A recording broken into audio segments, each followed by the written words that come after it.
should be going over.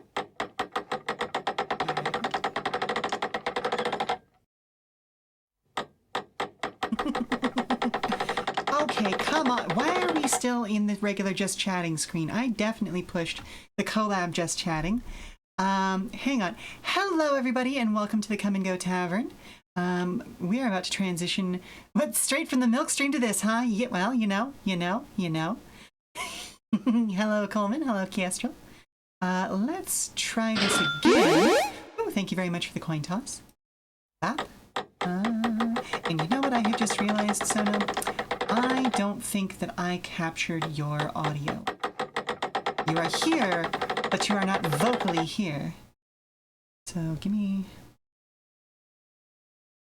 Fantastic. Give me just a moment to fix that. In the meantime, today's kitchen special is fried chicken with potato wedges and our house sauce, which is a mixture of ketchup, a little bit of sriracha, Kewpie mayo, and some seasoned salt. Oh, thank you very much for the follow, Kestrel. This has been a week of forgetting who I've forgotten to follow. Fair enough, fair enough. And it looks like Alexia is currently available for a full-service package. There's my audio sources. I guess this would be audio capture or a program. Let's see, where are you? There are you. See if you can give us just a little bit of... Yes, I am seeing your stuff. Is you? Hooray! Oh, let's paste some filters on there. Because is you completely unfiltered and in the red? I love peaking audio. Yep. Ooh, thank you very much for the actual size. So yeah, normally Tuesdays would be for Hightail, but this Tuesday we are doing something special. I have here as my guest Mix Sono Mikan. Hello. And we are going to be rating Kamen Riders. But we're not going to do the normal thing of, like, you know, power scaling or rating the stuntmen on how cute their butts are, although that is a very fun one. No, we are going to be rating Kamen Riders according to how proud we would be of them if we were their mom. We have just over 200 writers to get through. Hey, y'all, there have been a few of these guys and gals and non-binary pals. They sure did make an amount of these. There are so many writers, but we're going to have fun. And one last thing, just because I feel like a fool for not checking this before we went live. Sono, am I correct in remembering that the channel that you need to unclick for removing audio is channel 1, but you leave channel 2? It can be. I believe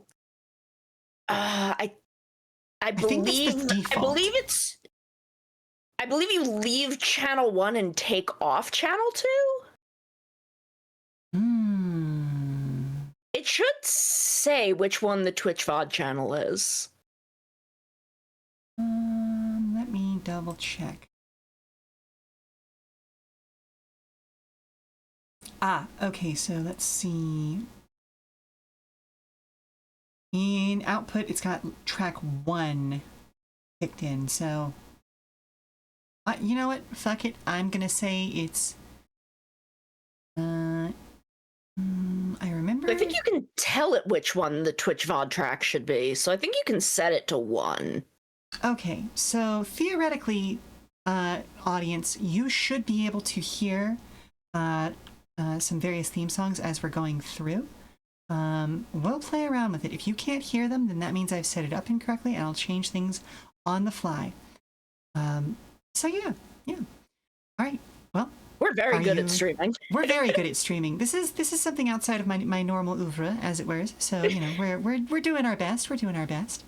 So yeah, let's we've had a few minutes. I suppose let's head on over, shall we?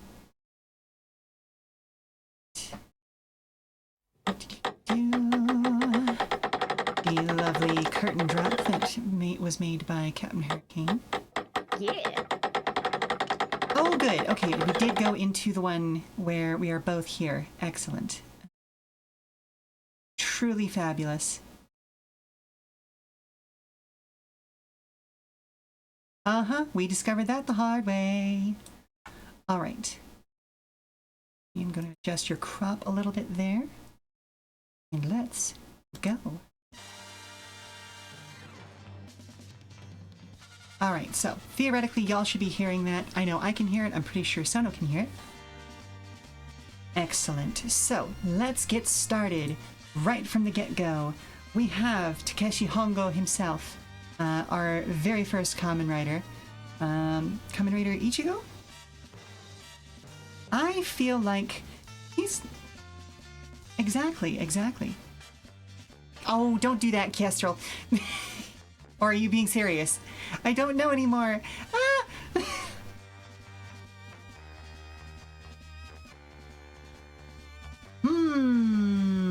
Okay, hang on a second. Where is... Okay, hang on. We'll do that. So y'all should be able to hear background music now. I will get Sono in just a moment once I remember. BGM confirmed. Okay, cool. I'm gonna add that, and you should be able to hear Sono. Maybe. Oh, is it me? Can y'all hear me? Okay, awesome. Oh, great, amazing. Excellent. Hi, TP. Hello, TP. Hello. How are you today? Oh, the gang's all here. Aw, yeah. Okay, so, I don't know. Like, Takeshi Hongo, great kid, college student who was turned into a Kamen Rider against his will, but very quickly bounces back, decides to do the right thing, and save the world from Shocker. I mean, like, I want to rate him pretty high. You know? I'm always talking about him as my grandpa, so if I was his mom, I would be super proud. I mean, he also can call me mommy, but I really think, like, super proud. I would be just pulling pictures out of my wallet, telling everyone about my very special boy. All right, agreed. So Takeshi Hongo, tippity top. He's the plumb bob for everyone who came after, in both literal and figurative sense. Yep. So, Hayato Ichimanji, second rider, Rider 2. Him I have some reservations about because he starts off a little bit on the wrong side of things. He does change over very quickly, but, you know, he was originally transformed to take down Takeshi. So, yeah. I don't know. Do we still, like, he still makes a good turnaround. So, do we still put it super proud? Or do we put him in quite proud? He also smokes a lot. Less if he smokes in front of the kids, we have to move him down to quite proud. Okay. You can't smoke in front of the kids. I mean, it was the 70s when you could smoke in front of the kids. That's true. But yeah, that's still well, come on, my guy. All right. So, honestly, hey, we're making good time. Yeah. One other thing I will mention about him is that he is also a great photographer. Just, you know, just a little fun fact about him. These are very employed men. These are very employed men. Okay, so let's take a look at our next gentleman. Shiro Kazami. Or Kazami? I guess it would be Kazami more. Kazami? Kazami. Yeah, I would have to hear it said out loud to know where. Kazami Shiro. Okay. Yeah, it's. Yeah. I'm gonna flub pronunciations a lot, and I'm sorry for that. Look, until we're hitting Heisei, we're kind of in the realm right now where I only know one more man. Fair enough. Hello, until we hit Heisei. Hey, Teely. We are, for anybody who is just coming in after our lovely intro, we are rating writers according to how proud we would be to be their mom today, because it's my birthday week and I thought that would be fun and funny. And so Sheila came and pitched this to me and I was like, that's hilarious. We need to do it. All right. So let's see. He is a V3 writer. Hello. Oh, and thank you very much, Coleman. And actually, I need to remember, since we are now in V3, we'll switch over to the V3 theme. Okay, so All I really know about this man is that Hawaii really likes him. Amazing. I love that. So let's go over some basic data. V3 was a junior of Hongo at Jonan University with a major in biochemistry. He witnessed the brutal murder of a road worker by a member of the secret terrorist organization known as Destron, which appeared after the destruction of Gel Shocker and continued its predecessor's goal of world domination. So, Nazis continuing to do Nazi stuff, and that's going to be a running theme. Yeah, as you do. As you do. After Shiro nearly got murdered by Destron's agents, Takeshi decided to keep a close eye on him and protect him, and he was turned into V3 by our first two writers. Generally a pretty good guy. I have a feeling these first Showa era writers are pretty consistently going to rate high, other than one glaring outstanding person I say negatively, but we'll get to him when we get to him. Again, I don't actually. I know one other thing about this man aside from one, they love him in Hawaii. Kazushiro Miyu from Forza gets her name from him. That's cool. I think all of the Kamen Rider Club except Gentaro. I can't remember if Gentoro's included in this. Get their names from the original Showa Riders. That's awesome. I did not know that. Also, hello, Kiwi. Hello. We are rating writers on how proud of them we would be. All the bosses in the office are in the office today, so you're actually lurking. Okay, fair enough. So let's see. I think I want to put him at super proud because he stepped up to try and defend somebody before he was even a writer. That is something to be super proud of. That's going above and beyond. So we're going to put him at super proud. I would never stop talking about them. That's next, a good boy. Yeah, he's a good kid. Up next is Rider Man, also known as Joji Yuki. Yeah, and that's Jojima Yuki in Forza.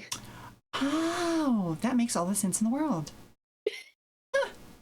See, I am going to learn so much about writer stuff from you because you are much more connected to the fandom of it. I was merely brought into it by my dad and then just kind of watched it in exclusion? What's the word I'm looking for here? Basically just by myself on my own.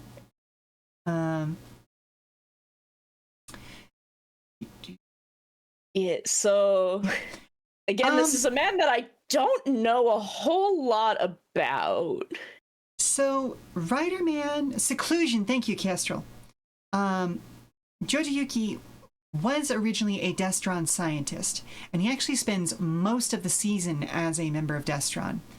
But he does eventually come around to V3's way of thinking, and in the last couple of episodes, when he makes a noble sacrifice of himself, V3 declares him the fourth Kamen Rider. Okay. I'm waffling between quite proud and reasonably proud, and it's the only reason I would bump him down to reasonably proud is because of how long he spent as a member of Destron. Just looking over a brief description, I'd still put him in quite proud because it sounds like dude got groomed during a very vulnerable time in his life. That's to a be good part point. of Destron. That is a very good point. So yeah, we'll go ahead and drop him into quite proud. So to be groomed into that and come to his own realization that, oh, these are the bad guys. Mm-hmm. I need to get out of here and fight against people that like took him in during that very vulnerable time. That's a very I think good point. that's worth being quite proud. And again, the noble sacrifice. You know? Yeah. All right. So let's move up to Kamen Rider X, which has just an absolute banger of a theme song. Set. Anyway.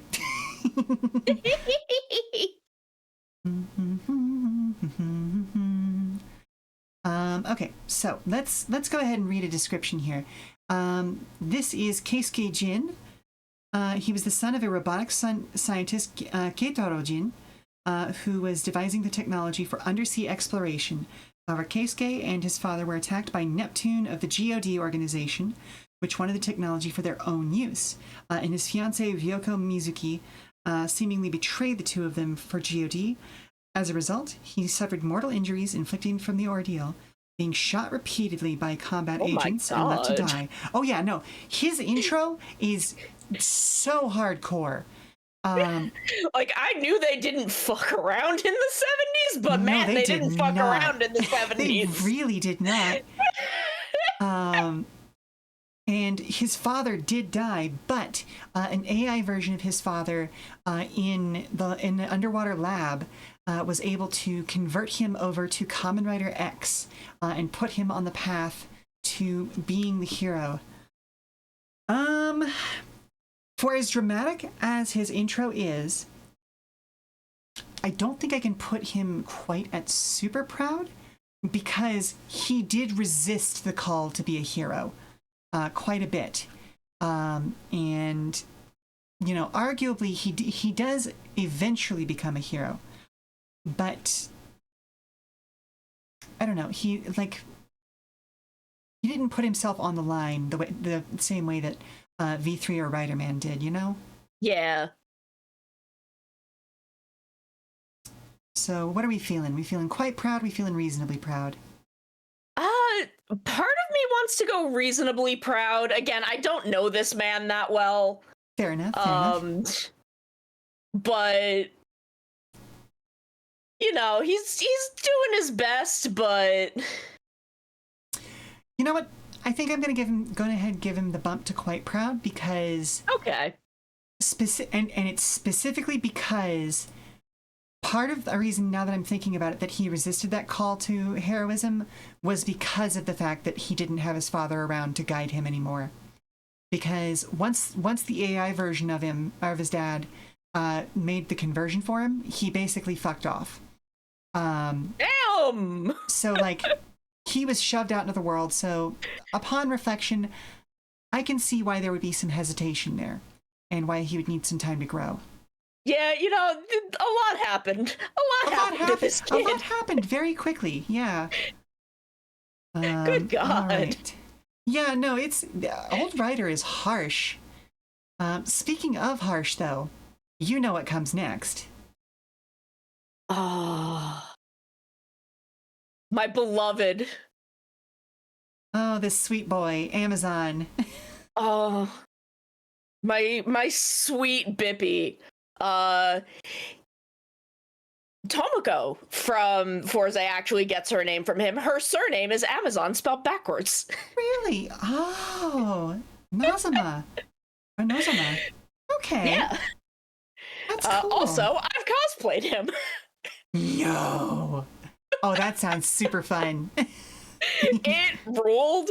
I spent 2 months frantically searching for a wig and could not find one. Oh my goodness. And then in like a fit of rage, I just Googled 70s wig and found the perfect one. Oh, hell yes. I wish we had known each other back then, because I would have had the hookup for you on lacy wigs. Because again, like, I come from a live entertainment background, and that's it would have true. been just like, oh, you need this wig at a reasonable price? There you go. mostly pre-styled. You'll have to do a little bit of the feathering yourself because it doesn't ship well. But Yeah. Okay, so, ooh. On the one hand, like, my reflex is to put him in super proud because So is mine, because he's my sweet, perfect baby boy. he's got one little nick in the sweet, perfect baby boy, and it's specifically. Well, no, wait, hang on. Am I misremembering? Oh, thank you very much for the hydrate. I feel like we should both hydrate. Thank you, Heather. Gonna get those good sips in. Yeah. Was it him or was it the little brother that treated the main woman of the series badly? Okay. Probably more, kind of a little bit of both of them, but she also treated Amazon like shit. Okay. So if he treated her badly, it was in response to the fact that she was treating him like absolute garbage all the time.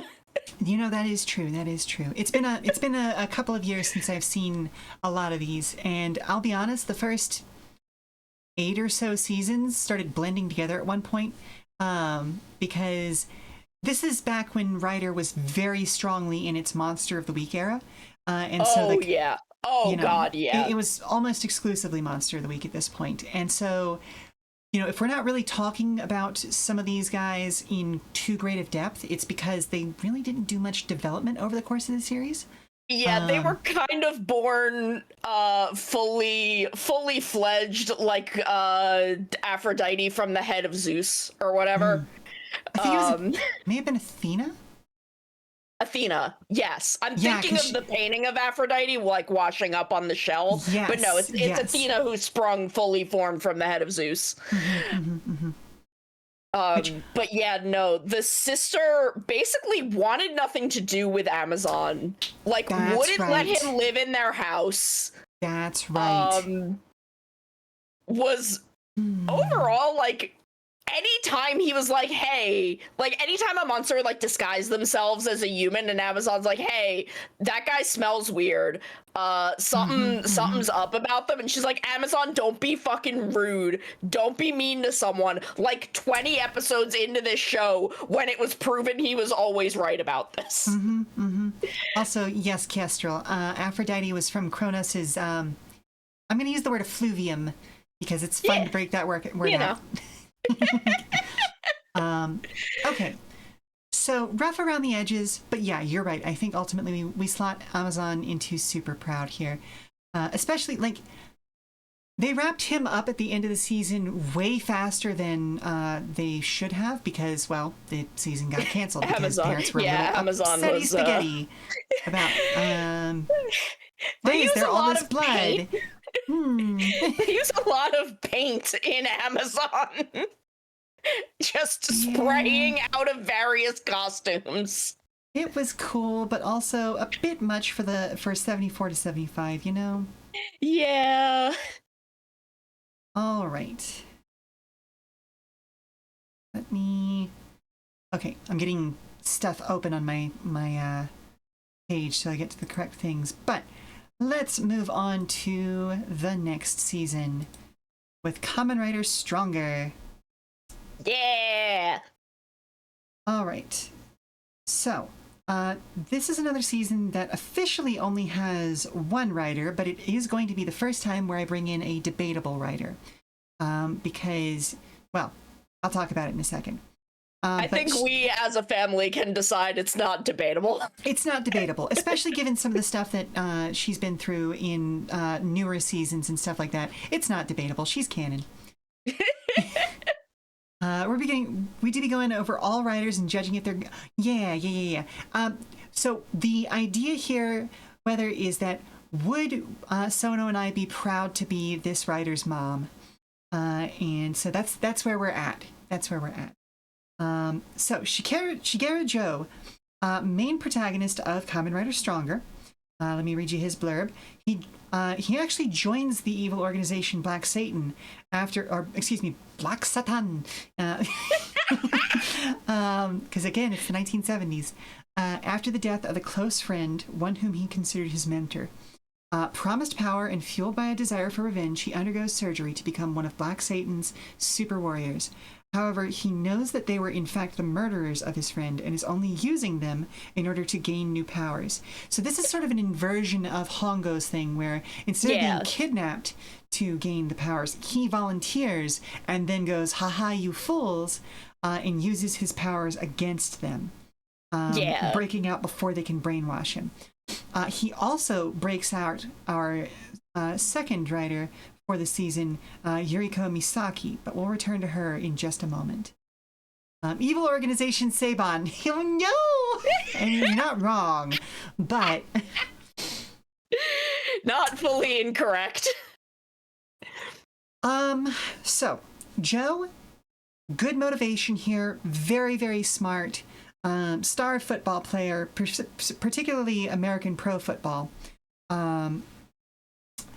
The one thing that drops him from super proud to quite proud for me is the amount of hubris he has. And this is something that bites him in the ass several times over the course of the series. He ends up needing to be saved by Tackle a few times. Specifically because he, he is stronger, but there are times when he is not, in fact, the strongest. Generally a heroic character, but as I said, he has hubris. So I'm thinking quite proud. How about you? I'd put him in quite proud. Okay. Like, I appreciate the moxie. I appreciate the gumption of, I'm gonna turn this entire organization on its head and bring someone out with me. But yeah, sometimes you gotta just knock him down a peg. You gotta knock him down a peg, exactly. Of note, this is arguably the first season to have a form change, because he can henshin and then die henshin, and it's a little silly. Realistically, like, the actual effect of it is just the S on his chest does a cool spin, but his costume doesn't actually change all that much. But I would argue still technically the first form change. So yeah. And then we come to our first electro wave humanoid, Tackle, who I am going to say is a Kamen Rider because she damn well has earned the place. Yeah, she is. We're deciding. We have the authority. Toei can eat my whole ass. So even though I also at this point they think she's a Kamen Rider too. I think so. I think they've accepted it. I think they've given in. Too many people were like, but no, she was empowered the exact same way that Joe was, and saved his ass a number of times throughout the season, including a, quite frankly, silly self-sacrifice. She had a power that would have stopped that bomb, but Grandpa Toei was just like, no, we can't have a woman getting in the way of our man hero. And so she dies instead. God forbid. So fucking stupid. So I'm going with super proud on this one because super proud. Yeah, She did it. She did the thing. She did the thing, exactly. Alrighty. We are chugging on through. Oh, that said, we do have 12 minutes until the first commercial break. But for now, let's take a look at... oh, wait, no, is that...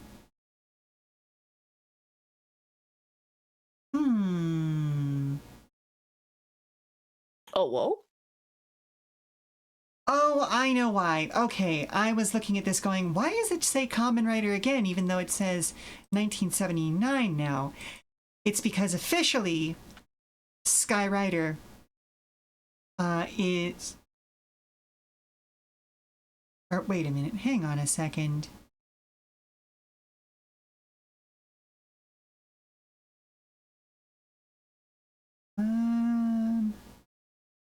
Yeah, as usual, Toei nerfs women because they would have solved the plot in 5 episodes. Yeah, honestly, yes. That's why Sachika never would have been a rider. She would have looked at Longo, called him a bitch, and the show would have been over in 45 minutes. It would have. She would have called that man a bitch. He would have crumbled to dust, and the show would be over.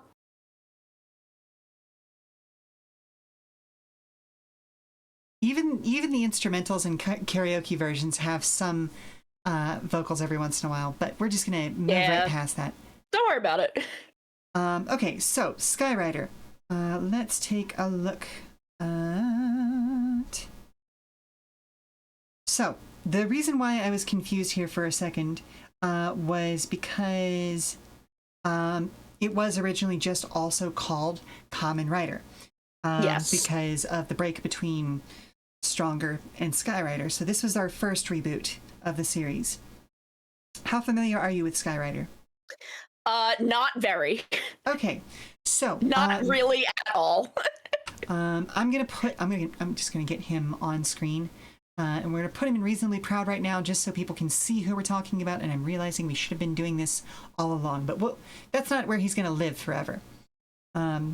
So Hiroshi, or maybe it is. We don't know. Or maybe it is. We'll talk it through and figure it out. He is a young man who hang glides for fun and studied karate under Ryoichi Miyoshi.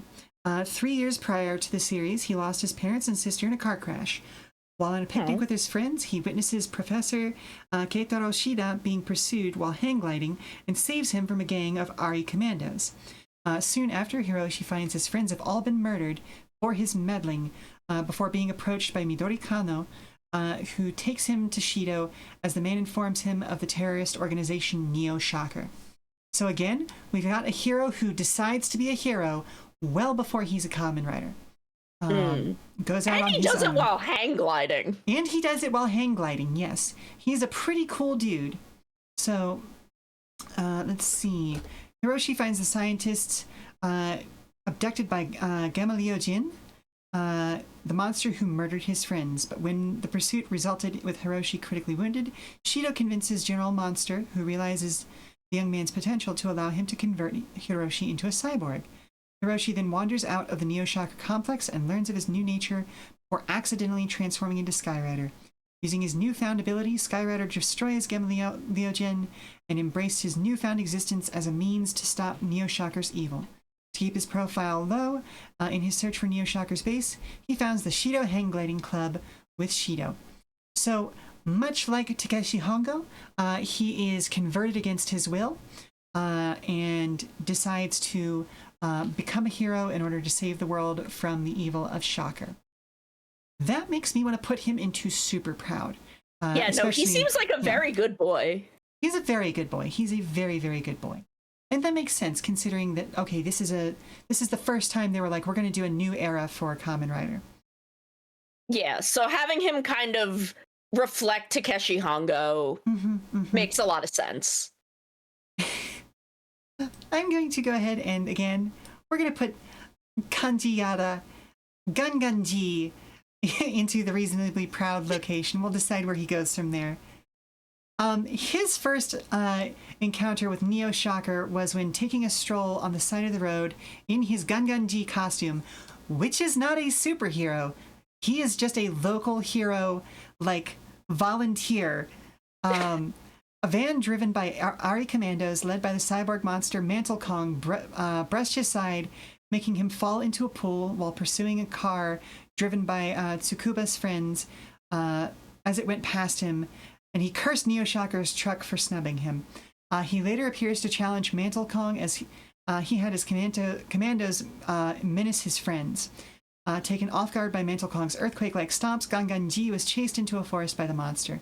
And overwhelmed by the monster's physical strength, he attempted his self-dubbed finishing move, the Gangan Headbutt, only to succeed in banging his head against a tree as Mantle Kong got out of the way.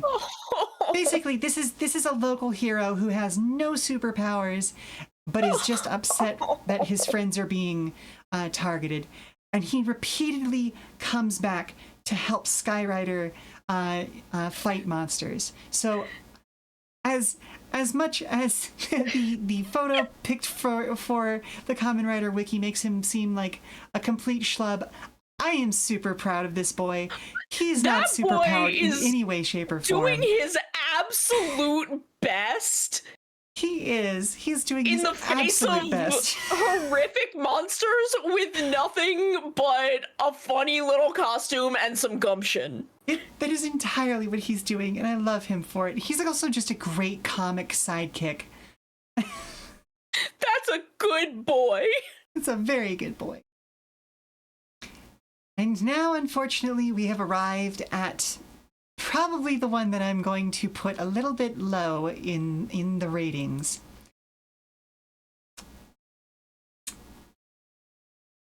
Kamen Riders Super 1. Kazuya... I don't know this man. Okay, nobody knows this man.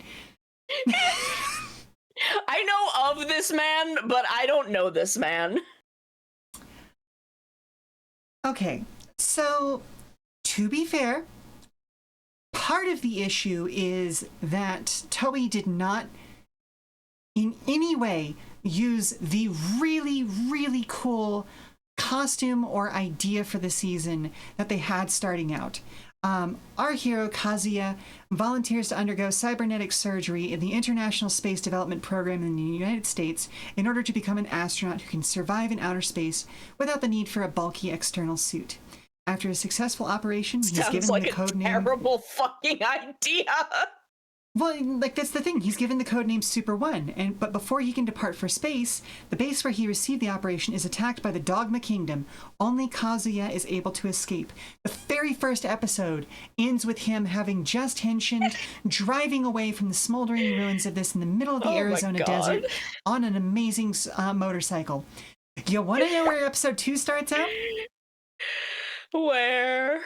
Back in Japan, ignoring his entire journey to get there.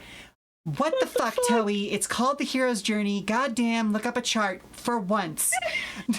Like, how amazing would it have been whether you have seen this? Like, it would have been amazing to have at least the first arc of this series be his hero's journey to get back to Japan and track down Dogma. But no, they were just like, nope, smash cut, we're back in Japan. Oh my god. Like he's been here the whole time.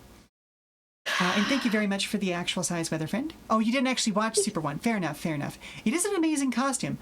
This is also where form changes really made a return because basically he could do different modes and his gloves would change out to a different tool because, again, they were trying to do the astronaut thing. And, funny enough, even I can see that that's an inspiration for Fourze later. But we'll come back to that. The problem... We'll talk about that boy later on. Oh, yeah. We will talk about that boy later on. Shocker, I'm going to rate him very proud, but, I'll explain that later. Yeah. Look, I've got feelings about my boy. Yes, exactly, Coleman. The hero's journey of getting an airplane ticket back to Japan. Remembering where he put his passport. Remembering where he parked.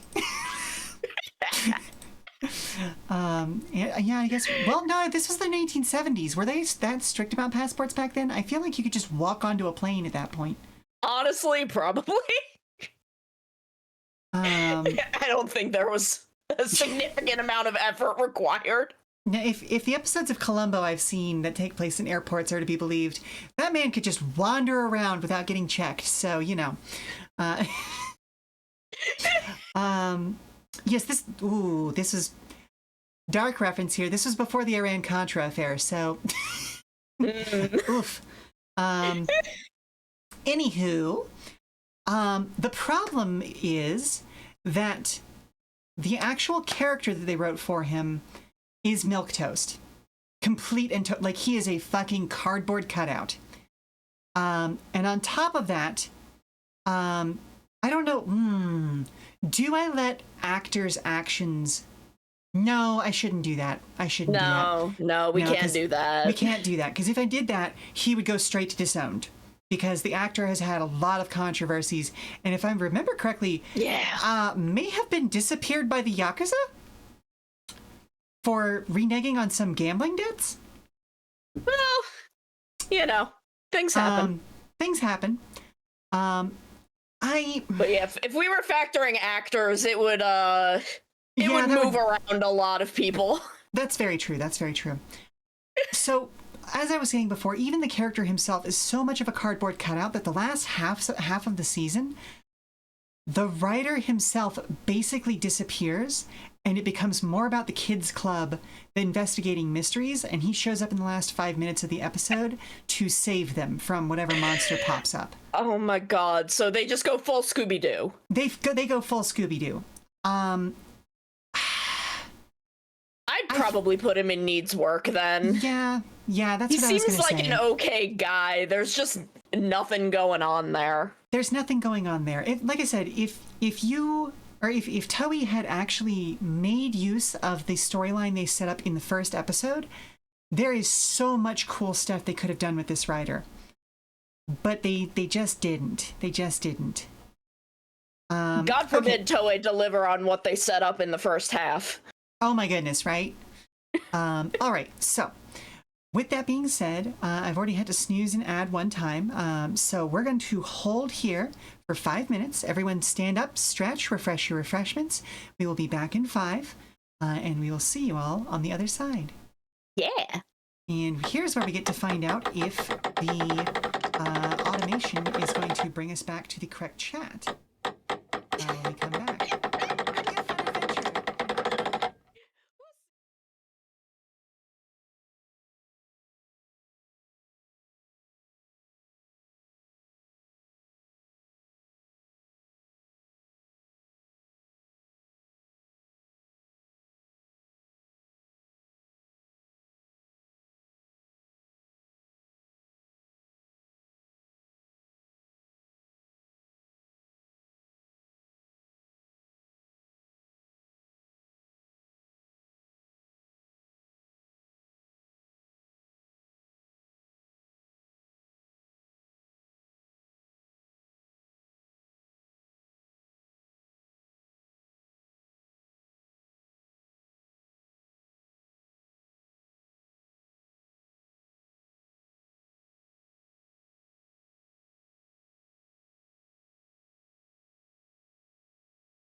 go back.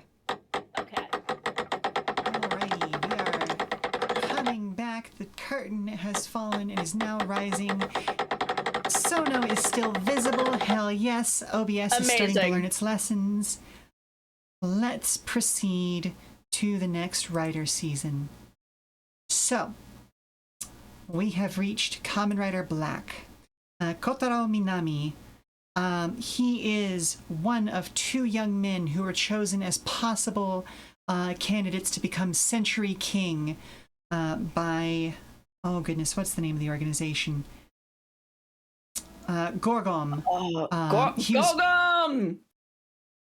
He was born on the day of a solar eclipse along with his best friend Nobuhiko Akizuki within the same hospital. Gorgom noticed this, and both brothers were entitled heirs to their leader, the Creation King. After Kotaro's parents' death from an apparent accident, Professor Akizuki adopted Kotaro alongside Nobuhiko and Kyoko. On the night of Kotaro and Nobuhiko's 19th birthday, they were captured by Gorgom and were remade into cyborgs infused with the King Stones. Kotaro received the Stone of the Sun to become Century King Black Sun, whereas his brother became Century King Nightmare Moon. However, before they could remove Kotaro's humanity, Professor Akizuki intervened, and Kotaro then went on to use Battle Hopper to escape Gorgom's base.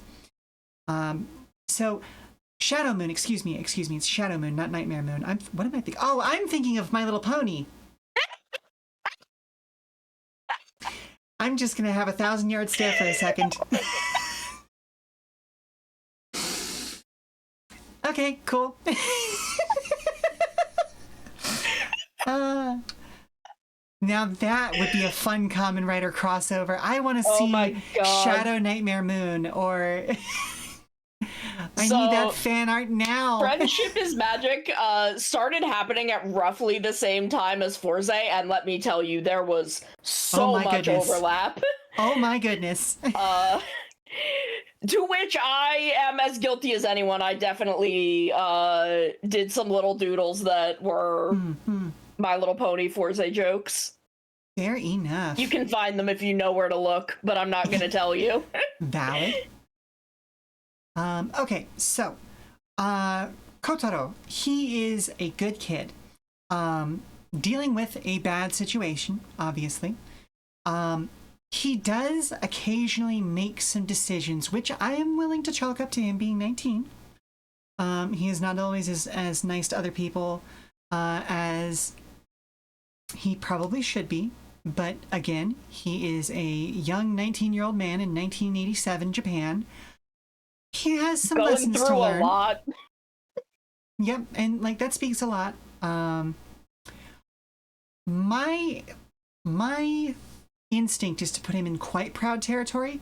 Yes, specifically because, as Weather said, by Black RX, he gets a lot nicer because he learns to be a better person through being a hero. And you're absolutely right. He becomes a significantly stronger feminist there. Like I said, he has some unfortunate moments in the original Black, and he gets put in his place a few times. So, yeah, I think that upgrades him to quite proud.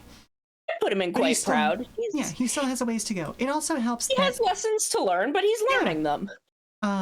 It also helps that throughout both series, he is trying to save his adoptive brother, who has been brainwashed into being Shadow Moon. Yeah, he does his best there. He does his best.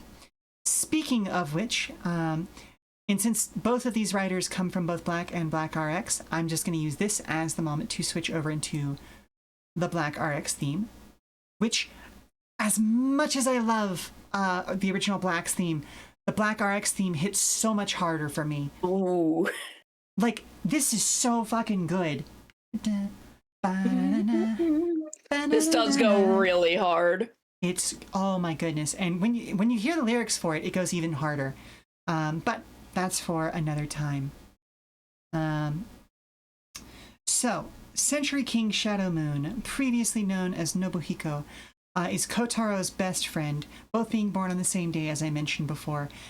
Of the two of them, he was more the sweet child, the softer around the edges one. And so that inversion into his brainwashed form as Shadow Moon hurts even harder. He starts to break out of the brainwashing at various points, but he never quite makes it. And so I want to put reasonably proud in there, because he is like, when he has those moments of lucidity, he's trying his damnedest, but he just never quite makes it out. Yeah. And eventually, I can't remember if he does a self-sacrifice or no. Reasonably proud for the man that he is, but not above that for the man they make him be. Exactly. And it is unfortunate, but yeah. Let me see. I just want to double check what his fate was in RX, because I know he lost his memory by the time he gets by the time we get to RX, his memories has been wiped. Oh. Okay, so he does eventually overcome Gorgom's corruption, but he dies in the process. So, reasonably proud. But yeah. He's, weather. I feel Nobuhiko no Ki ends up falling to his own dark side. Not really, but he does do some dark stuff. And though he ends up redeeming himself right at the end, he has to give his life for it. So, reasonably proud, like you said, Sono, for the things that he could have been and for the things that he does right at the end. But he does too many other things in between to really save his reputation in this case. Yeah. All right, so we have now officially finished. Oh, wait, no, we haven't. I was going to say we finished the Showa productions. We have finished, however, the Showa TV series. Yes. What we have not finished are the various movies that came out of that. So, first things first, let's take a look at where is... Ooh, good timing, too, on the end of that theme. Yeah. Kamen Riders ZX. And again, I'm going to put him here, which just a real groovy theme song. Like, this makes me want to dance every time. It's so good, isn't it? This is awesome. It is. It so is. So this was originally supposed to be, actually, I guess this would have come before Kamen Rider Black, because this would have been the original 10th Rider. Yeah, because Super One killed Zex's chances, basically. They went all out for his first episode, made it a theatrical release, and the support just was not there. Oh, that's a shame. It was brutal. So, Ryo Murasame, wow. Let me take another crack at that. Ryo Murasame, there we go. He is an aircraft pilot. One day he's taking his sister out on a ride along the Amazon when they are shot down by a UFO. Though they survived, they were captured by the Badan Empire, with his sister killed, while Ryo became combat droid known as ZX. His memory is erased by the Badan Empire, and he even worked with them as an agent of evil. However, this does not last long, as an accident occurs that causes him to regain his memory and allows him to escape Badan. A year later, he begins his attack on them as they are just about to finish preparations for their doomsday weapon, something called the space-time rupture system. When a coordinated attack by all previous Kamen Riders disables the Badanium-84 supplies needed for space system to work. When he initially arrives, he is ready to throw hands with all of the other riders because they look similar to him, and he thinks that these are other bad guys. So he straight up goes to fight all of the other ones, and over the course of the fight, they realize, wait, we're all on the same side, and do the awesome Showa era thing where we're now in a lineup and all hitting the same pose and getting ready to fight. Oh, so that do be tasty. Oh, it's so good. It's so hammy, but it's so good. I want to put this guy in quite proud because we don't have enough time to really learn enough about him, in my opinion, for me to toss him into super proud. But just from what we find out about him over the course of his film, I feel we'd be quite proud of him. Like he's doing his best in the situation that he's in. He's got a good career. He's taking care of his sister. He's taking her out on like excursions and giving her, a great life. And while he does end up briefly brainwashed, he breaks the brainwashing quickly enough to avoid doing anything too bad, and then dedicates himself to being a hero and fighting back against this evil. Again, we're in that same era of Takeshi Hongo, Yeah. But again, we don't really learn enough about him for me to be super proud, I don't think. Yeah, no, he doesn't get enough time for that. Exactly, which is unfortunate. Would have been nice to really meet him. Okay, let's see. All right, now we're moving into some of the weirdness of the movies. Oh, yeah. Here's the boy. In this one, we are just going to have to deal with talking over some lyrics because Shin Kamen Rider Prologue did not really have a true opening theme song, but it got this absolutely gorgeous closing theme song. But unfortunately, there's no karaoke version of it, or at least not that I could find. Oh, that's a shame. Again, this feels like one of those things that, like, it's Shin Kamen Rider Prologue. There should have been at least one other movie. They just never really got the funding for it, I don't think. Yeah. It's one of those early V cinemas where they dumped a lot of funding into the costuming, and like, especially, and just to talk about a production side of this, you can absolutely see the connection between this and the Guyver live action movie. Like, when you look at the costumes, it's like, oh, this was made by the same crew, wasn't it? And no joke, some of the visual artists and like costumers that worked on Shin Kamen Rider, I believe, also worked on the American Guyver film. Like there's a lot of interconnection there in that time period. I might be misremembering it. It might have been Zeram that had the talent crossover, but that's neither here nor there. So let's take a look at this. Okay, where is our writer's bio? I feel like from what I have known about this man, he'll probably end up in Quite Proud, but I don't know a ton about him. I think I would agree, actually. This feels like there was supposed to be at least one other movie, and so we didn't get as much information as I would have liked to get him to Super Proud, but Shin Kazamatsuri, because, hey, that's how they were going to justify it being Shin Kamen Rider, is a professional motorcyclist who gave up his chances for fame to help his father, Daimon Kazamatsuri, make a positive change in the world by volunteering as a test subject for his experiment to cure diseases, oblivious to the mad ambitions of his father's partner and the true goal of the sinister organization funding them. Haunted by horrifying nightmares that seem all too real and struggling to maintain some semblance of normality in his life, he struggles to uncover the conspiracy weaving around him as his life crumbles apart. With fear and apprehension dampening his resolve, he turns to the few friends and family he has left for solace, not completely understanding the danger they face by becoming involved. So basically, like, he was doing a truly amazing thing to help his father find a cure for, I want to say in the movie, they're just like, yeah, we're trying to cure all disease. We're trying to make humans stronger and tougher so that they'll never get sick again. And he volunteers for human testing. Yeah, he puts himself on the line for that. He does. He absolutely way before he's Shin Kamen Rider, Kamen Rider Shin, before there's really anything going on about that. And that's the thing. Like, that's what turns him into it. It's a very good boy.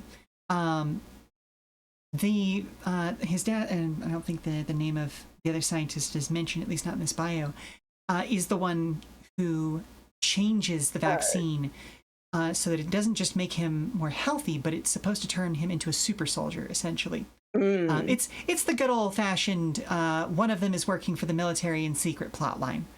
Yeah, of course. And so that causes As would him. happen with any medical research. Oh yeah, absolutely, absolutely. And so that's what causes his horrific metamorphosis into Kamen Rider Shin, which he sort of figures out how to reverse. But if I recall correctly from the movie, it's a struggle for him to hold his human form. Like it's a muscle that he has to retrain. Yeah, sort of a thing. So I think quite proud, easily we can put him in quite easily. Proud. If I had seen this movie and like experienced this man, I feel like I could put him in super proud. But just because I don't know him. Yeah, he's in that like B plus A minus territory, if that makes sense. Yeah.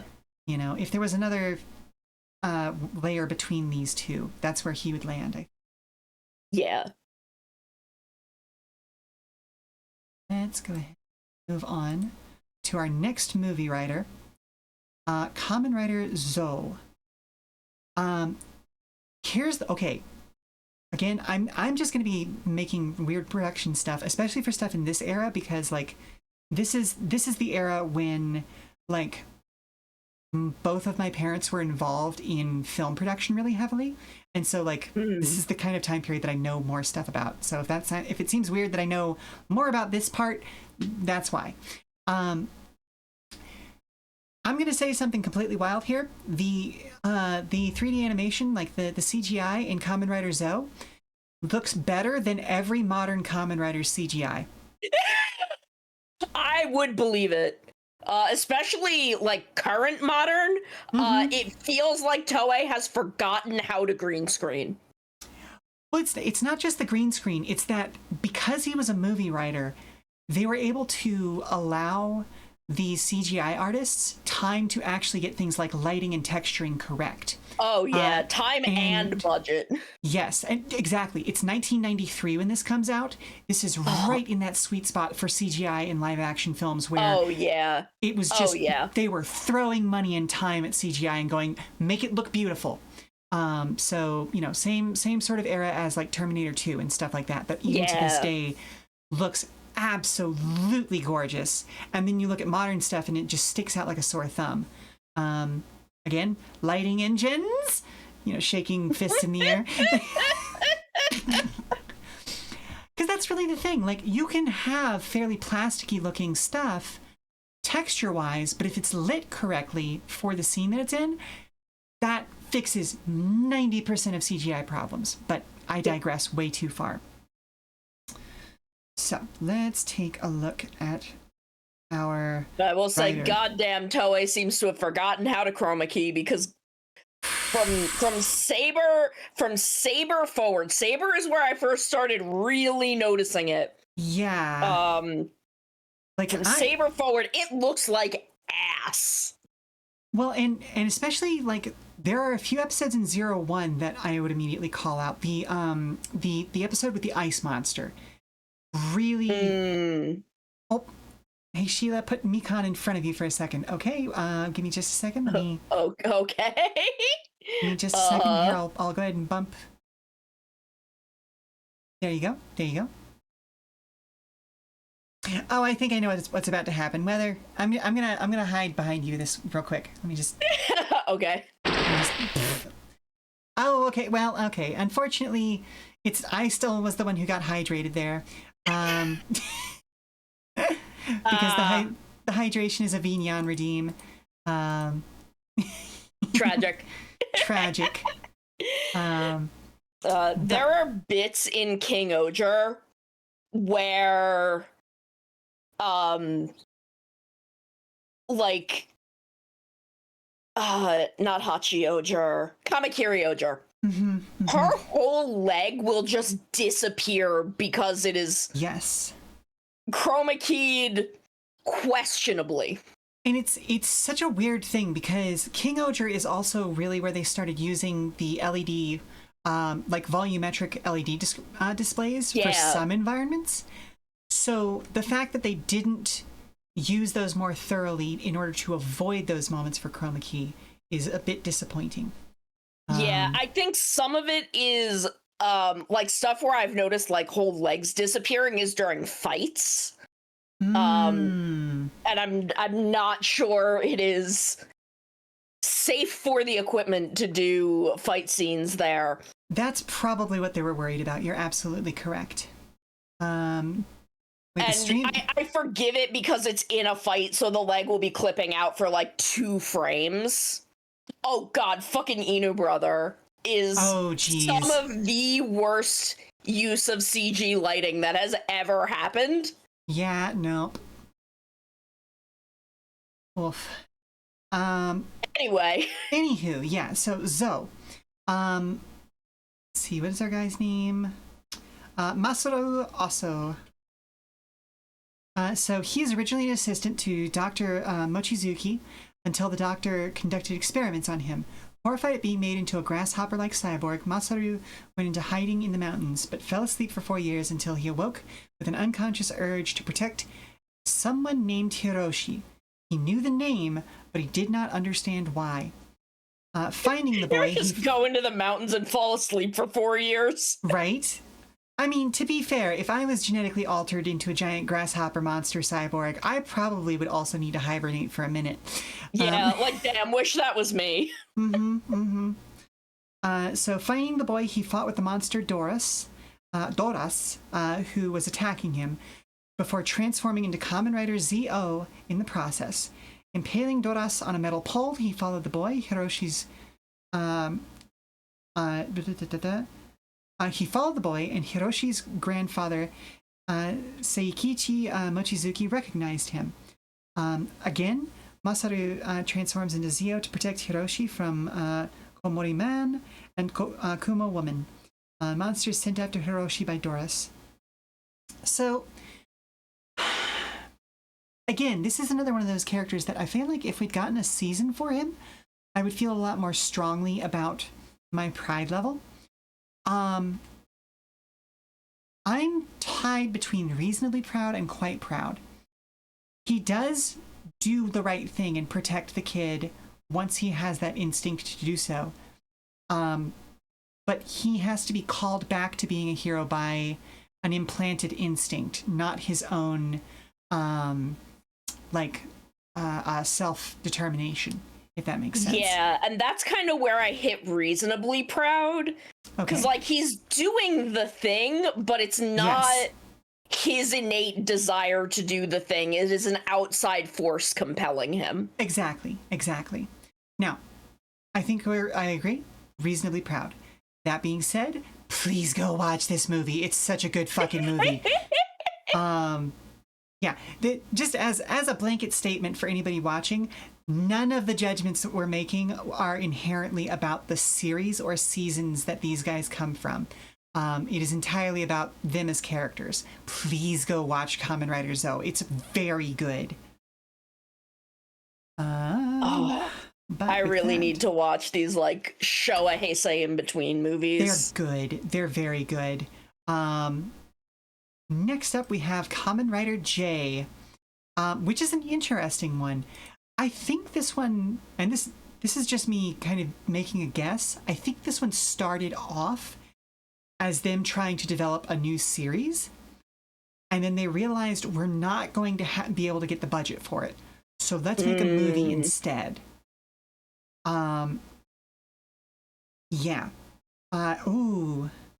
This was actually the final thing made by Shotaro Ishinomori before his passing in 1998.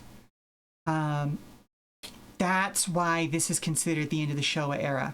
Okay. That's why. Because this is, this came out in 1994. Showa era is where he had his hands in it. Probably if he had survived longer, it would have officially been moved elsewhere, but yeah. Our young man here is a guy by the name of Koji Segawa. Let's take a look. He is a rising nature photographer who has mainly dealt with wildlife and natural scenery since a very young age. Interested in environmental issues, very good positive note there, like the pollution of mountain lakes and forests in Japan. During some of his research and investigations, he was seemingly killed while attempting to protect his young friend Kana, and was then thrown over the cliff by the Fog Mother's child Agito as Kana is taken by the insectoid Zu. However, Koji was resurrected by the Earth Spirits as a J-powered warrior, Kamen Rider J. I don't know what does that mean? I don't know. I don't have an answer for you, Sono. What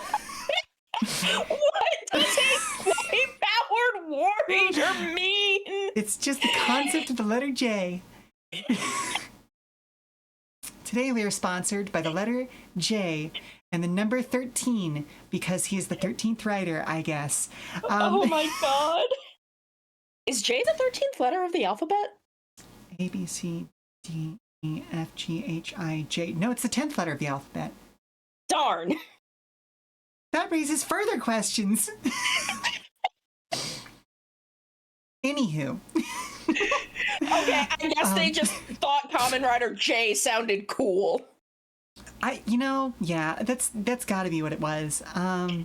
So, acting on the will of the Earth Spirits to fight the fog with their emissary Barry as his guide. Barry is a giant locust grasshopper, by the way. Very, very adorable. I love you. I love you, funny bug.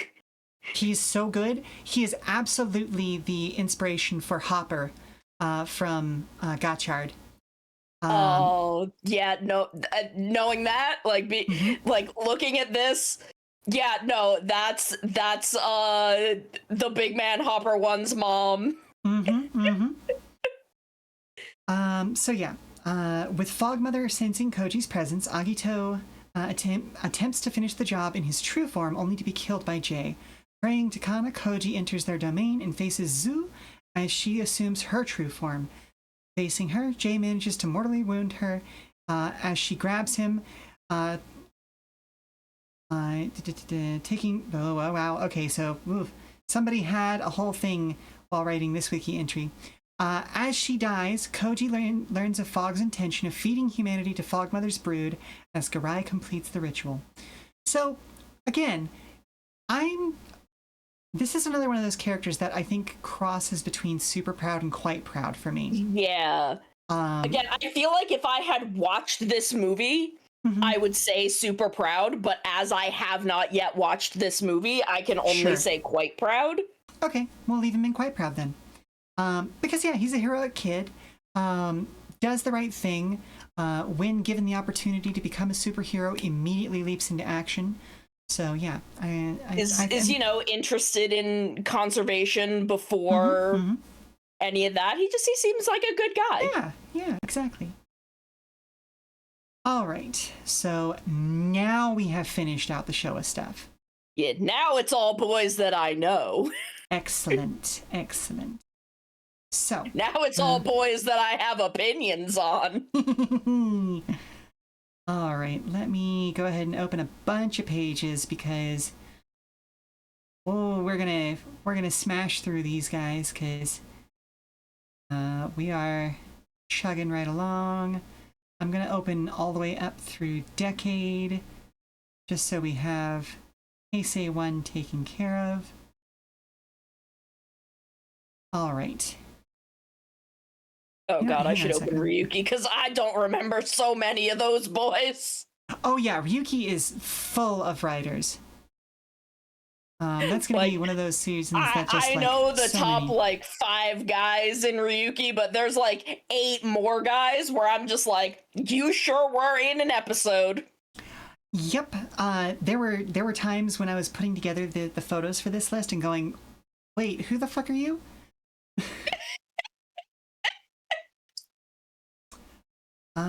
Okay. So, Yusuke Godai. Super proud. That's one of the best boys who's ever lived. Yes, agreed. There's not even anything to discuss. That boy, he's the best boy.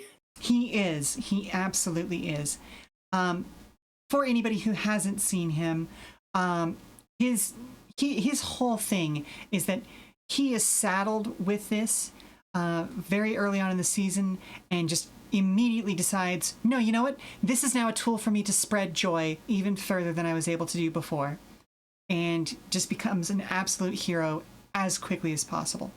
Yeah, and like the entire thing is him kind of, they're one of, if not my favorite scene in all of Kamen Rider. Mm-hmm. And I was very surprised to see this coming from a show in the year 2000. Yes. I believe she is his cousin, who is trying to become an actress, and her like teacher, who was her mentor, who was encouraging her, was killed by a Grongi. And that's right. she's horribly grieving this. This is really hard for her. She's like barely 18. Mm-hmm. She's barely, this is a child. This is Yes. a literal child. And she goes to an audition, and she comes back and she's really upset.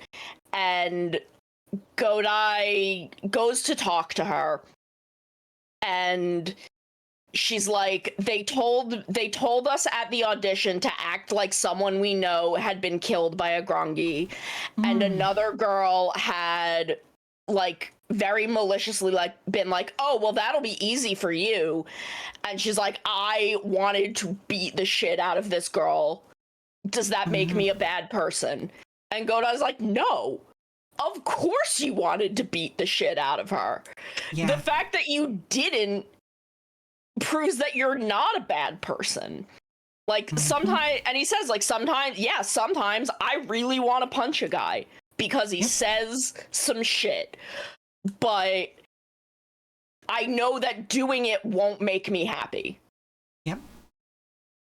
And like that scene, I was already sold on Godai. It's so hard to not be sold on Godai. It is. But like it really and truly that is. scene like solidified him in my heart forever.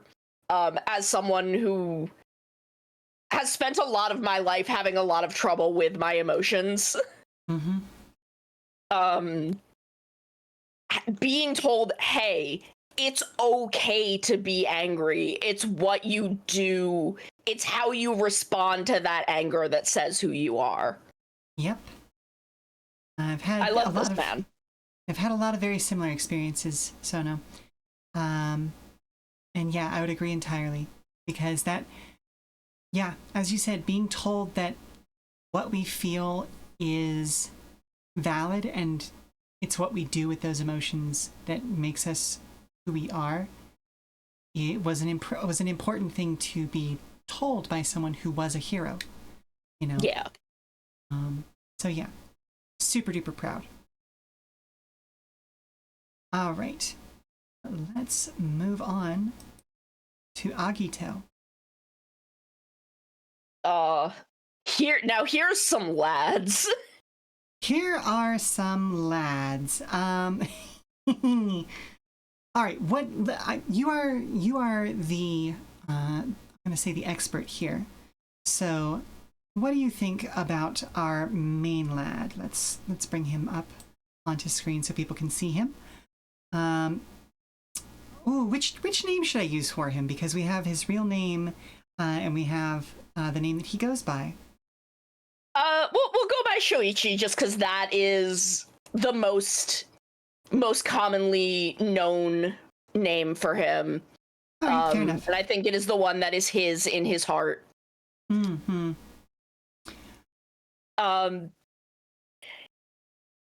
Now, there is nothing wrong with Shoichi. He is a very, very good boy. I want to put him in quite proud, kind of for the same reason that Super One is in needs work, in that he is a good boy. He is a good boy. He does the right thing. He is always encouraging. Again, everyone in early Heisei is varying degrees of Godai. But he's just a little bland, especially coming off of Godai. Oh, yeah. No, you're absolutely right there. I think I would agree with that. And I think a part of the reason for that, from a production standpoint, is that this is the season where we started to get the multiple writers again. Yes. And so the writers and where they had not really dug into it. Yes. And the writers had not yet figured out how to give each writer enough screen time to really strongly become a very strong character. So I think that contributes to his blandness. Yeah. Oh, you wonder if it also might be related to him having the Agito seed with him and being this low-key perfect human. He ends up being a bit bland because perfection is boring. It's an interesting point, Weather. Yeah, I wouldn't say he's totally flawless, but his flaws do not contribute to making him an interesting character. Yes, agreed. So I think Quite Proud's a good place for him. Because he can be a little shit boy. Oh, he can, yes. He is absolutely a little shit to Hikawa sometimes, and that is kind of when he's at his most delightful. Honestly, yeah. Like that's when we see him most as a person, are those moments. And speaking of Hikawa, G3/G7. Yeah. G3/G so many things. Yeah, G3, G3X, G4X, G7. The boy they just keep bringing out. He is G67, G67, G69. He'd be polite about it. Oh yeah, no, he is definitely. He almost ends up in Super Proud for me. Thank you very much, Ogre Daddy. I appreciate that. I try to be hip with the kids. Hello and welcome. We are rating all of the Kamen Riders according to how proud we would be of them if we were their mom. So this is unfortunately the first time I have to give a very specific bit of scuff to a rider. He is a cop. He is a cop. So he is a cop. But he does push back on some of the things that the main police force is doing. So I think he ends up in Quite Proud for me. Yeah, he is what you would want a cop to be. Yes. But he is still part of that system. Yeah, he is. You've been lurking from the beginning while baking. Aw. Oh, just wait until we get to a certain season. You ain't even seen me be a menace yet. Oh, we're gonna listen. Wait until I start using those lower tiers. Oh yeah. There's a reason why that bottom tier exists. Hello, Deep House Mouse. How are you? Mousy. Hello. But yeah, no, I think you're absolutely right. He's exactly the kind of person you would want to be a cop. But that also limits the good that he can do. But he's also a one in system in an Iron Man suit, so good job on getting him to abuse citizens. Well, that's the thing. He avoids abusing citizens. Yeah, see, the thing is, if you were going to put anyone in the police force in the Iron Man suit, you would want it to be him. Yeah. Ogre you would Mommy's absolutely want it to be this man. Ogre Mommy's making popcorn. She's a Kamen Rider fan. You're just here for the mudslinging. Oh my goodness. Yes. Okay, so let's move on. Just because I would love to finish up Agito before our next commercial break in about 8 minutes. Yes. Ryo Ashihara. Kamen Rider Okay, Gills. so this is what I meant when I said we cannot factor in the actor. Yeah. Because this man would immediately be disowned. Fair enough. This man, the actor, Tomoe Yusuke, fucking sucks. Okay, duly noted. I'm just putting that out there. So any opinions that we have on Ryo, on Gills, are completely separate from the man playing him, because fuck that guy. Duly noted.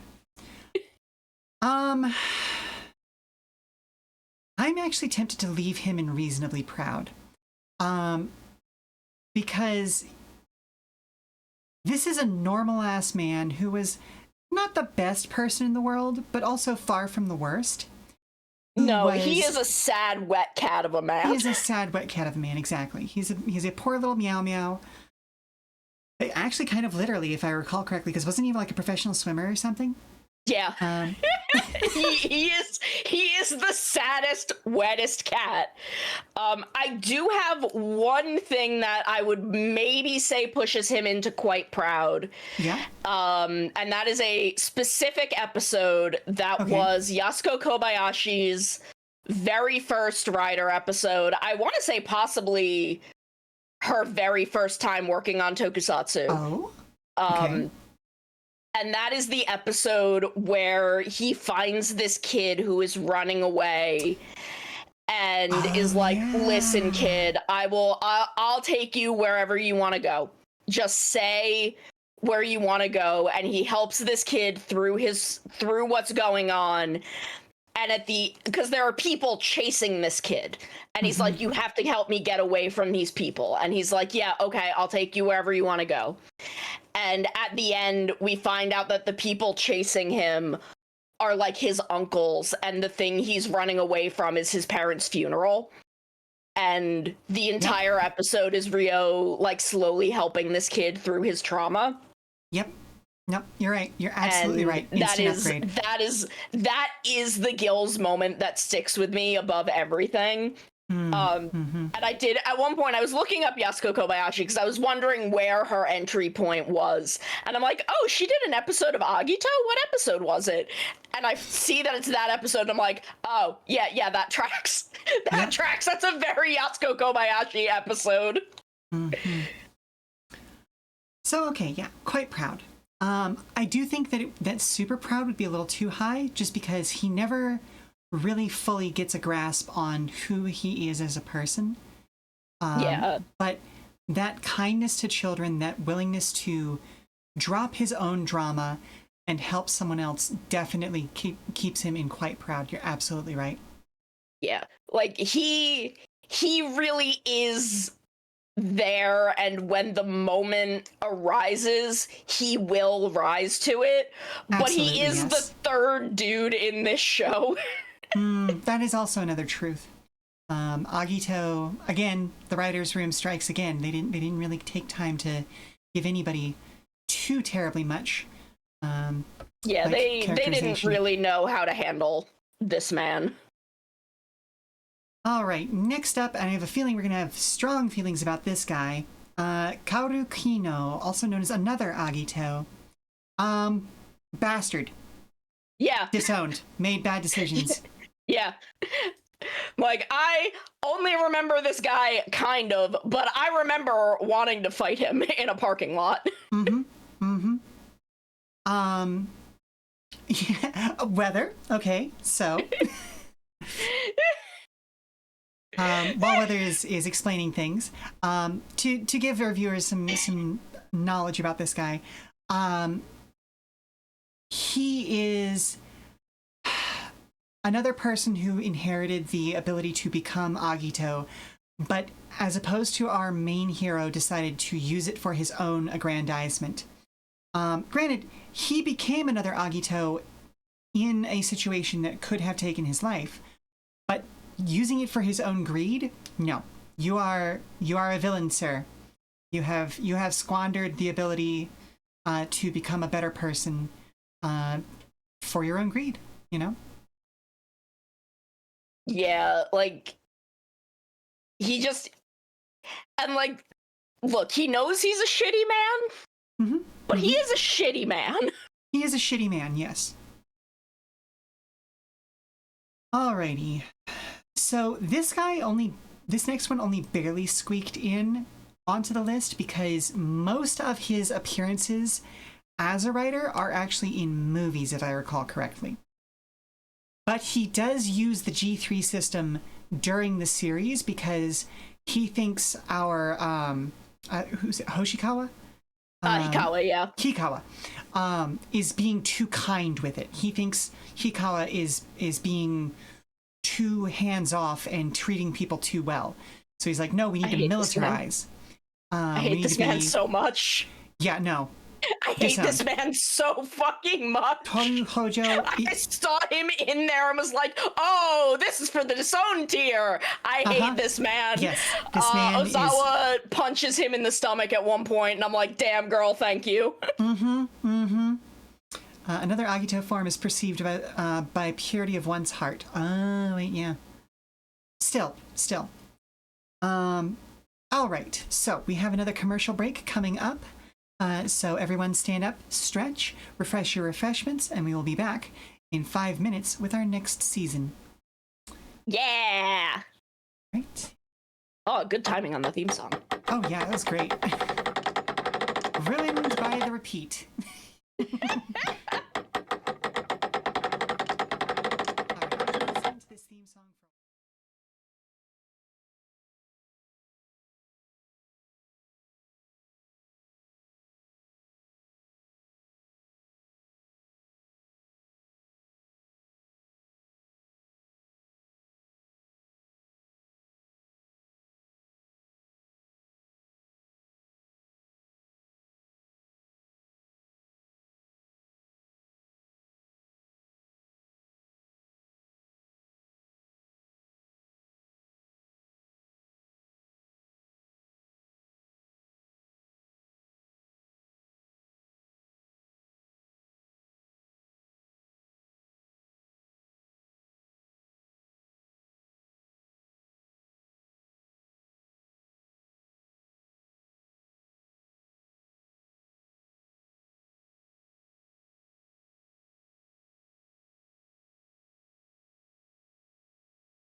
There we go. Next season.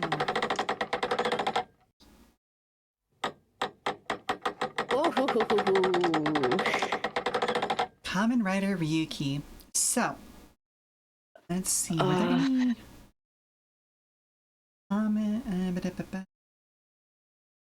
all right, I think I've got everybody opened up, but this is one of the first seasons where we really had just a massive cast of folks. Yeah, so Yasuko Kobayashi wrote that one episode of Agito, and they're like, you know what? We should give her a whole show. And this is what happened. And it's a very good show. I will admit, I did not appreciate it when it was first coming out. I don't know what it was up in my life at the time that I just missed the point of it. But on rewatching it as an adult, I was kind of like, okay, now I get it. Now I get it.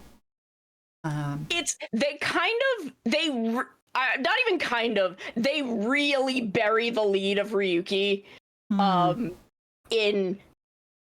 Because of the nature of Ryuki, there's so many guys, and you kind of lose what Ryuki is working toward until like the very end. That makes sense, yeah. And it doesn't help that people just don't remember that Yui exists. All right, so we have our main writer, Shinji. What is your opinion on him?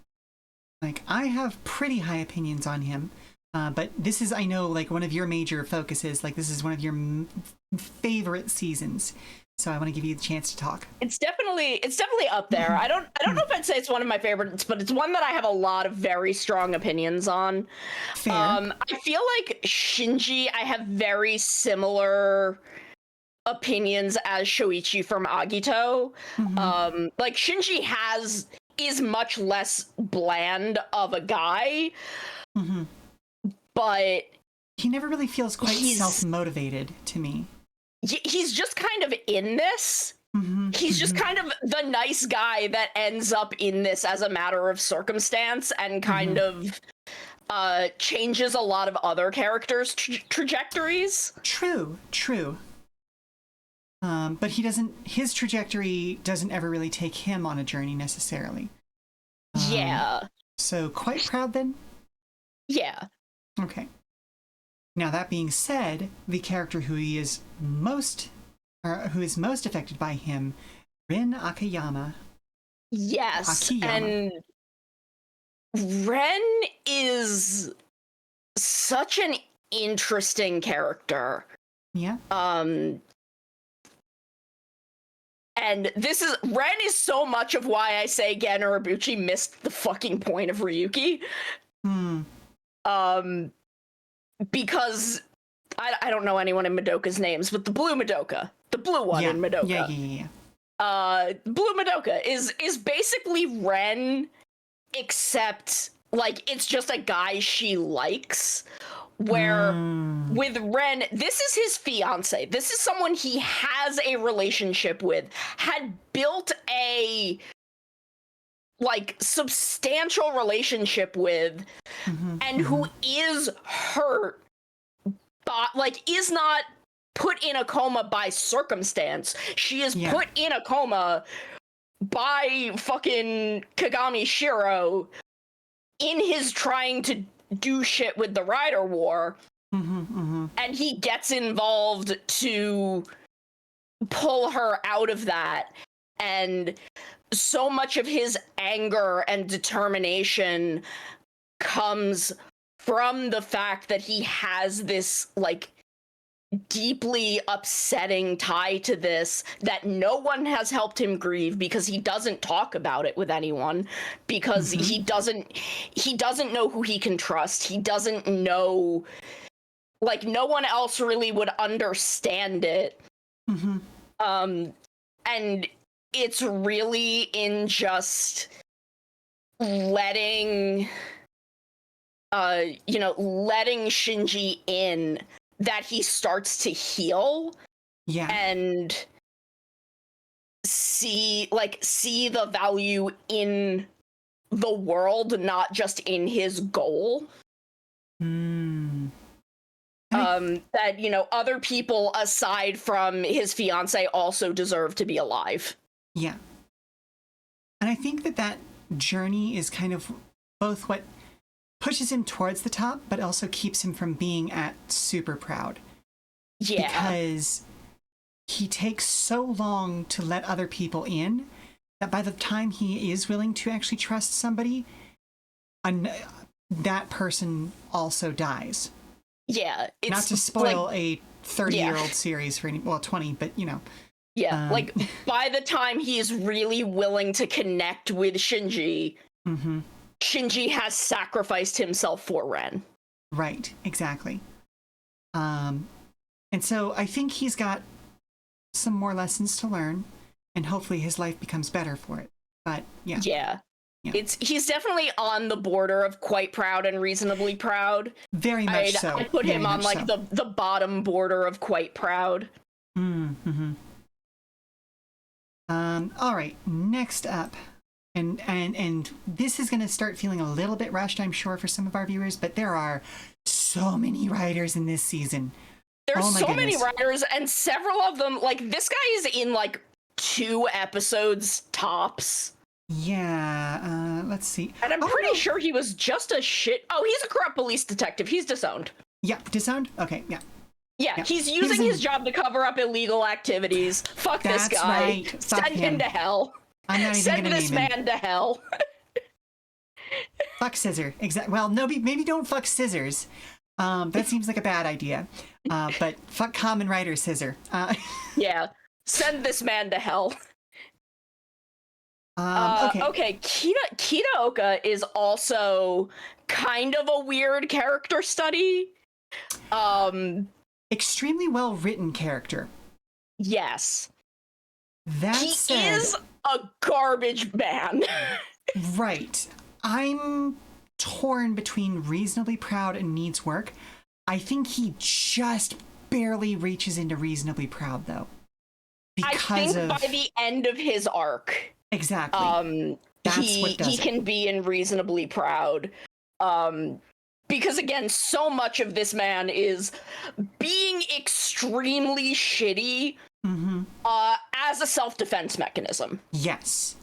And while that's an understandable reaction to a lot of the things that have happened in his life, it does not excuse the behavior, if that makes sense. But he fights very strongly for those he is defending in court, even when they're people that he maybe doesn't like. You know? Yes, he does give his all to his clients regardless of his personal feelings. And I can appreciate that. He is gross to every woman in this show. Yes, that is also another thing that pushes him down towards the bottom. Goro. He's assistant and the man who takes over Kamen Rider Zolda. God, see, Goro is a good boy. He is. He has fucked up in his life, which I think will keep him out of super proud.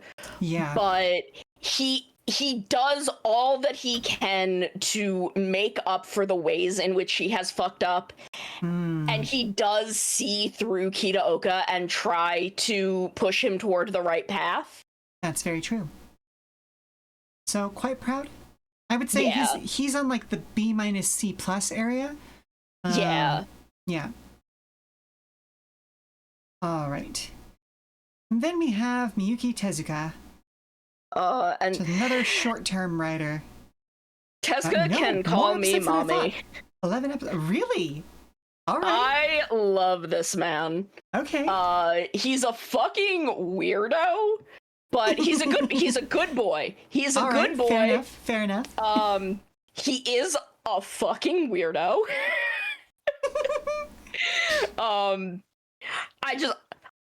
was so upset when he died. I had such a crush on him watching Ryuki. I don't know what it was. He's a smooth talker. He's got Riz. Man's got Riz. He does. I would definitely let him hit it. You're right. Yep. Alrighty. So let's see. Jun Shibaura. Kamen Rider guy.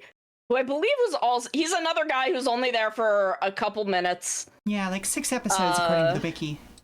Oh god, that he was there that long? Yeah, apparently. I thought he was only around for like 2 episodes. Yeah, he definitely feels like he's not there practically at all. Like he's a background character for most of it. Yeah. Like we meet him and he's kind of mysterious, and then like, oh, okay, we get to know a little bit more about this guy, and then the unfortunate happens because the plot had ideas. Yeah. So reading this over, because again, don't remember this guy well, seems to be a shit man. Yeah. Like, seems to really like murder. That guy, like just looking at that photo, this is a cat. This is an outdoor cat that is unfortunately no longer able to be trained. This is a man who loves murder, thinks Asakura was a cool guy, and also was a gamer. So he can also be sent to hell. Okay. Speaking of Asakura, I'm not even going to place him. He goes straight to disown. He goes straight to disown. He is a fascinating man who I want to spray with a hose. Yeah. Oh my god, yes. Jun Shimura was definitely on Xbox Live saying slurs. 1000%. Oh yeah, no, we're super proud of Asakura. He's a great man who's never done anything wrong. I spent the entire show wanting to spray him with a hose. He is so gross. And again, this is not a judgment on how they're written. He is a character exquisitely written to be a bastard. Yeah. Like, he is so good. The writing and acting of Asakura is incredible. He is the villain. He is the day-to-day villain of this show. Yes. He is what is actively antagonizing the cast while the actual plot is happening somewhere else. All right. Which, funny enough, brings us to the overarching antagonist, if not necessarily villain. I don't know. How would you qualify Shiro Kanzaki here? I would call him more of an antagonist than a villain. Okay. Because he is, Asakura is the villain. Shiro is the problem. Yes. Yes. Okay, if anybody's curious about this, yes, he is not technically Kamen Rider Odin, but he is basically Kamen Rider Odin, which is why he makes this list. Functionally, for the scope of what we are doing, he's Odin. He's Odin. And he is disowned. This is a man, and again, this is Shiro is. The thing I love about Ryuki. The thing that I talk about in Ryuki is Shiro and Yui, and the absolutely fascinating story that Gen Urobuchi did not get. He looked at Shiro, was like, "That man has a point, actually," and I'm like, "Damn, you gotta reevaluate." Yeah. Because the entire story of Ryuki is Shiro and Yui, who are siblings, he is her older brother, were abused as children. Yui more or less died, but the mirror world gave him back a copy of her. Yes. That was kind of doomed to not function forever. And his entire thing is, oh, well, if I use the power of the mirror world, I can win this contest that I have rigged in my favor, essentially, and make her into the real Yui. So Man it is not to deal with his own grief and makes it everyone else's problem. Yeah. So he is continuing a cycle of abuse. It is a hurt people. Mm-hmm. This abused child continues the cycle of abuse because the only love that he has ever known in his life, the only good person he's ever seen in the world, is his sister Yui, and the world can burn for him to get her back. Yeah. And Yui finds out about this and is like, that's fucking stupid. Mm-hmm. That's fucking awful. We're not doing that. Fuck this. It sucks even more. I shouldn't say it sucks more. It's a more poignant story because she spends a good deal of time trying to convince him to live his own life. And he sees her as so much of an object at that point instead of as a person that he refuses to listen and continue. Like, that could have been his inflection point where he became a good guy, but he chose not to. Yeah. And like, that's heartbreaking, you know? Yeah, no, Ryuki is an absolutely gut-wrenching show when you realize that the point of it is Yui and Shiro and not basically everyone else that you spend every episode with. Yeah. It was a little bit of an overambitious project for her first rider. Well, you know. But it really did shape a lot of the rest of Heisei and even Reiwa. Yeah, we are still seeing, like, Ryuki walked so that Geats could run. You know, you're right. You're absolutely right. That said, speaking of some of the everybody else's, this guy, Satoru right to Tojo. Hell. Right to hell. I hate this man. I hate this man more than anyone else in this show. Really? His entire thing. Oh my god, what? Yeah, Kamen Rider Tiger. What in the world? Oh my god, what? He has this whole warped sense of heroism where he's very much Titan from Megamind.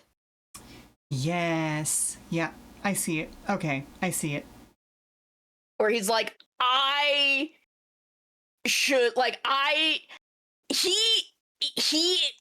this man is like, I've solved the trolley problem. And he just murders everyone about it. Yeah. It's fine for me to do murder if it's for the greater good. And I get to decide what the greater good is. Where have you heard that one before? Send this man directly to hell. Now, how do you feel about Mitsuru Sano, Kamen Rider Emperor? I think he also fucking sucked, but... Yeah, he was one of those short-timers. He had 5 episodes. Yeah. Comes from an affluent family, worked in a parking garage, occasionally cleans rich people's cars. Father sent him out into the world so that he could learn the hardships of life and not be spoiled by a rich upbringing. However, due to his poor lifestyle, thinks everything can be bought. Yeah, this is... I feel like he could have been in Need's work if he was around longer, because that's an interesting place to be, but he does just be a shit. Okay. He is kind of just here to be a shit and be a problem for a couple of episodes. All right. Straight to that he goes then. All right. Moving to our next series, Spies, which the next episode flash for this lives in my brain forever. Like, it's oh my goodness, just open your eyes for the next Spies. Like, I don't know why that just stuck in my brain, but it's just so good. It's such a phrase.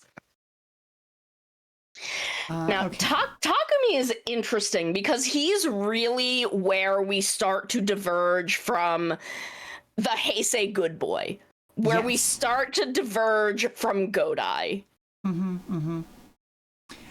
I will also say early on in the series, I did not like him. But as we learned more about him, for obvious reasons, if anybody has seen the series, that's when he grew on me. Yeah, I feel like you're really supposed to question early in the series, like, why is this guy our main rider? Yes, I would agree with that. Why this man? After, all of the very, very good boys that we've had up to this point. Because it's pretty much been, here is a good boy, he's gonna save the world. Yep. And Fies walks in with, this is a garbage asshole. He's gonna save the world. I'm torn between reasonably proud and quite proud because he is still a garbage asshole. But the things we know about him by the end of the series, it's this one's hard. I'm gonna say quite proud because he wants to be that good boy. Sure, I will agree with that. But he doesn't quite know how because of the ways that he's hurting. Yes. This guy is another one. Masato Kusaka. Disowned. Hate this man. Okay. Love him as a character. Love his actor. Again, if we were factoring in actors, he'd be in quite proud. I love the shitlord that plays him. But Kusaka is an awful, awful human being. Fair enough.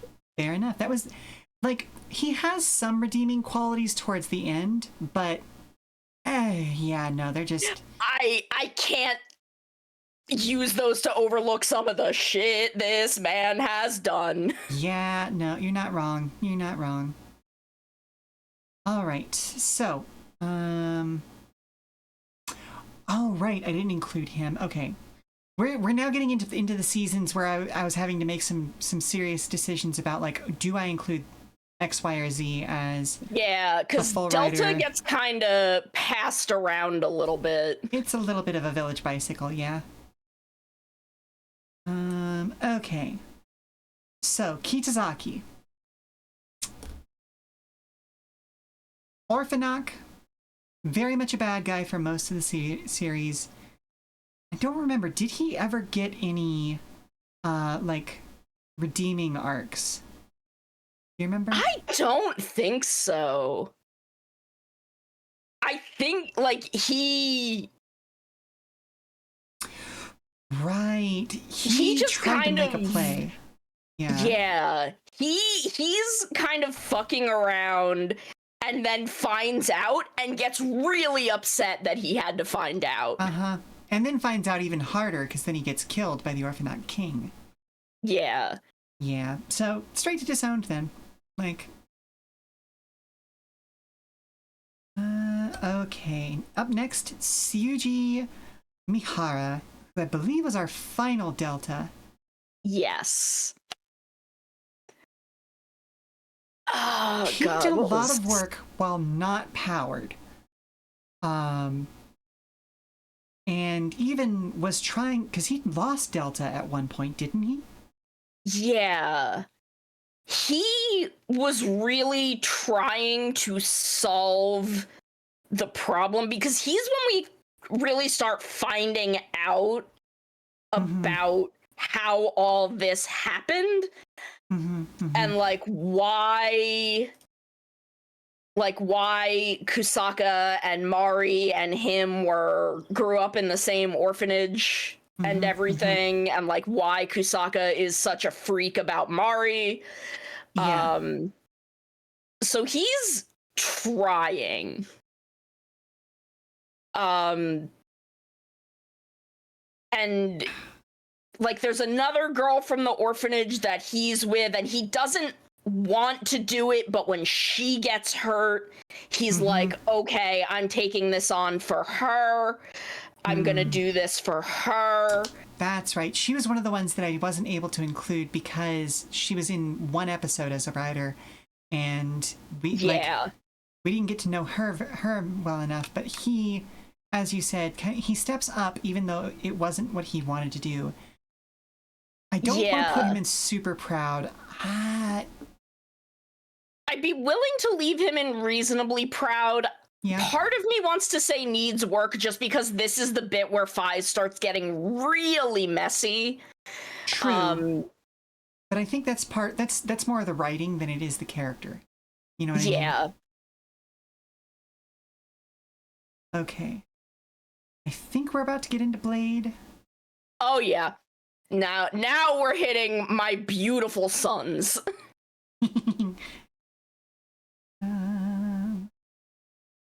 Yeah, it should just be those 4? No, 5. Okay, it is 5. 4.5. 4.5.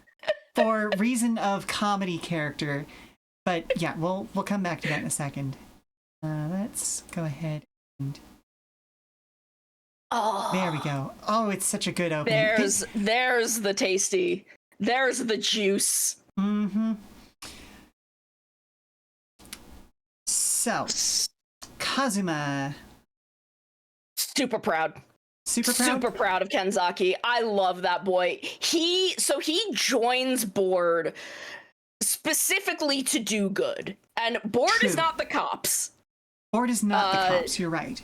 His entire thing is there's this thing, I want to help, I want to do good, I have been dragged into this thing, people are getting hurt in it, and I want to prevent that. Very true.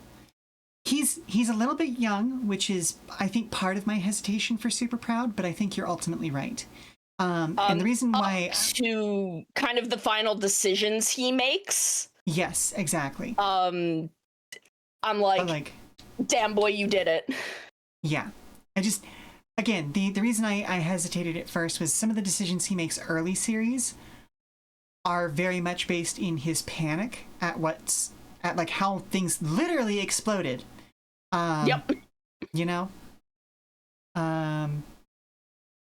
But yeah, I think super proud makes sense for him, especially with how he is at the end of the series. Yeah, the way he is able, especially the way that he takes on Hajime emotionally. Mm-hmm. Like, when he has that realization later on of, oh, I'm the only one who can help fix this thing that has gone wrong in the world. And he really steps up to it. Yeah. Sakuya Tachibana, Kamen Rider Garen. Call me mommy, baby. This man is the fucking love of my life. Fair enough. He is an idiot. He would rather end the world 45 times than fucking go to therapy. Yeah. To this day, he's still fucking up terribly. He is, because he was just an outsider, wasn't he? Those eyes. Oh my goodness. Oh, well, which means that even within the official canon, he's still in our age range. Yep. So, you know. Oh yeah, no, he's still going. He was in Outsiders a couple of years ago. Fucking up so bad. They literally can't get rid of this man. He just keeps showing up. Oh yeah. I love that for him. When actors love playing their writer characters because they just keep showing up in these outside projects. It's so good. So, speaking of Jokers, Hajime Aikawa, Kamen Rider Chalice, also known as Joker. Super proud. Yeah, I think so. He's the most baby. His entire thing is, I am a monster. Mm-hmm. I know I am a monster. Mm-hmm. I am the monster that is meant to reset the game when the game gets real fucked up. Yeah. So, like, I'm the worst part of the game. Mm-hmm. Oh no, this man is sad and wants to see his family again. I'm gonna go take care of them. Yep. I'm gonna go take care of and protect his family and raise his beautiful baby daughter. He could have into a been, good girl. yeah, he could have just stuck with the monster thing and been like, I'm the worst of the worst. I only come out, as you said, when things get real fucked up.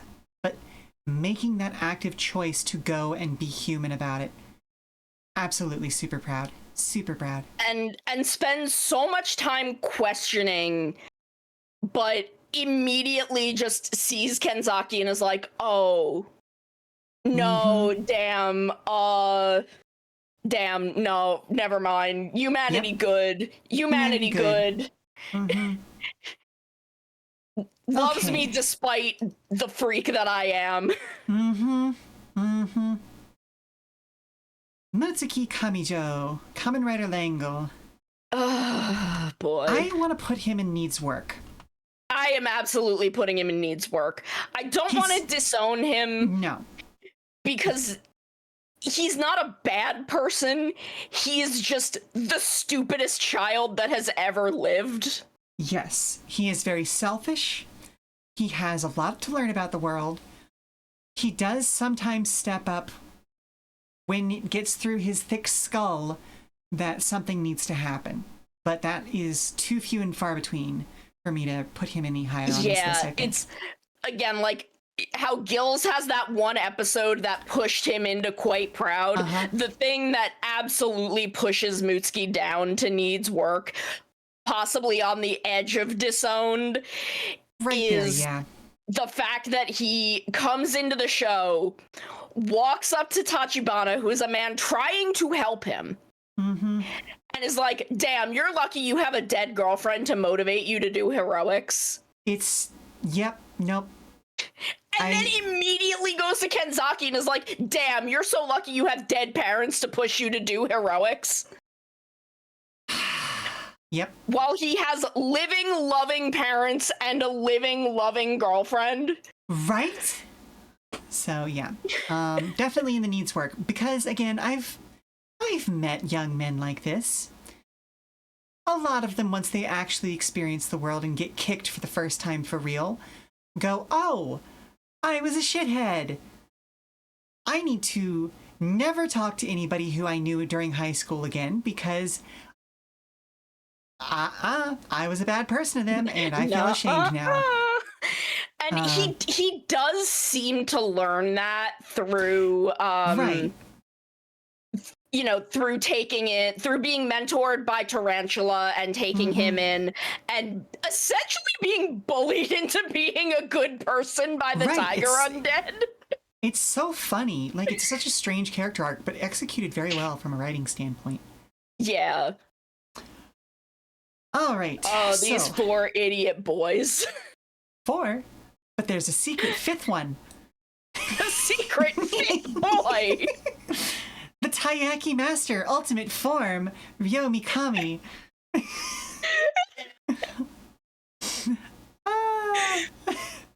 Oh my god. I want to put him in super proud. I do. Yes. He's a special boy. He's a special boy who gets to be a superhero for one episode because he's trying to be a good man and impress his girlfriend, I think? Or was it trying to impress her so she would be his girlfriend? I forget which. No, I think she was already like his girlfriend or fiance. I'm pretty sure they were already together. Okay. And he just wanted to like prove to her that he was worth her time. Yes. Ooh. Okay, so we do have another commercial break coming up in about 8 minutes. Do we want to start our next season now, or do we want to take that commercial break early and come back on the next season? No, let's take it early, because I was thinking like, oh, we can get through Hibiki pretty quick, and then I'm like, no, we can't. There's a lot of guys in Hibiki. There's a lot of guys in Hibiki. So, okay, folks, we're going to take a commercial break a little bit early. So stand up, stretch, refresh your refreshments, and we will be back in 5 minutes. And there we go. Curtain is falling. Very nice.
Oh, this one's going to be fun because this is a series that really started out as a different property but became a Kamen Riders series due to some production fuckery. Kamen Rider Hibiki. There it is. Who am I kidding? Mommy. Yeah, no, straight. Look, right. the show's resident mom is like, yeah, he can call me mommy. Yep, no, he is Kamen Rider Hibiki. Hitoshi Hidaka. Just a wonderful man who is doing his best as both a hero and as a newly formed mentor. He wasn't expecting to have a kid, but then he had one. He stumbled into fatherhood. He did, and he picked up those reins as soon as he could. So, Yuri Izumi. How do we feel about him? Especially towards the beginning of the series, very full of himself. Yeah, I'm fine and reasonably proud in just like, he's doing a good job. He's also being a dad. Yeah. Hanging out, being a dad, little full of himself, but, you know, he is kind of the slut of the team. You're not wrong. Yeah, I think reasonably proud works for him. Oof. Okay. I'm at this point, you know, I have questions about where his mentee ends up. Well, you know. We'll get there. Tomizo Toriyama. I'm super proud of Todoroki. I love that boy. I think so. He's a good boy. He does his best. He has a couple of stumbles. He's trying so hard. But he only stumbles because he's trying so hard. Exactly. He believes in his goals and his ethics so strongly that sometimes he forgets that he needs to also bring other people into it. And I think that's part of what it is. But he also learns from those incidents. And so I think that's, I think some of it is he also wants to be Zanki so badly that for a good chunk of early on, he doesn't let himself be Todoroki. Yes, I would agree with that. He's trying to fill someone else's shoes. Oh, goodness gracious. Excuse me a moment while my iPad crashes. Because I have so many fucking tabs open. Because there's just so many guys. And I don't even know if we've gotten halfway through them at this point, and I'm afraid to scroll and find out. God, unknowable. Okay, we are currently in Hibiki, so I need to keep that tab open. It also doesn't help that fandom is blitzing me with ads. Yeah. Yeah. Like, we're basically a quarter of the way through Heisei. Oof. Oofa doofa. Oh my god, you're right. Oh my goodness. There's so many guys. There's just so many guys. Thankfully, after this one, that clears up a little bit for a while. Yeah. No, Kabuto is also heavy. And I was Kabuto's also fucking heavy. Kabuto is next. Yeah, and it sure is. And it clears up for a little while. I'm real tempted to put him in Call Me Mommy. Oh, Zanki? Absolutely. Yeah. Oh, absolutely. Yeah. Just, there's nothing like a stoic man who bears the world on his shoulders and, refuses to let anybody else feel pain until he has the moment where his whole found family comes around and says, we'll carry this for you. Yeah. And his whole fight against being fucking dead in order to ensure Todoroki is on the path he needs to be on. And he's played by Kenji Matsuda. Oh my god, yeah. If we're bringing actors into that. Mm. All right. So, how do we feel about Donkey? I have to admit, I don't remember this guy. Like, he made very little of an impression on me. Straight up have no idea who the fuck this is. Okay, first introduced rescuing a camper from a Yamabiko and its parents. During his fight, the Mida Radoji appeared and began attacking Doji Hime, and feasting on them, much to his shock, as Yamabiko was easily killed by the monster. Later, he's seen in civilian form reporting to Takashi headquarters, talking on the phone. Afterwards, he and Shuki volunteered, test Kokore's armed saber form. The experiment resulted in both of them temporarily losing their powers for over a month. Almost a month, excuse me. What is this? Yeah, he's very much a background writer. I'm gonna put him in reasonably proud because he he's seems part of the fine, organization. I guess. He seems fine, but he's not really here enough for us to make a good judgment about him. Yeah, like he seems okay. Yeah, Question mark. Reasonable guy. Let's see. Oh, this guy was in one episode. That explains why I don't have a picture for him. Yep, Aiki, another one-off guy. Goki. Shoki, another one-offer. Sure, they fine, exist. I guess. Nope, I didn't even include them in the thing. But you know who did get included in the thing? Okay, we're just gonna play that game. Whilst I struggle with Chrome off-screen, Kamen Rider Shuki, Shiori Shinagawa. Oh, girl, you have the ugliest suit in all of Kamen Rider. She does. And that is gonna keep you out of Super Proud, if anything. Because I can't deal with you wearing that thing. But I also really feel like she fucked over Akira. Yeah. And that's like, I'm between reasonably proud and needs work because she's so lost in the sauce. She is. It's very much one of those situations where she's trying to do her best, but is also doing it at the cost of everyone else for a good period of time, you know? And to the point where she really is what causes Akira to step back from being an Oni. Yes. And I really don't like the way that was handled. All right, needs work then. Needs work. So, like, not only did she fuck up everyone in the present, she kind of fucked up the future of the organization. A little bit, yeah. A little bit. Speaking of Akira,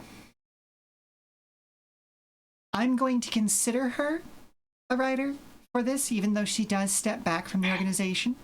So we're keeping her in. She was in it so long that... Yes. Like, she nearly was Ibuki's successor. And should have been. Yes. Because the main reason she stepped back is because she saw how lost in the sauce Shuki was and was like, oh, I don't want that to be me. So I'm going to leave this entirely. Because I think her whole thing was her parents got killed. And that's why... Let me double check. She was kind of doing it for... Yes. Kind of like bordering on vengeance. Yeah, and that was part of her character arc, was learning to move beyond the vengeance of it and into a place where she could be her own hero. But then specifically, as you said, because she saw what Shuki had become, she was afraid of that vengeance growing within her again. That being said, I would like to make a suggestion for Super Proud, because she didn't leave the organization completely. She decided to become a supporter instead. Yeah. And I have to respect that. I will, like, the choice she makes is not her fault. Yes. And I think as young as she is, looking at everything, deciding that if I stay on the battlefield, I could hurt people the way Shuki has hurt the people around her. I need to reevaluate my role here. Yeah. I think is admirable. Yeah. Okay. Kyosuke Kiria. I'm torn. I don't hate this man the way everyone does. And like, that's the thing. I'm torn because I can see a good way. Like, he's young. He's 15 in the series. So I'm not putting him in disowned by any means. Part of me wants to put him in needs work, but only just barely. And I think that's more the fault of the writers than it is him, the character. Yes, I think, and I would say needs work because at the end of the series, he is at the point where he is starting to do that work. Yes. He is just getting there. And I think that and for anybody who doesn't know this, Hibiki's original writing team was basically replaced partway through the season, and the outcome of the story was deeply changed as a result of that. Yes, it's again with Old Man Toei being Old Man Toei. Yeah, because I feel like if the original writing team had gotten to take a crack at Kiria, he would have been in reasonably proud, if not quite proud, by the end of the series. But they didn't do the work to get him there. Yeah, he stayed a little twerp, who, granted, has good reasons to have some of the problems that he has. But yeah, he's so much of the problem is he is an interesting kid who is being put in basically at the end of this show. Yep. And he's an interesting foil to Asumu. Which is what he was supposed to be. Yes. Because these are both kids who have non-traditional family lives, but whereas our main point of view character comes from a lower class, maybe low middle class family, Kiria comes from an upper class family whose parents just don't have time for him. Yes. To the point where they're not even physically in Japan. They're overseas and just, they call him every once in a while, kind of a thing. Yeah, and I am a lot more sympathetic to that character archetype than a lot of people are. But he needs work. But he needs work, and the end of the show is him just getting to the point of him starting to do that work. Him having that realization of like, oh, okay, no, like, I've been a jerk. I have not, like, he has held on to his childishness, and he comes to that realization of like, no, I need to, if I'm going to step into this role, I need to be an adult about it. So, yeah. Yeah. And I need to not focus on my own pain, my own angst. I can't see it, but I just put my finger on my nose. Exactly. I need to become someone who knows that pain and helps take it away from others. All right. Last character for this series. Kamen Rider Asumu. Or Asuma? Is it Asuma or Asuma? Asumu. Asumu. Okay. I thought that was correct, but yeah. I'm super proud of this boy. Yes. I love him. And this is another one of those things where I'm considering his ending to be the movie ending, where he gets to be an Oni. Because he fucking deserved it. He deserves it, but I also don't hate his show ending. I don't hate the decision of the battlefield is not for me. I have been there. I have seen it. I know it is good and helps people, but I am not the person who should be fighting. I want to heal people, and I'm going to become a doctor. I think that is a great ending. I wish it had been better supported by the writing of the episodes. Yes. Does that make sense? Yeah. I agree. And I think again, that's a writer issue, casualty of the writer shift, of bringing in his narrative foil so late into the show. Yeah. I genuinely think it is a good place for him to end up. Agreed. But is not, the narrative didn't get him there the way it should have, if that's what was intended for him. Exactly. All right, one last thing to say about Kamen Rider Hibiki before we move on, and it is purely an annoyance on my part. I wanted to see someone play the Kamen Rider trombone. Why the fuck didn't we get to... It's in the background. They made more than one of the props. It's on the wall. I want to see the Kamen Rider trombone. Please do it. Uncle Toei, if you're listening to this now, please, please, please. Please put someone in a movie and just have them use it. Put it in a net movie. Just give me one little slide, blat, It's so funny. Put it in fucking Outsiders 2 or something. Please. Alrighty. Kabuto. So now we enter the slut zone. Yes, we do. This is where the boys who fuck live. You're not wrong. Oh my goodness. Soji Tendo. I am so torn on this one because it is a hard one. I want to put him in Call Me Mommy. The problem with that is his character is forever trapped in his own season because his talent agency was not happy that the actor wanted to unionize. Yeah. But you damn well know, because he's talked about this in interviews, he loved playing this character and he would have been coming back if he had been able to. Even I don't know if he still does, but he ran a cooking channel on YouTube for a while. Oh my goodness, I didn't know that. He does a whole miso mackerel episode where he has Kagami's actor come on. Oh my goodness. Makes miso mackerel for him, and they hang out and talk, and it's really because they can't refer to Kabuto by name. So they just call it the show we were on together. Yeah, the show we were on together. It's very funny and very sweet. They are people who are clearly still so fond of each other. Kabuto is a deeply scuffed season. It is so scuffed.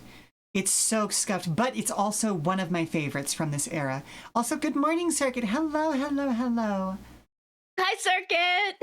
It's one of those seasons that Soji Tendo as a character, season starts, he's immediately I am literally God's gift to the earth. And I'm just you little shit. Yes, I would let you smash. It's I think the reason that Tendo Soji works for me, and this is another thing that will come up in Kiva, is he is like this, and literally everyone around him is oh my god, please shut the fuck up. But at the same time, he also then supports that with action. Yeah. Which annoys the people around him even more. They're just dude, shut the fuck up. You're not, okay, you are all that, but don't. Ah, God, why is he so good at this? Being so annoying about it. Except Kagami, who is this man is so annoying, I can't not suck his dick. All right, so where are we putting him? Are we putting him in Super Proud? Are we putting him in Call Me Mommy? Because maybe that's just me, but I don't know. I want to put him. I can't put him in super proud because he is so fucking annoying. Fair enough. Fair enough. But I would be willing to put him in quite proud because this is a man who is taking care of his younger sister, adores her, drops the whole act anytime she's around. Like, is genuinely a good man. Yes. But God, he's so fucking annoying. So fucking annoying about it.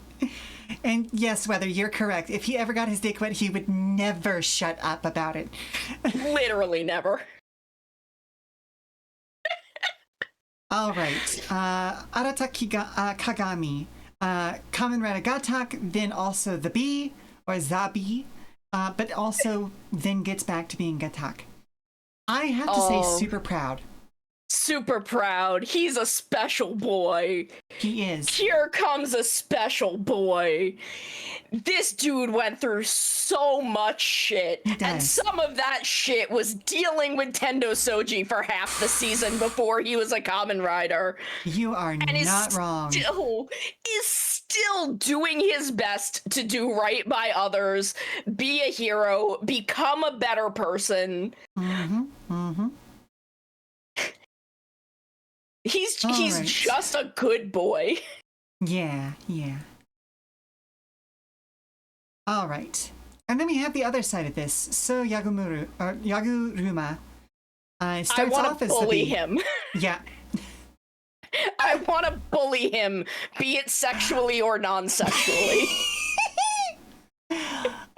So here's the thing. Early season, I would have absolutely put him into the disowned pile. Oh, yeah. Once before he comes back, is Kick Hopper, this is the worst man on Earth. So do you think he has done the work? Or do you think he still needs work? No, okay. He has not done the work. All right. He wants to do the work. He does not know what the work is. Fair. He is trying to do the work and does not know what it is he needs to be doing. Buddy, you were assigned English homework. Why are you doing fractions? Like, that's exactly it. Did I skip one? Hang on a second. There you are. There's the little man. The Punch Hopper. Again, specifically because of the turnaround he shows once he becomes Punch Hopper. I don't want to put him in Disowned, but still needs some work. I would even put him in Reasonably Proud. Oh, yeah? Because he knows the work he needs to do. He just doesn't know how to do it because the person he's asking for help on his homework is Kick Hopper. Valid. Okay. All right. We'll put him in Reasonably Proud then. He's actively trying. He's just following the stupidest man alive. Valid.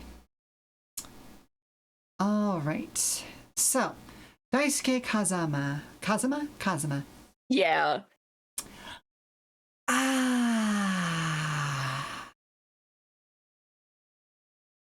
He's a toughie.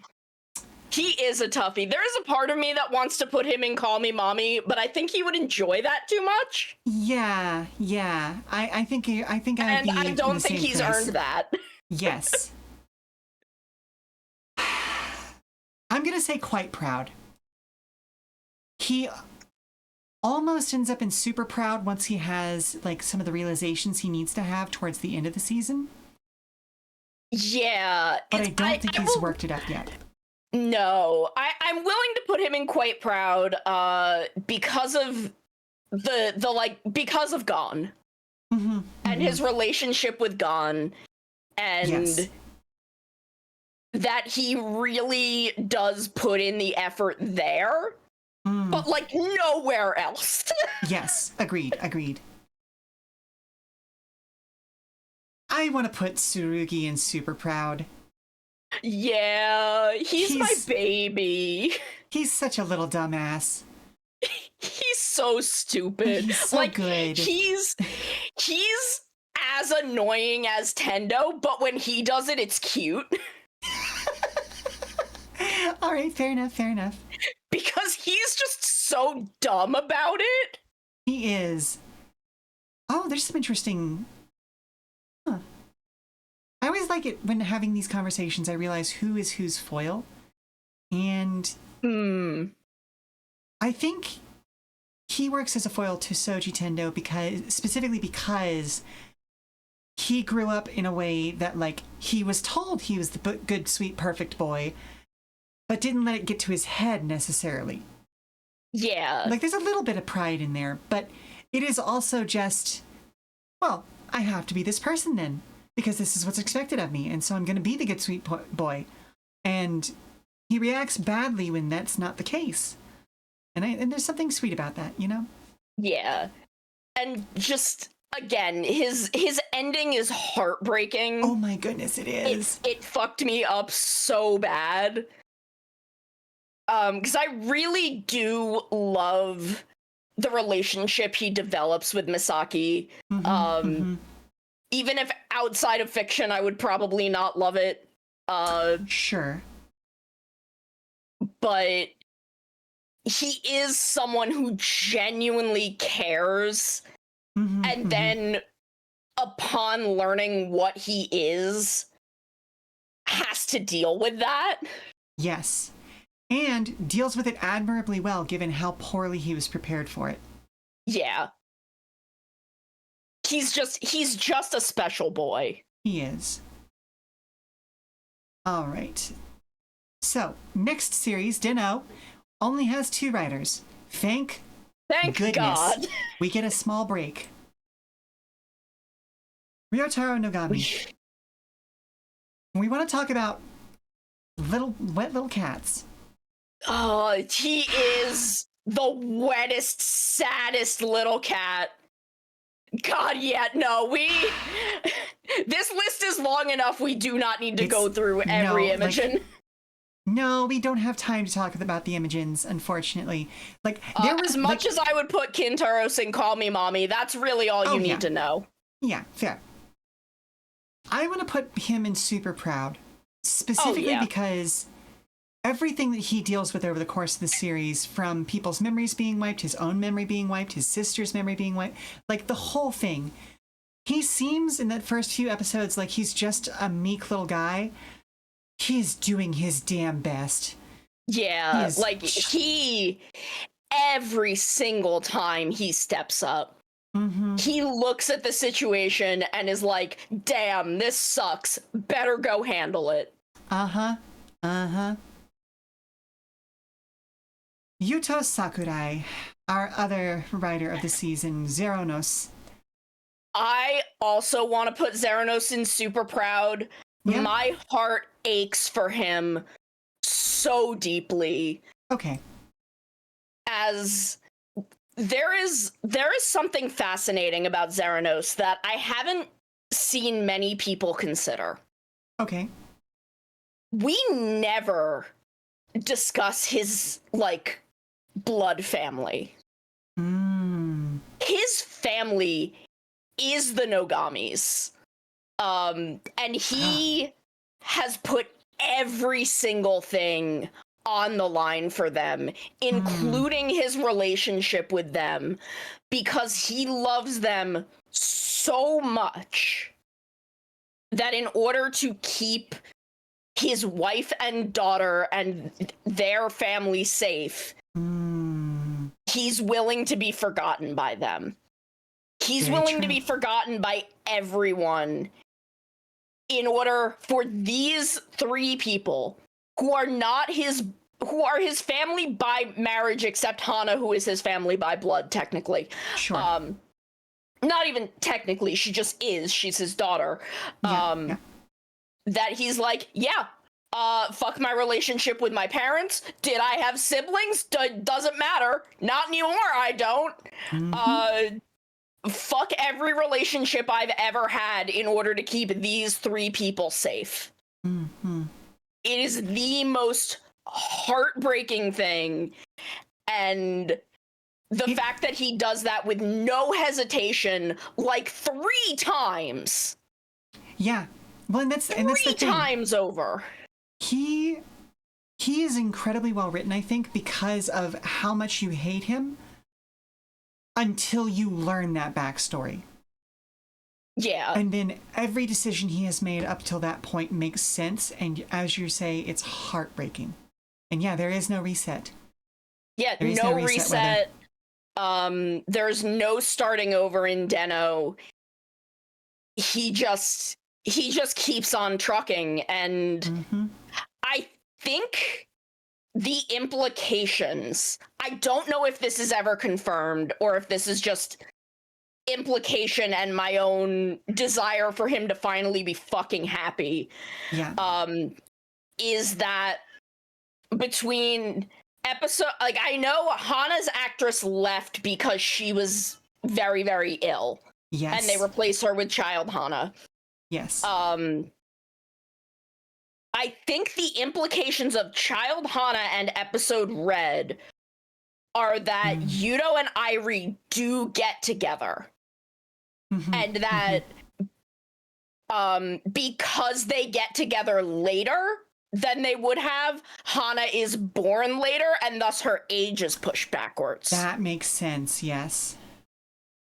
Okay. I believe that is what the implication is supposed to be. Yeah, I'd be willing to go along with that. All right. So, carrying right on into Kiva. And I apologize for not catching that I'd missed the song change earlier because Climax Jump is an absolute bop. Yeah, one of the best they've ever made. Absolutely, yes. There is no one I'm prouder of than this boy. My beautiful, perfect son, Kurenai Wataru. Yes. Agreed. There is no one on the face of the earth that I am prouder than. Yep. No further discussion need be done. Had a challenging life. And yet stepped up. I was in a very, very bad place when I started watching Kiva, and I consumed Kiva over the course of 4 days, and it prevented me from doing something I probably would have regretted. Oh, wow. Well, I'm glad. Entirely because of him. I'm glad. Seeing him in as much pain as I felt I was in, and still, even though he didn't want to, no matter how much he was hurting, he got up and he did it. Yeah, that is a very... There's no one I'm prouder of. All right.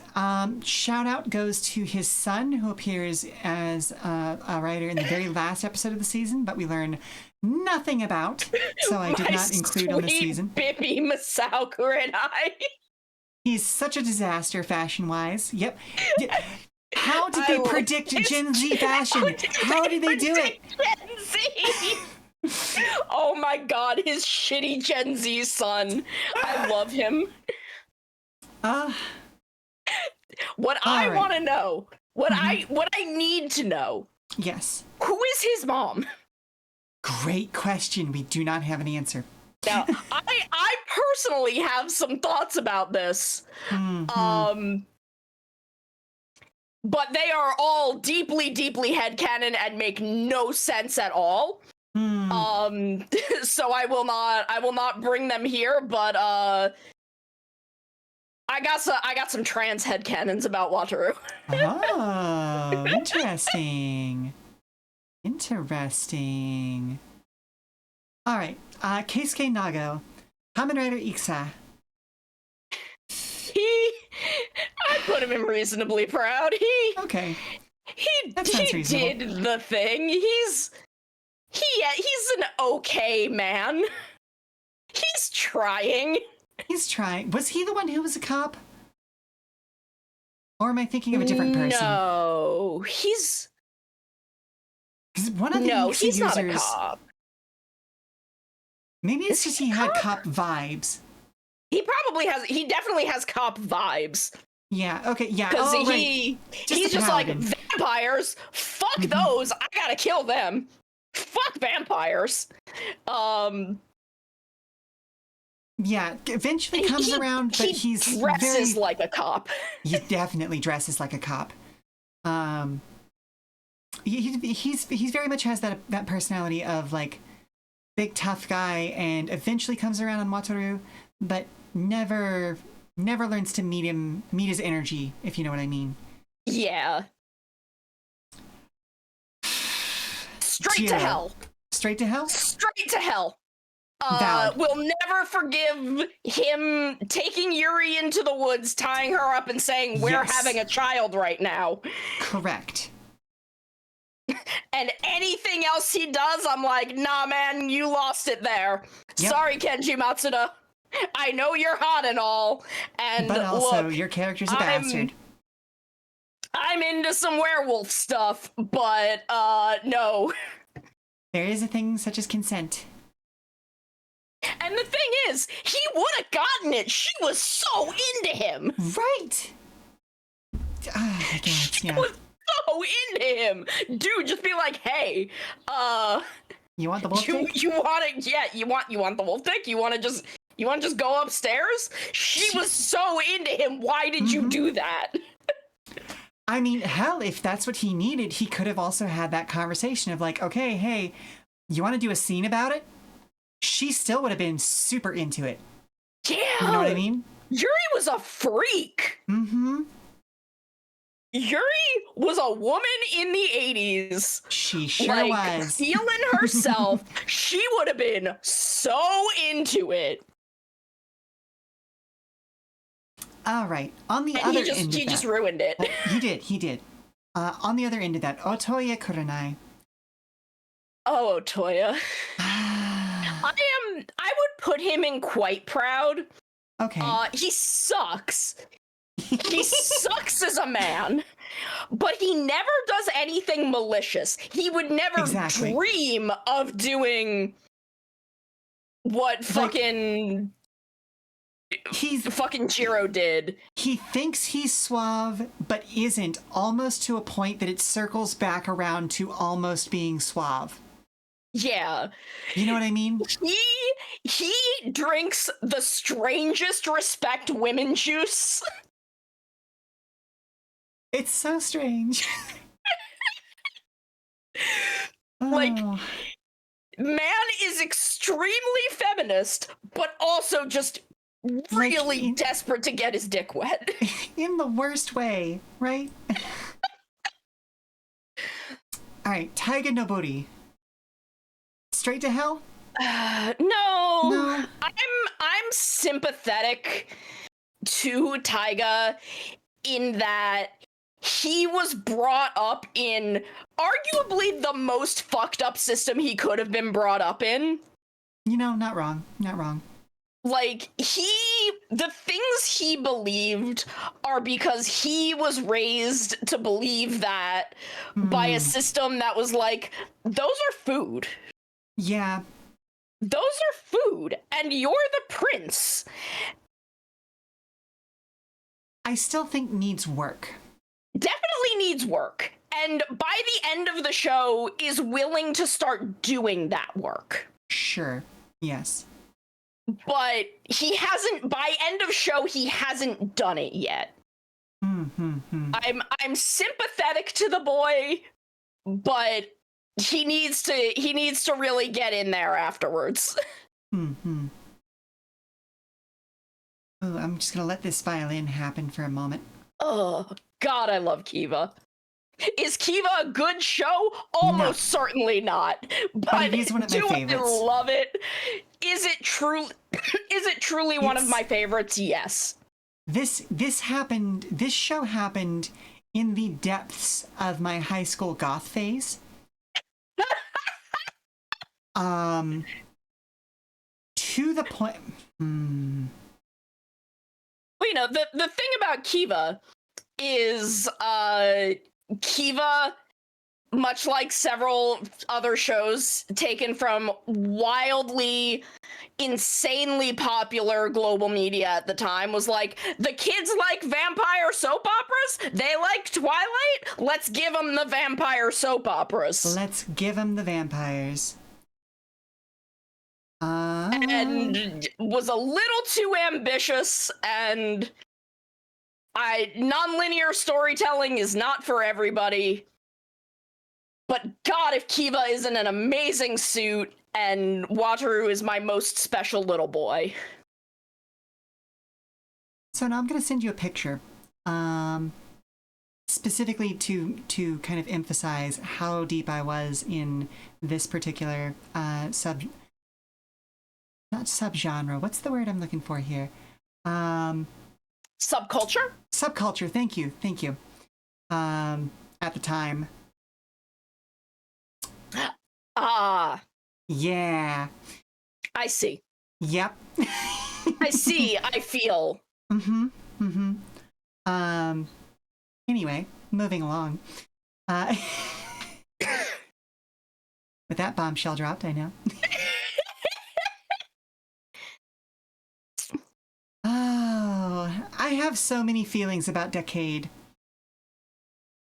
My feelings about Decade are complex, and once again come down to, I want to bully Tsukasa either sexually or non-sexually.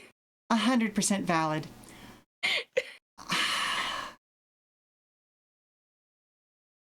The writing in this season was subpar at best. It's another problem of Decade had the rug ripped out from under it mid-show. It absolutely did. Early mid-show. Specifically because Sho Aikawa had intentions for the storyline, and Toei was like, no, we want to do something else. And he was like, no, this is what I've laid the groundwork for. Right, and they're like, no, we're going to do this other thing. And he's like, cool, bye. And then I don't think they had a proper lead writer until they gave it to Toshiki Inoue in the last, 6 or 7 episodes. And then Inoue did Inoue things. As he does. He's only capable of being himself. For better and for worse. I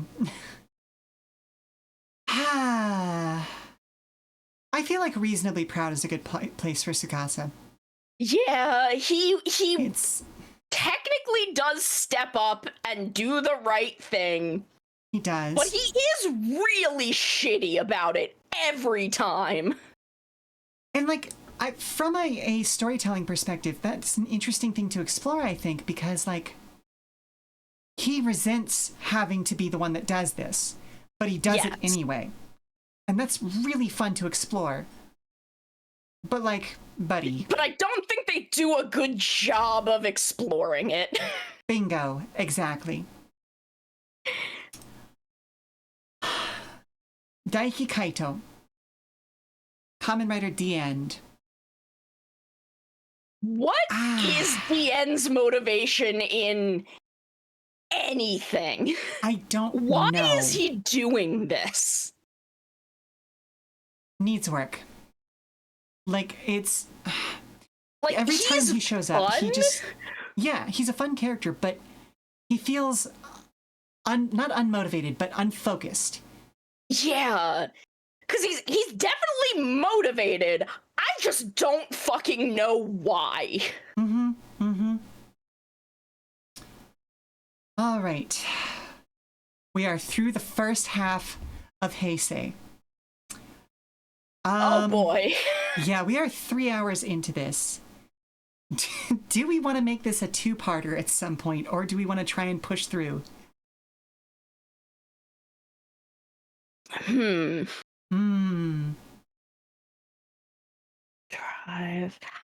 feel like aside from Gaim, Heisei 2 has a much smaller cast of writers.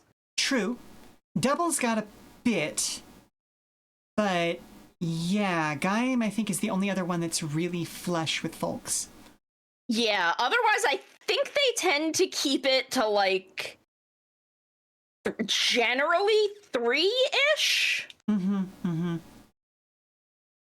then we get to Reiwa, which is going to be a whole other thing. Oh boy. Yeah, no, Reiwa, they're just like, I don't know. Let's give everyone a belt. For context, no, there folks, is X-Aid. X-Aid has a lot of people. A full third of this list is just Reiwa Riders, and we are only 7 seasons in. Oh boy. Reiwa may have to be the part 2. Reiwa may be the part 2? Okay. All right, well then, let's go ahead and take a commercial break here, and we'll come back with the beginning of Heisei 2. All right, stand up, stretch, do all that good stuff, refresh your refreshments, and we will see you on the other side.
Hello, gamers. Hello, hello, hello.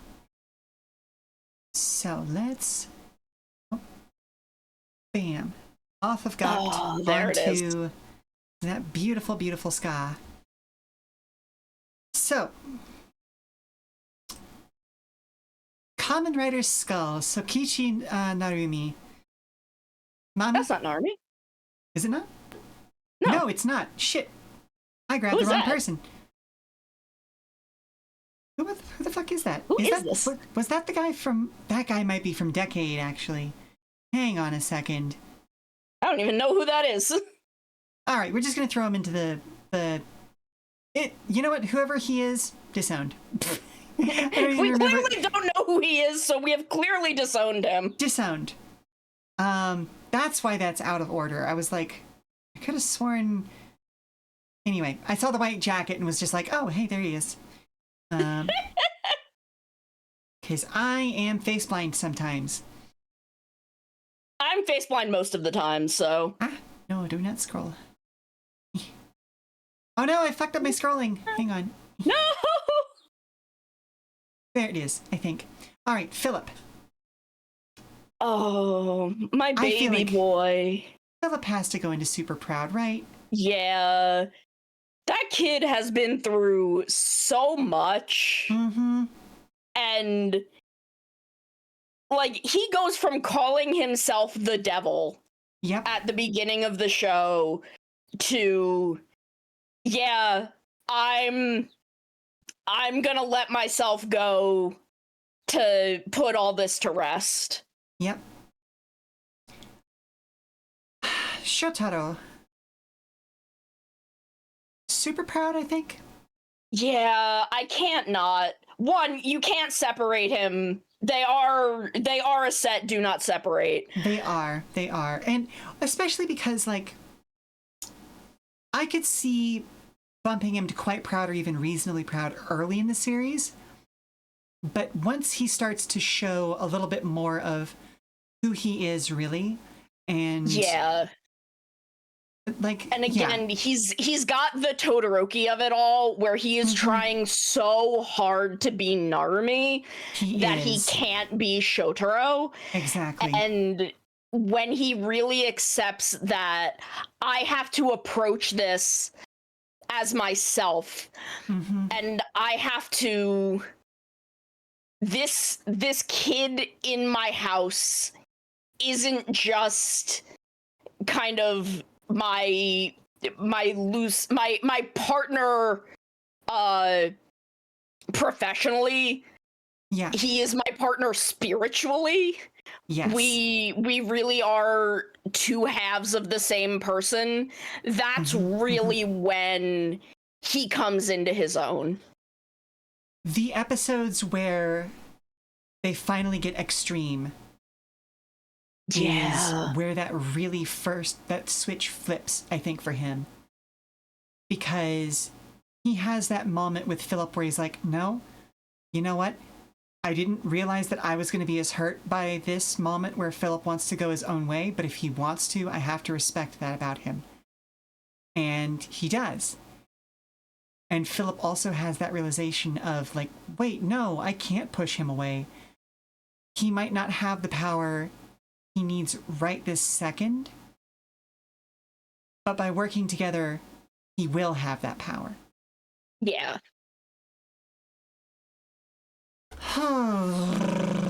Ryu Terui. Oh, Ryu Terui. Once again, one of the stupidest men that has ever lived. Yeah. Does not know his alphabet. Weather has strong feelings. I don't know if I would go so far as to say disowned. Not disowned. Dipshit does not know he does not know his alphabet. Things that clearly he's like, I know the memory starts with a W. That thing is something that is clearly not something that starts with a W. Is it the person who killed my family? No, sweetie. Obviously, it's not. It's great that you want to help people anyway, but Sweetie, that's not how the alphabet works. Uh-huh. He does also lose points for being a cop. Yeah. Which has implications for an upcoming season. That's going to be real rough. Oh boy, does it. Oh, yeah. So, reasonably even though being proud. a cop plays very little into his storyline and into him being a writer. It's true. It's more of a means to an end for him. He's not dedicated to the Force necessarily. It's the things that kind of pull him up for me are his interactions with Akiko, even though, God, the Excel movie is so fucking bad. I don't know why people 10 years ago, 15 years ago told me I would love that movie, because, man, it's fucking bad. There's a reason why I'm generally ignoring a lot of the movies, yeah. Tell your wife what is going on. Yeah. Literally, he's like, oh, there's no time. Bro, you two are on a bus together for like 15 minutes. You have nothing to do but tell her. Yeah, just tell her, because if you tell her, she'll be like, oh, there's a person in trouble and you're helping them. This isn't you like running off and having an affair. You're literally just helping someone in a really bad situation. Cool. Tell me who I have to kick the shit out of. It's a bad movie. But his interactions with her, that movie aside, are so sweet and so loving once he accepts, like, oh, I am allowed to, like, be happy again. I don't have to live in my grief and anger forever. I am allowed to, like, move forward and find happiness, and I am going to do everything I can to make this woman happy. Okay. I'll accept that. And he's a very good dad. Fair enough. Well, I'm sorry, Weather, but you are not the mom in this case, so there we go. All right. He loved his baby daughter so much. Yeah. So straight to the mommy zone. Yeah, straight to the mommy zone. Again, yeah, no, just so much style. So much style. I have my things that I'm about, and yeah. Yep. Anyone who's known me for long enough, he's Philip's dad now.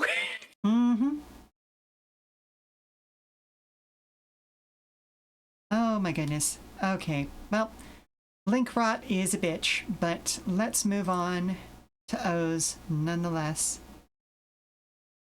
All right, so IG Hino, or AG, excuse me.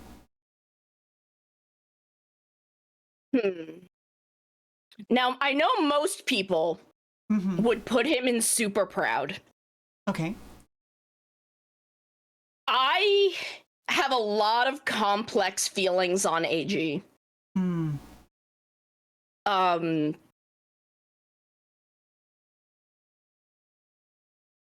I understand a lot of where AG comes from. Okay. And Weather is right in that they are definitely trying to channel Godai. I don't think they are as successful.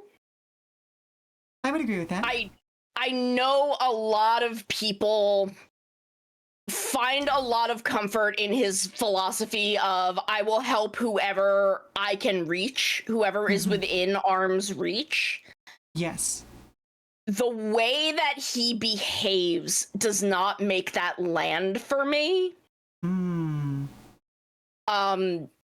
Some of this is a writing problem in that I feel like O's does not treat AG's desire the same as, like, the concept of desire for AG is different, functions mechanically differently than everyone else in the show.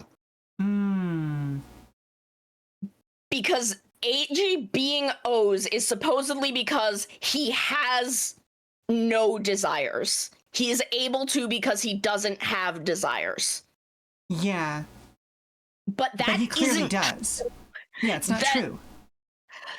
And there is a whole episode where there's a guy who's like, my desire is to see people safe and happy and to make a better world for my son. And he's literally villainized into a greed for that when that's literally exactly the same as AG. Yes.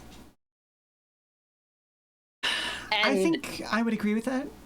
Simply because, like, I'm coming at it from a different direction of he is a rich kid's son who had a very, very tragic moment that woke him up at how hard the world is for everyone else. But I think that while he has done some of the work, he has not done as much work as he needs to do to become a better person than he could have if he had just stayed the rich kid. Yes. You know what I mean? Because his whole, and that also is part of it, because his whole thing was, I want to do something good with my wealth. I want to enact positive change on the world with my wealth. And accidentally funds a terrorist cell. Yeah. That's a whole thing. And that is extremely interesting. That is a really cool starting point for this guy who's like,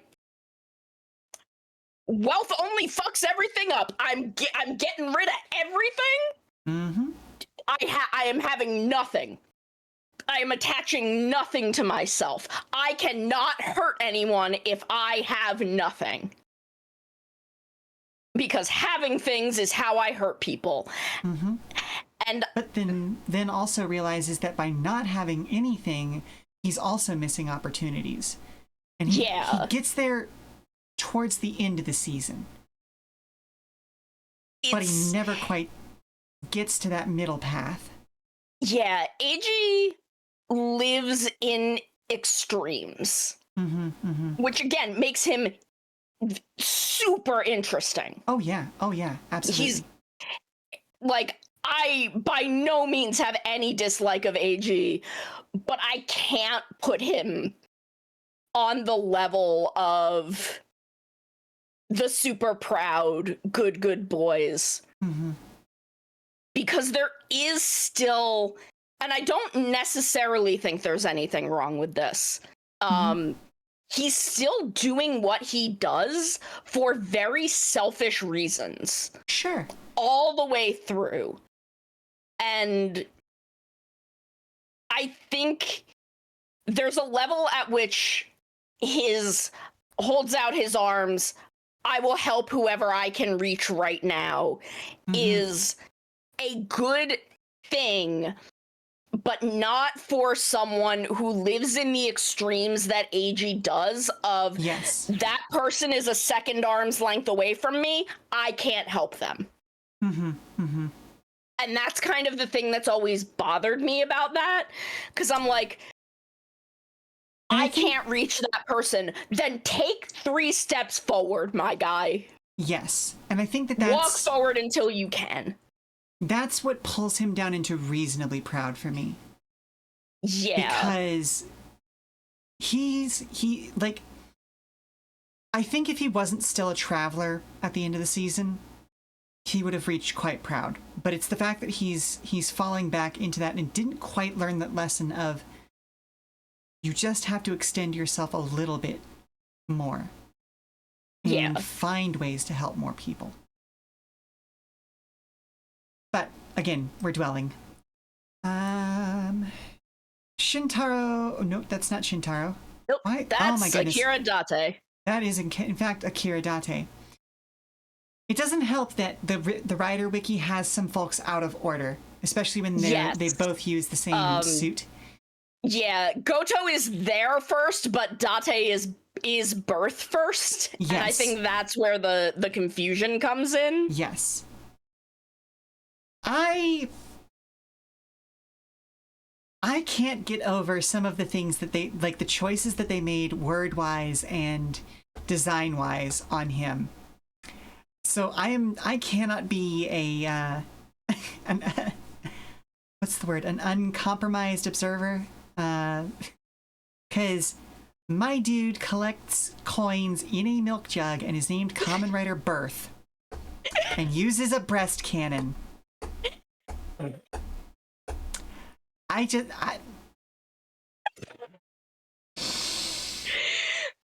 Decisions were made. It's the hard part for me is not sending him straight to the mommy zone because God, his actor is attractive. Yes, he is. But like, I don't know if I necessarily would want Date to call me mommy. I would not want Date to call me mommy. Look, if any Kamen Rider writer was going to have an M-preg fetish, it's fucking Yasuko Kobayashi. Yeah. That woman is a freak, and I love her. Yeah.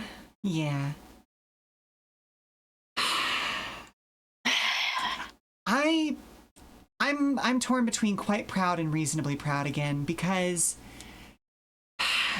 he is a bullheaded little shit towards the beginning of the series, learns to work together towards the end, but never quite feels like he's doing it for noble reasons for me.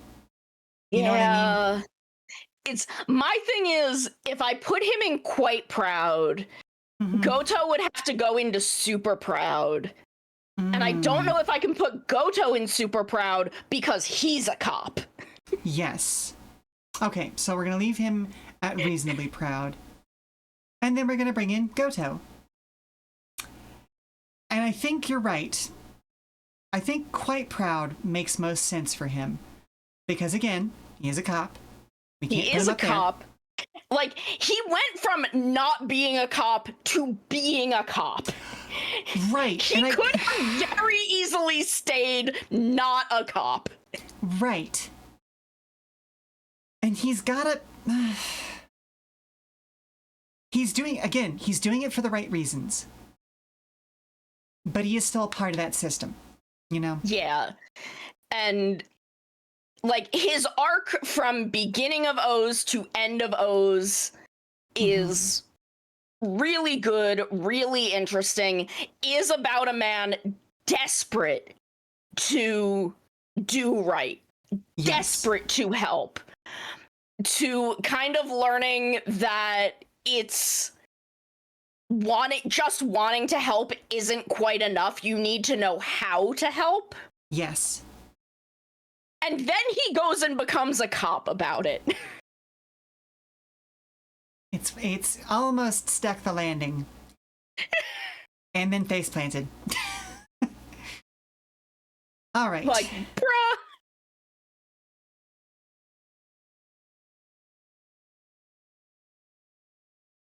Gintaro. Super proud? Super proud. I'm super proud of the boy. He is a very archetypically Showa writer in that he does not grow as a character. His entire purpose is to cause growth in the people around him. Yes. I think while it's fair to say that, it's less that he is, as a lot of the Showa writers were at times, very cardboard cutouty, and more that he has more life experience than you expect him to, even from the get-go. Yes. They are very good in slowly introducing why he is the way he is. Exactly. Why he is so dedicated to making a friend of everyone and seeing the good in everyone no matter what. And the fact that while he believes that, there are times where he's like, you know what? This one's beyond me. Yep. There's a guy early on who like kidnaps all of the girls in the school and wants to like drive them off a cliff in a bus. And he stops him and he's like, you know what? And like you see like Miyu and Yuki going to beat the shit out of this guy, and Gentro's like, yeah, they can take care of this. Yep. They can solve this problem. Maybe we don't need to be friends with that guy. And the thing that I appreciate the most about him is that when we later see him in his adult life and he has become a teacher, he is still Gentaro. Yes. You know what I mean? Like, he is still bringing that joy to everyone around him and showing people that if they are willing to treat each other well, then their lives can be so much happier as a result of it. Yeah. And that's just a thing that a lot of adults really need to remember in their lives, in my opinion. Yeah. And it's, again, Gentaro doesn't grow because he doesn't need to. He is already the most realized version of himself. Bingo. He has already figured out who he is and why he wants what he wants. And he just does it. Yeah, it's great. And again, Forze was very deeply influenced by the 2011 earthquake. Forze began very, very shortly after that. Yes.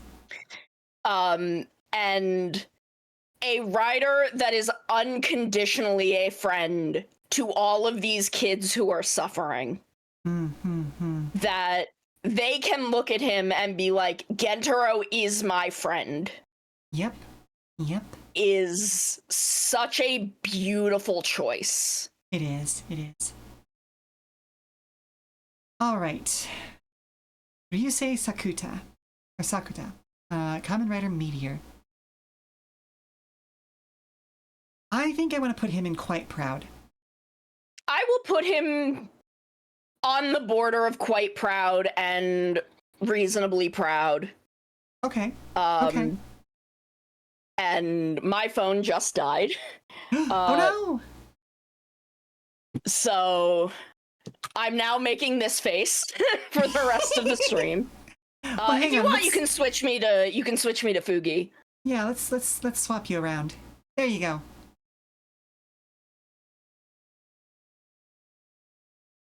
All right. Let me make myself not be driving. I don't know. It's pretty funny. It is very, very funny. But I have a very similar one. That has a very good face when I'm not talking. That is a very good face. Oh my goodness. Oh my goodness, I love it. Just head empty, no thoughts. Yep, that's me. Perfect. All right. I do got the toaster strudel baked just right. Oh. So Ryusei is perpetually held back from being, even in the higher echelons of Quite Proud, through the fact that he did murder Gentaro Kisaragi. Yeah, no, that is a good point. And yes, he was groomed and manipulated, and he is a child. But doing the murder is always your choice. That's true. And he did immediately regret it. He did immediately come around on, I fucked up so bad. This guy was right. I should have leaned into him.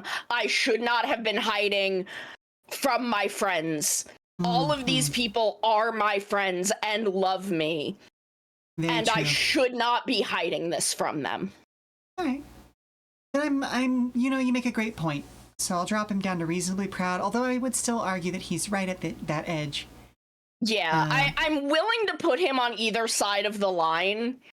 It's just he spent half of the show fucking up real bad, and that ended in a murder.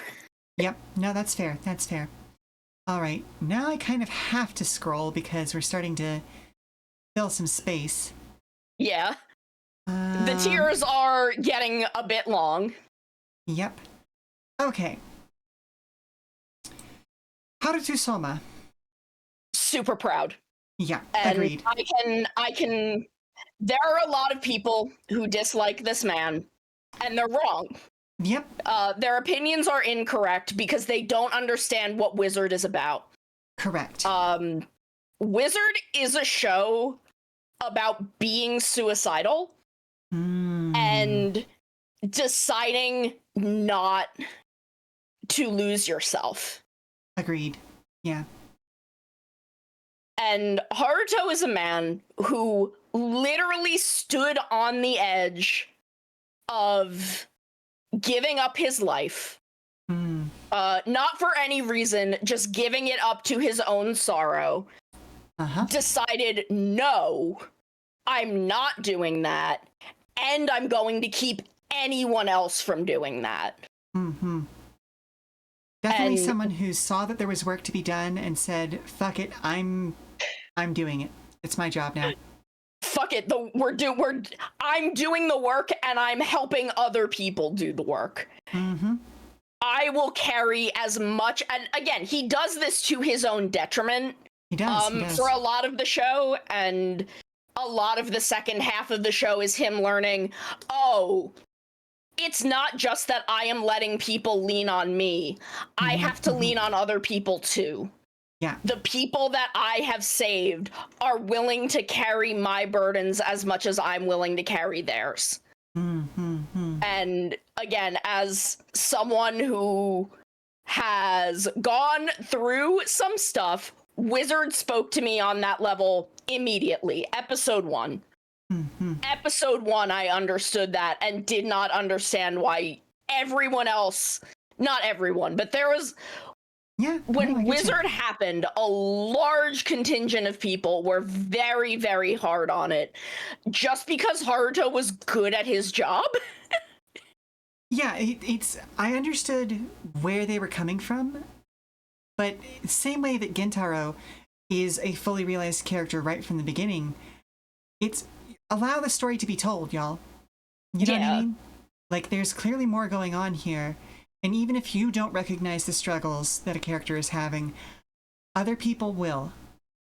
And a well-written character is going to speak to those people. And Haruto definitely is. Yeah. And, you know, again, could not be prouder of that boy for looking at the horrors in front of him and being like, yeah, okay, bring it. You know what was up? People were waking up and realizing that modern Kamen Rider doesn't kill off civilians anymore. Interesting. Interesting because they absolutely do.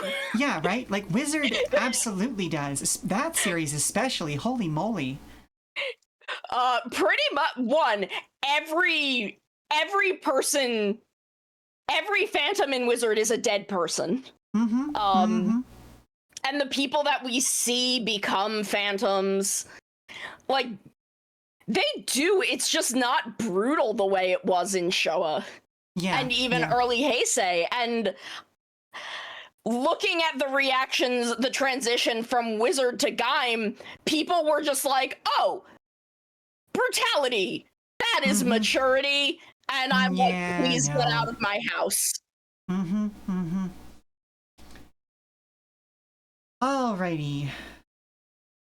Kosuke Nito.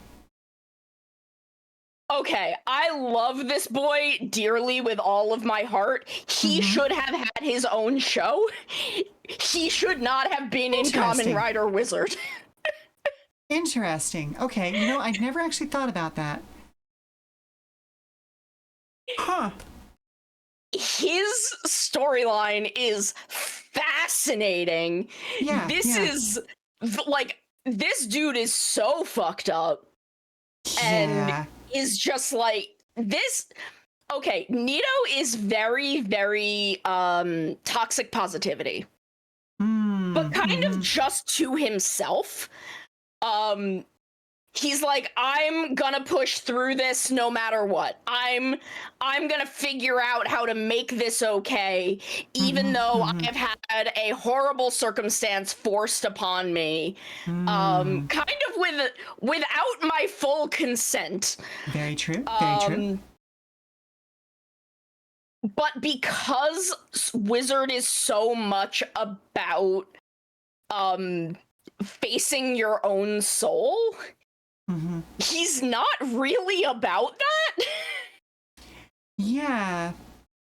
It makes him hard for me to rank here because of the fact that he does stick out. I love the interactions that the two of them have, But yeah, you're absolutely right. I'd never really been able to figure out why he didn't gel in this series as much as I wanted him to, but you're absolutely right.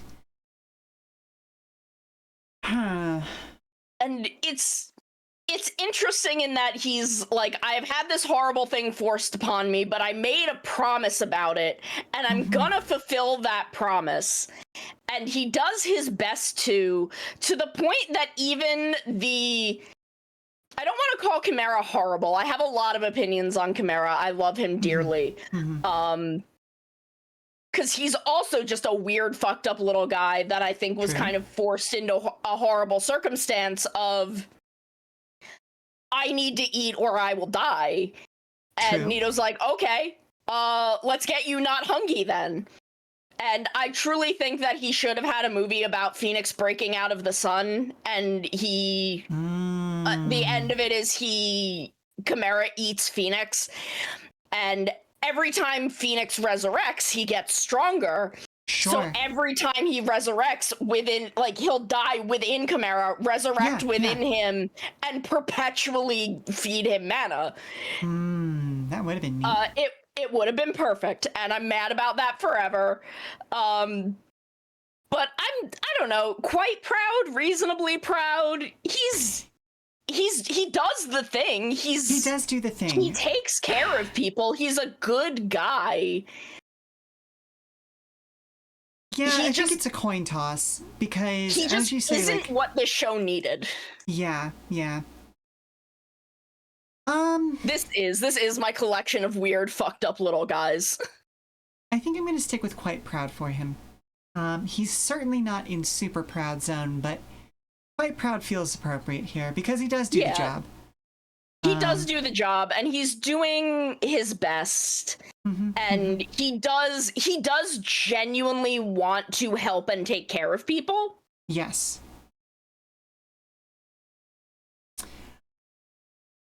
All right. Moving right along, we have So Fueki. Disowned? Disowned. I feel like, straight to hell. Not a good man. Understand that he was sad. I get it. Sure. Not the way to solve that problem. Your daughter died. That's very, very sad. Do not kill 300 people about it. Right, exactly. All right. Next up, we have Kamen Rider Mage, also known as Mayu Inamori. I feel like she's in reasonably proud because quite proud doesn't work because of her origins, but needs work doesn't work because of where she ends up. I can get with that. Okay. I love her. Her story is heartbreaking. I'm pretty sure that Kamen Rider Beast was studio mandated, and that the mages were kind of as a unit supposed to be the secondary rider. Yes. Which means that Mayu lost a lot of time she was supposed to have as the main Kamen Rider mage. I think that if we had gotten a follow-up movie about her 4 or 5 years later, she would have easily bumped up into quite proud territory. Because of the trajectory of what her story was. Yes. You know what I mean? And now that I'm thinking about it, and with what you've brought up with Beast, I think you're absolutely right that she was essentially supposed to be the secondary writer at the head of that trio. And that makes a lot of sense. Damn, they keep doing it to the Hibiki writers, don't they? Fuck. I know! All right. So, we're going to move on from Kamen Rider Mage to Kamen Rider Mage. Sorry, I couldn't help it. Here is a whole lad. Yep. A literal baby. Yeah. Goodness gracious. I feel like we have to leave him in reasonably proud, if only because we don't learn enough about him. Yeah, he's just kind of a kid. He is Asumu in a story where Todoroki is the main character. Funny thing to say because Yep. We then have Masahiro Yamamoto, who is our third Kamen Rider mage. Played by Shingo Kawaguchi, who was Kamen Rider Todoroki. Uh-huh.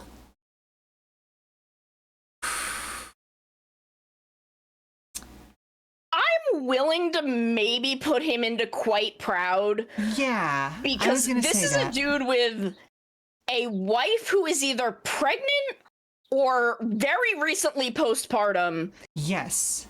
And steps up. Yes. He has a whole life going on that he is still supporting, but also makes time for the Kamen Rider stuff. So I think quite proud makes sense for him. Like, he and his family are pulled into this, and he's like, well, I'm doing it for my wife and my baby. Yep. I'm doing it for my girls. Doing it for them. How you feeling, Sono?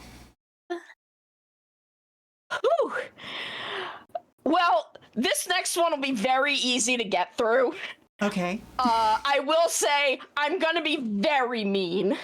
Valid. Actually, both of these next two shows are gonna be very easy to get through. I'm going to be very mean. Fair, fair.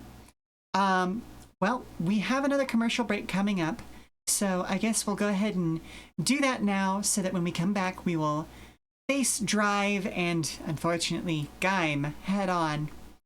So, I will see everyone at the other end of the break, and while we're away, I'm going to try to make some adjustments to how the browser source is showing up on stream so that I can capture a little bit more of it.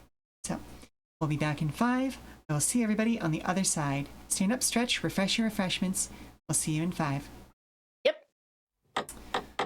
Ooh.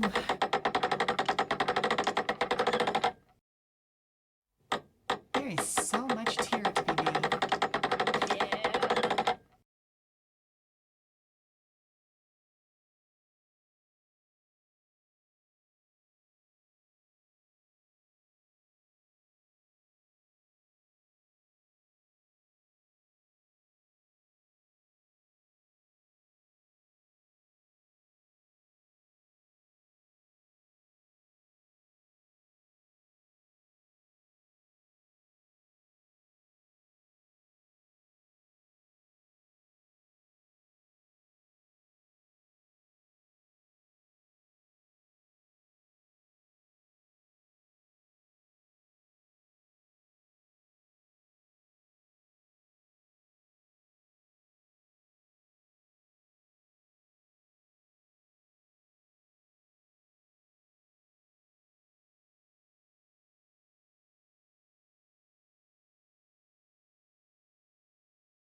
Alrighty, folks, we are back, and we are unfortunately at Kamen Rider Gaim. And while I understand, this song does slap, though. It does. It's a good song, and I understand that this is a formative series for a lot of people, but I cannot ignore all of the production mess that this show was. I can't ignore the fact that Gen Urobuchi is a shit writer.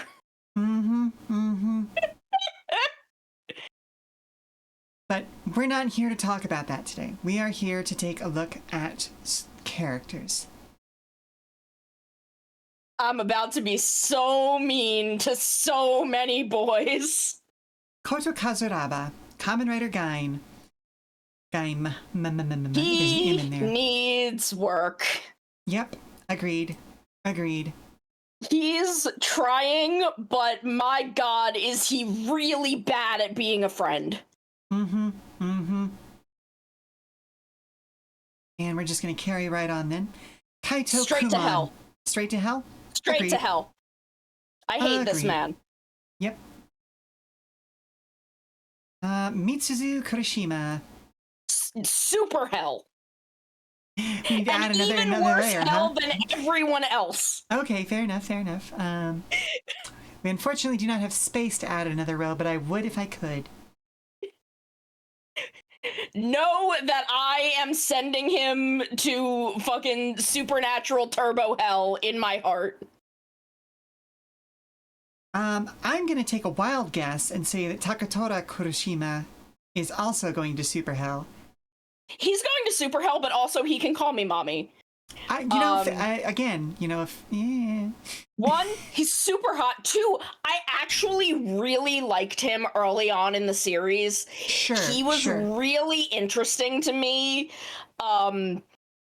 Because I love the archetype of guy who wants to prevent the world from ending, but doesn't know what genre he lives in. Yeah, that's a good point. He is basically Rossiu from Gurren Lagann, which is, again, a character arc that I love, up until the point that he walks up to Kota and is like, yeah, I'm having to make this really hard, awful choice. That makes us the same, because you killed your friend when he turned into a monster, which you didn't know that you were doing, but that makes us the same, right? And I'm like, you've lost me. Yep. You've lost me, sexy man. All right. So, Hideyasu Jonouchi. Wow, that's it. That one's a mouthful. Also straight to hell. All right, fair enough. Garbage boy. Yep. Like, there were enough characters in this season that I'm actually struggling to remember some of them. I hate that I remember, like, all of these assholes. Fair enough. It left an impression. That doesn't mean it was a good one. Also straight to hell. Agreed. Potentially needs work, because I think he was maybe, like, an okay boy who was like, oh, society looks down on us, so we're gonna band together and just be kind of weird little punks together. But also, fuck him. Yeah, again, everyone in this series when given the option to become a better person, decided to become a worse person. Every single one of them. Fucking one of them. It's so awful. I hate to do this on Pride Month, but also straight to hell. You know, you have to support both pride, gay rights and gay wrongs. Yeah. He did. One, I hate when the gays are just a comedy. Yeah. Like, when them being gay is just a comedy bit. Because that's all him being gay was. It was a comedy bit, and I hate that. Which, interestingly, what was the name of the character from Wizard? Oh my god, I forget her name, but she was the lady who ran the donut shop. Right. Had one of the few Kamen Rider movies that I'm actually glad that I watched, where she got to be her own superhero. Yes. They brought back an old like live action Toei magical girl. Yeah, she was great. But very much there is a good way to do the comedy and a bad way to do the comedy. She had it the good way. Yeah. And Bravo very much had it the bad way, which makes me like this kind of brings me back around to something that I was thinking while I was watching Gaim, where they basically said, like, it feels like the old Minute Toei said, okay, you can have Wizard mostly, but then we're going to do Gaim, and we'll do an A/B test, and then here we are. Yeah. Yep.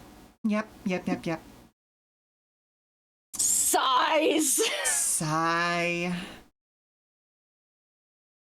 All right, Ryoma Sengoku.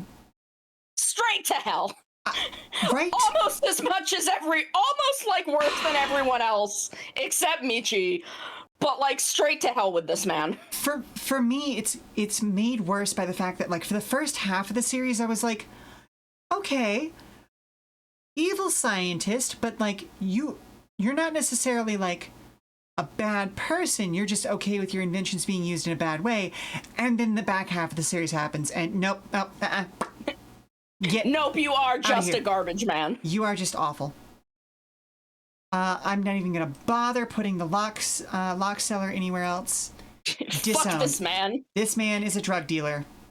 Like, nope. Disowned. He is literally dealing drugs to children. He is. Yep, literally. Yoko. Yoko can go in needs work.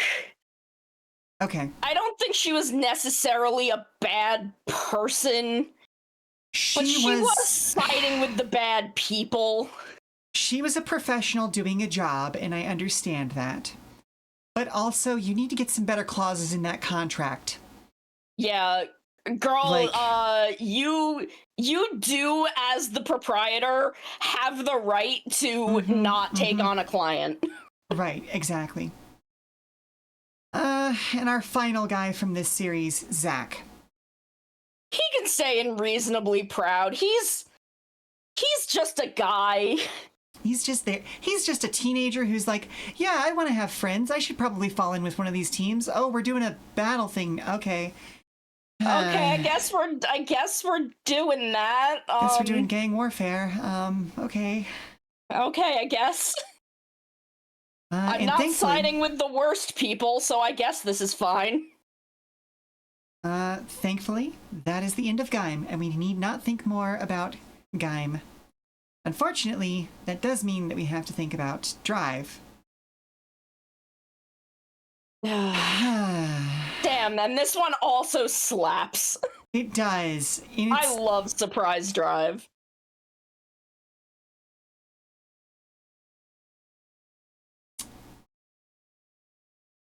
Shinosuke Tomari. Not cop. Just because he's a cop, but I am disowning him. Yeah? Because this man put together a hit list of robots that he knew weren't potentially all evil. Point and made. And he did so as a cop using police resources. Yep. He sure fucking did, didn't he? Like, he's not necessarily a bad person, but he is out here making God's shittiest choices. Yep. ACAB includes Kamen Rider Drive.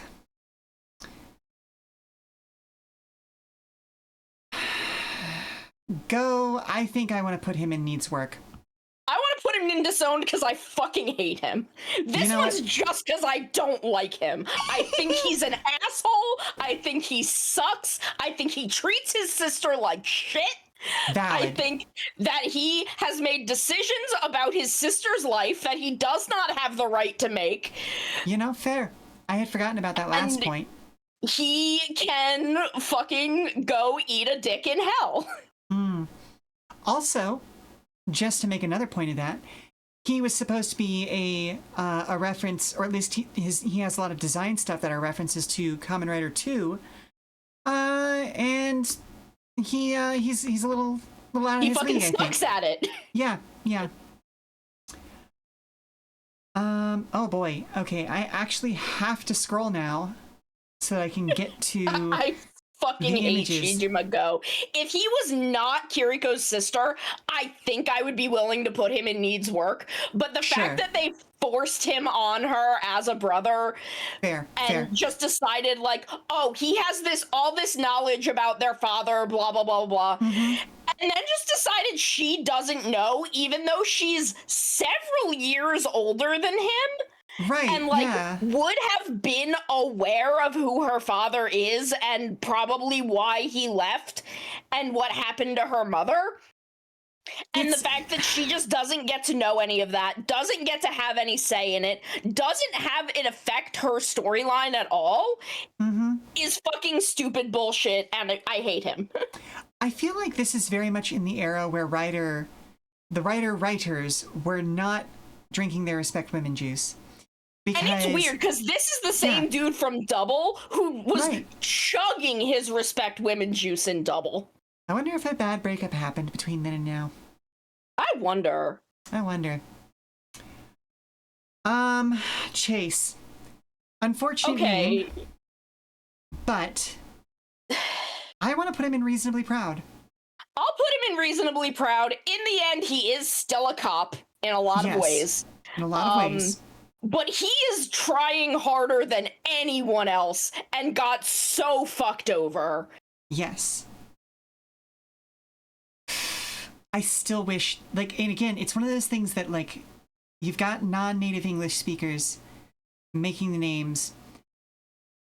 I hate that there's a Kamen Rider chaser.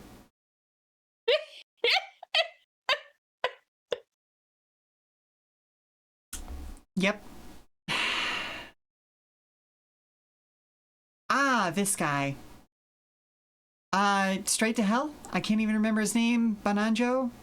Their fucking shit garbage dad? Yeah, straight to hell. Tenjiro Bano. Yep, straight to hell. Fuck him. Straight to hell. Where do we want to put Kamen Rider Jun? Needs work because he is a cop. He is a cop, yeah.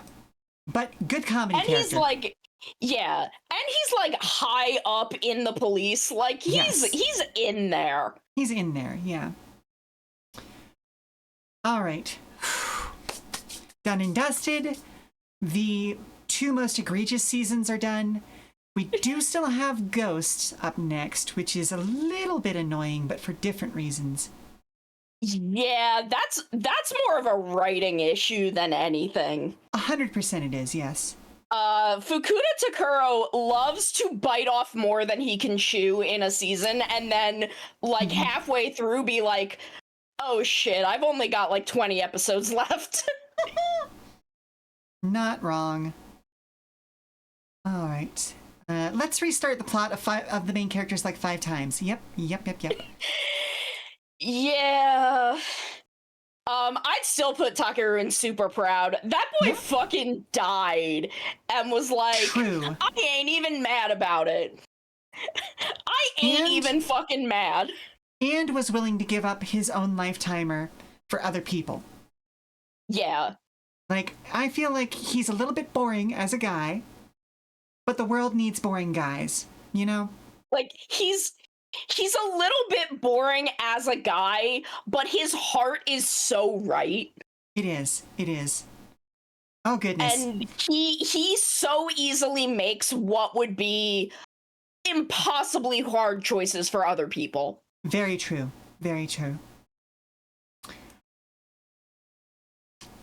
Makoto Fukami.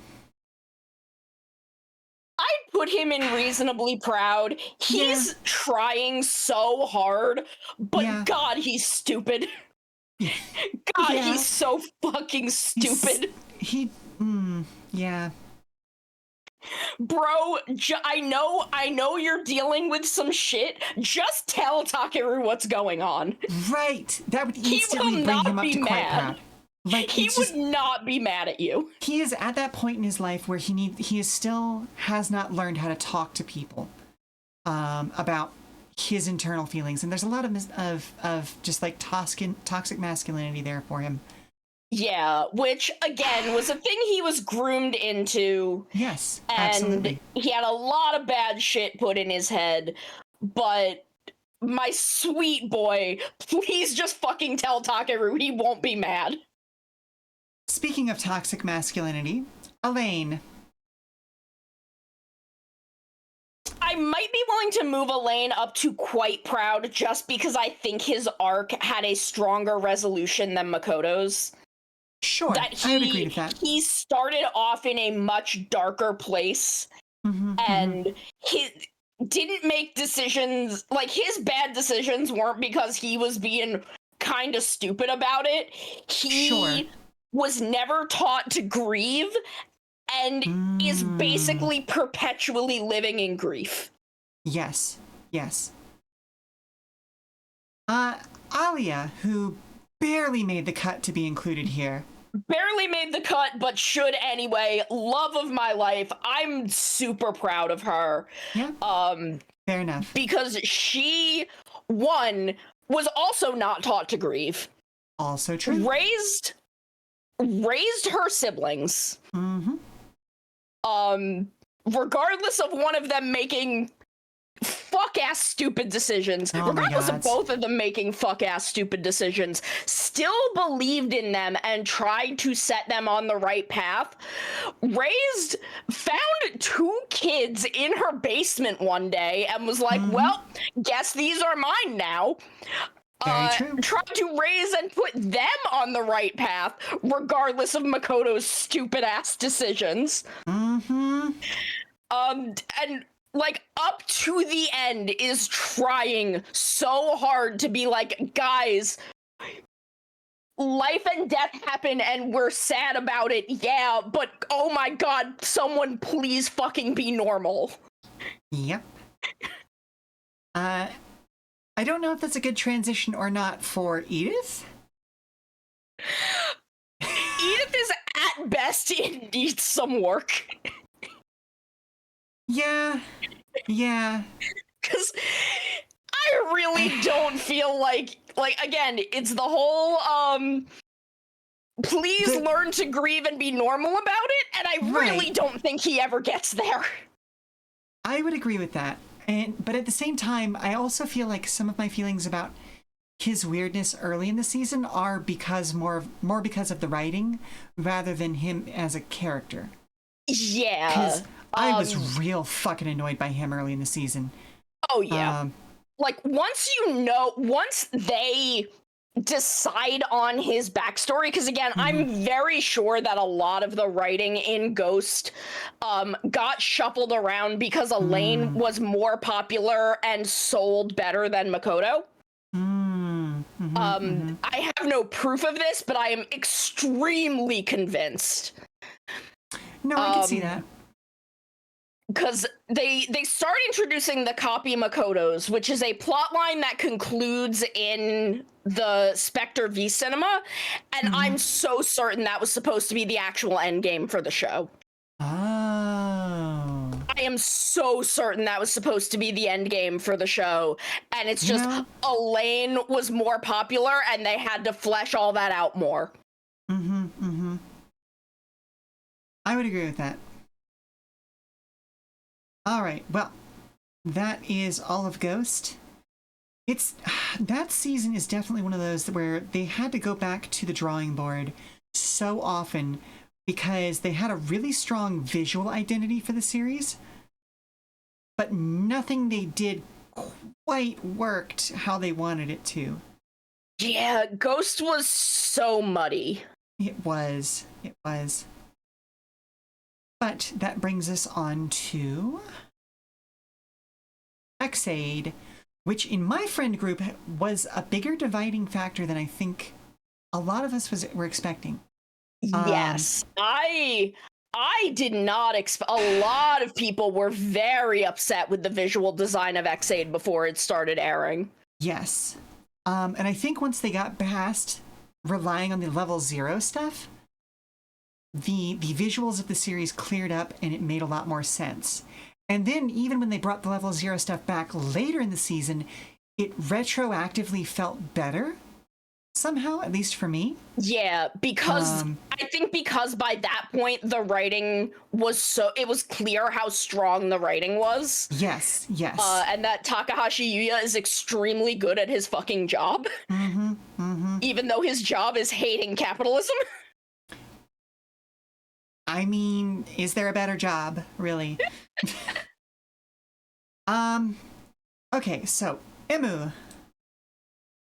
My reflex is to put him in super proud, maybe at the border with quite proud, but yeah, he's doing his absolute best. And is then presented with some fucking weird shit. Yes. And is like, well, I gotta keep being a doctor. Hiro Kagami, who I am failing to grab. There we are. I want to put him in quite proud. He's almost in super proud. No, I can't. I disown the boy. Really? This man's arc is I'm going to learn the same lesson 5 times and never internalize it. Okay. I am willing to put him in needs work if you feel positively about him. I'm willing to like meet you halfway, but this boy is like, I am going to be the worst boyfriend. Oh yes.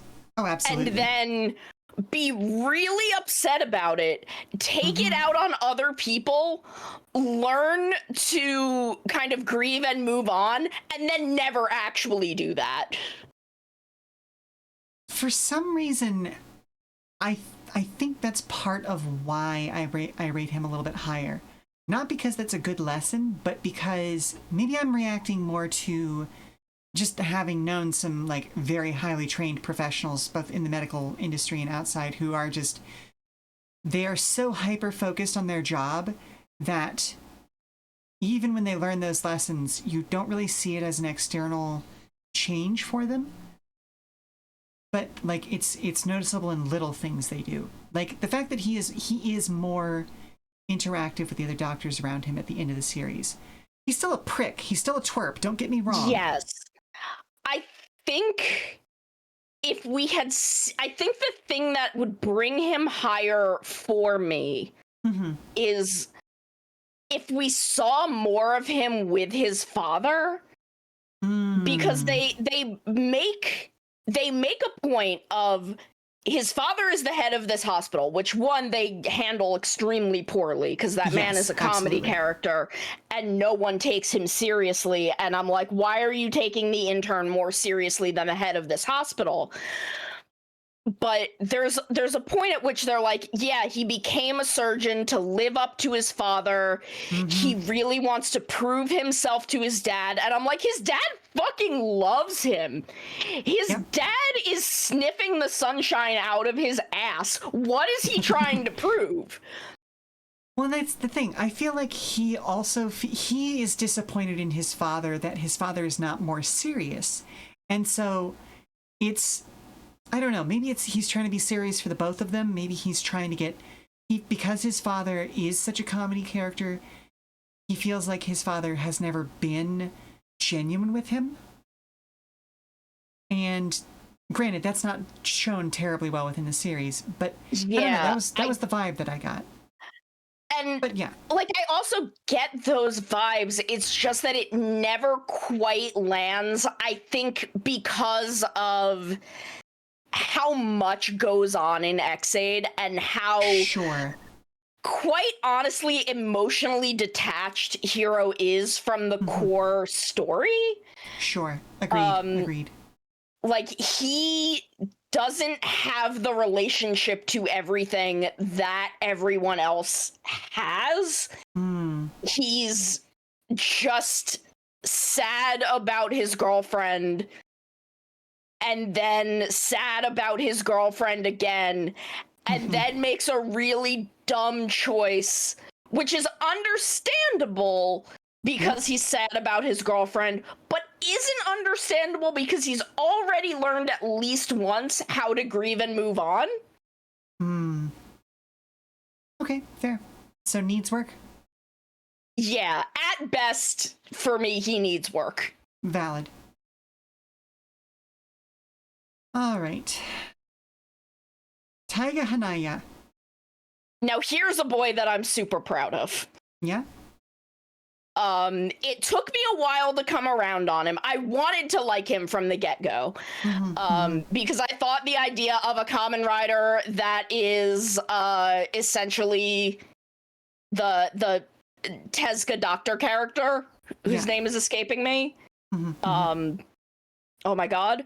I thought that was really interesting. Agreed. And then for the first handful of episodes, he's really boring until Nico shows up. And Nico brings the person out of him. Yeah. Nico makes him a person and makes us see him as a person and why he is scared and why he is grieving and why he is so against everyone else. And the fact that he learns to grieve that, learns to step forward, learns to care about other people again, and takes up properly being a doctor again in order to take care of her and be taken care of by her. I really just thought was a lovely little arc. Still find it weird people ship them because he's like 30 and she's like 18. It was always to me that Nico walked in and was like, "You're my big brother now," and he's like, "I don't want to be, but here we are." That makes more sense, but you know, here we are.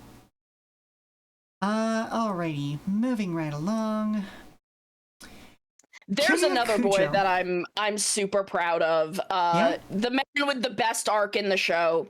The man who walks into this show only able to care about himself, again because he's grieving.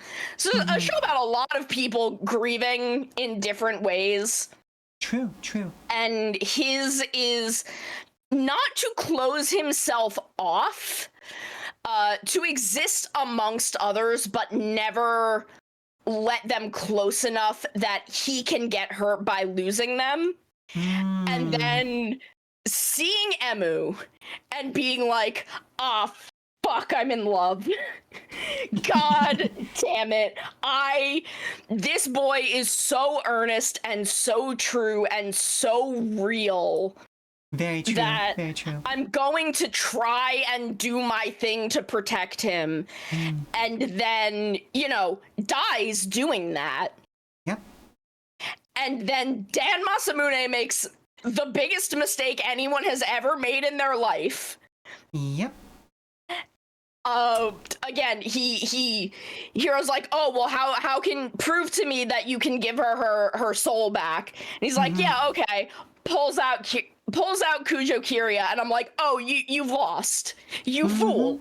The show is over. You've lost." And, the first time he sees Emu, he's like, "Yeah, I'm going to do it. I'm going to do the long con. I'm going to take this down from the inside for Emu." It sees Emu and is immediately like, "I have to tell him. I can't hide this from him. I have to tell him. He has to know that I don't hate him. It will make him so sad if he thinks I hate him. I can't do that to him."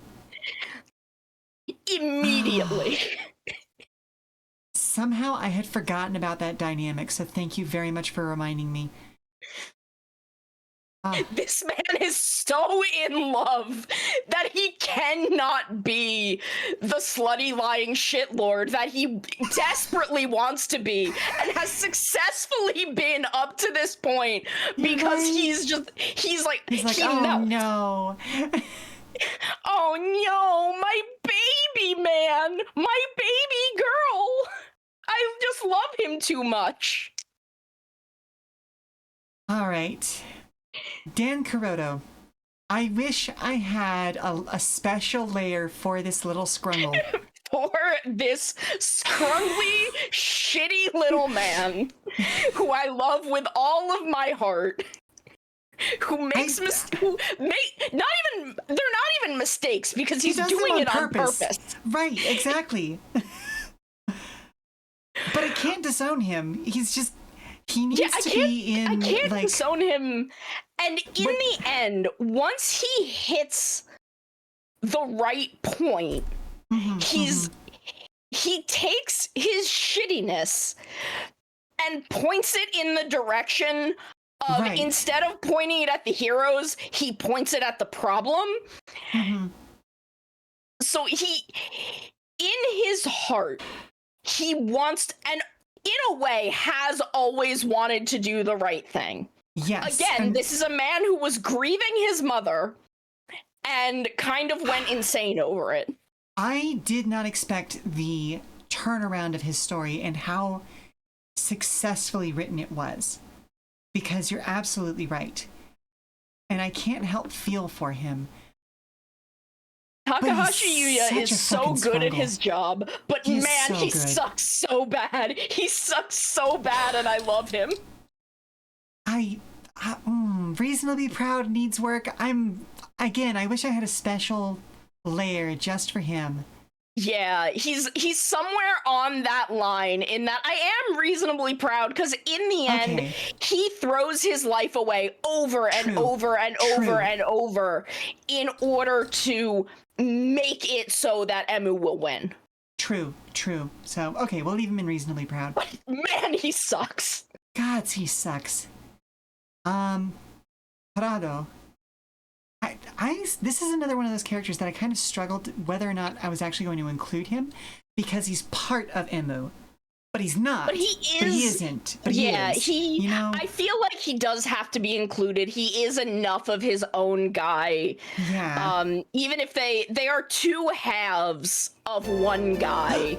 Hello, Ogre Daddy. Hello. Thank you for the raid. Yeah, thank you very much for being here with us today. Welcome back. To anybody who does not know me, my name is Sheela Ornthalis. I run the Come and Go Tavern here. Today we have Sono Mikan with us. Hello. We are currently going through and rating all of the Kamen Riders according to how proud we would be if we were their mom. And we are waffling over this particular gentleman right here, who is a complex character who's really half of a character. But I don't mean that in the way of like the writers only wrote half of a story for him, but he is literally the coin, the opposite side of the coin for the main character of the season. And I think he really grows into that. I see the lower half of the chart has been embiggened. Yes. Yeah, there was a whole show where I sent everyone to hell. Yeah, the chart has gotten a little out of hand. Which is what happens when you have 200 guys. Yeah. So, okay. I definitely, so much of his and Emu's emotional arc is coming to the center of themselves instead of being the two extremes of one guy. Yes. I think I'm torn between reasonably proud and quite proud because he spends so much of the season being a little shit. But at the end of things, as you said, he finds the parts of Emu within himself to become a good person, and Emu finds the parts of Parado within himself to explore more of who he is, if that makes sense. Like, Parado is the part of Emu that spent his entire teens on 4chan. Yes. And by the end of the show, he's like 23 and like, man, that was a fucked up place and a fucked up time in my life where I internalized some bad stuff that I'm now, not even now he's a Redditor, like now he's Like, he's a little bit of a Redditor, but not like the bad parts of Reddit. Right, exactly. Like, he's on his, like, maybe second or third adult job. He's like, oh, yeah, no, I used to do stuff like that, but I'm really trying to be a better person now, kind of a thing. Yeah, it's I'm unlearning a lot of internalized shit, and I'm just trying to make myself better. I'm trying to be a better guy. Yeah. So reasonably proud? Yeah, he can be reasonably proud. Poppy People Popple. Super proud. She's a perfect angel who's never done anything wrong. Never done anything wrong. Absolutely.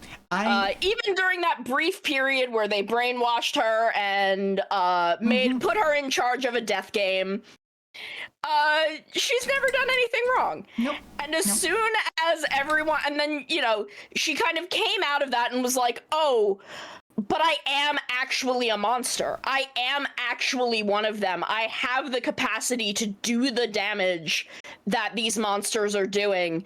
And the entire cast is like, but you won't.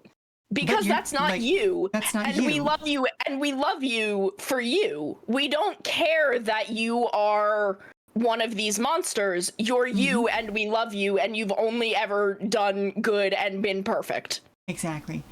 Also, Bandai, I need you to make another production run of her shots, please. Please! I need them. She's baby! All right. Masamune Dan. Straight to hell? Needs work? Yes. There's a part of me that is like, he's kind of on the border of going up into needs work, but no, he does belong in hell. The man was in jail for a reason, and he should have been left there. Dresden, Poppy People Papa has killed before and will never kill again. Exactly. That's my girl. Exactly. All right. And we are finally on build. Now... Oh, God, this song is so good. Oh, my God. Most of this soundtrack is done by one of my favorite composers, Kenji Kawai. Not this opening theme song, but most of the soundtrack. And it was very funny when I dropped into the series and immediately was like, why do I love this music automatically? Why am I already here? Why do I know this? Why do I feel this deep within my soul? I know this chord progression. Whomst is Hello again, Kenji. Welcome back. Let's see. Also the composer for the original Ghost in the Shell film, just to give you some context. Which is, it's weird that he did two things about metahumans and all that sort of stuff. Also, Sono, you sent one of your usual brain-breaking moments on Discord. You may share on the stream if Sheela says you can. Oh no, okay. What you got? So Dresworks tech support and had someone say that there's problems with HDMI 1 and it's not getting a signal. So Dres has asked, what is plugged into HDMI 1? Nothing is plugged into HDMI 1.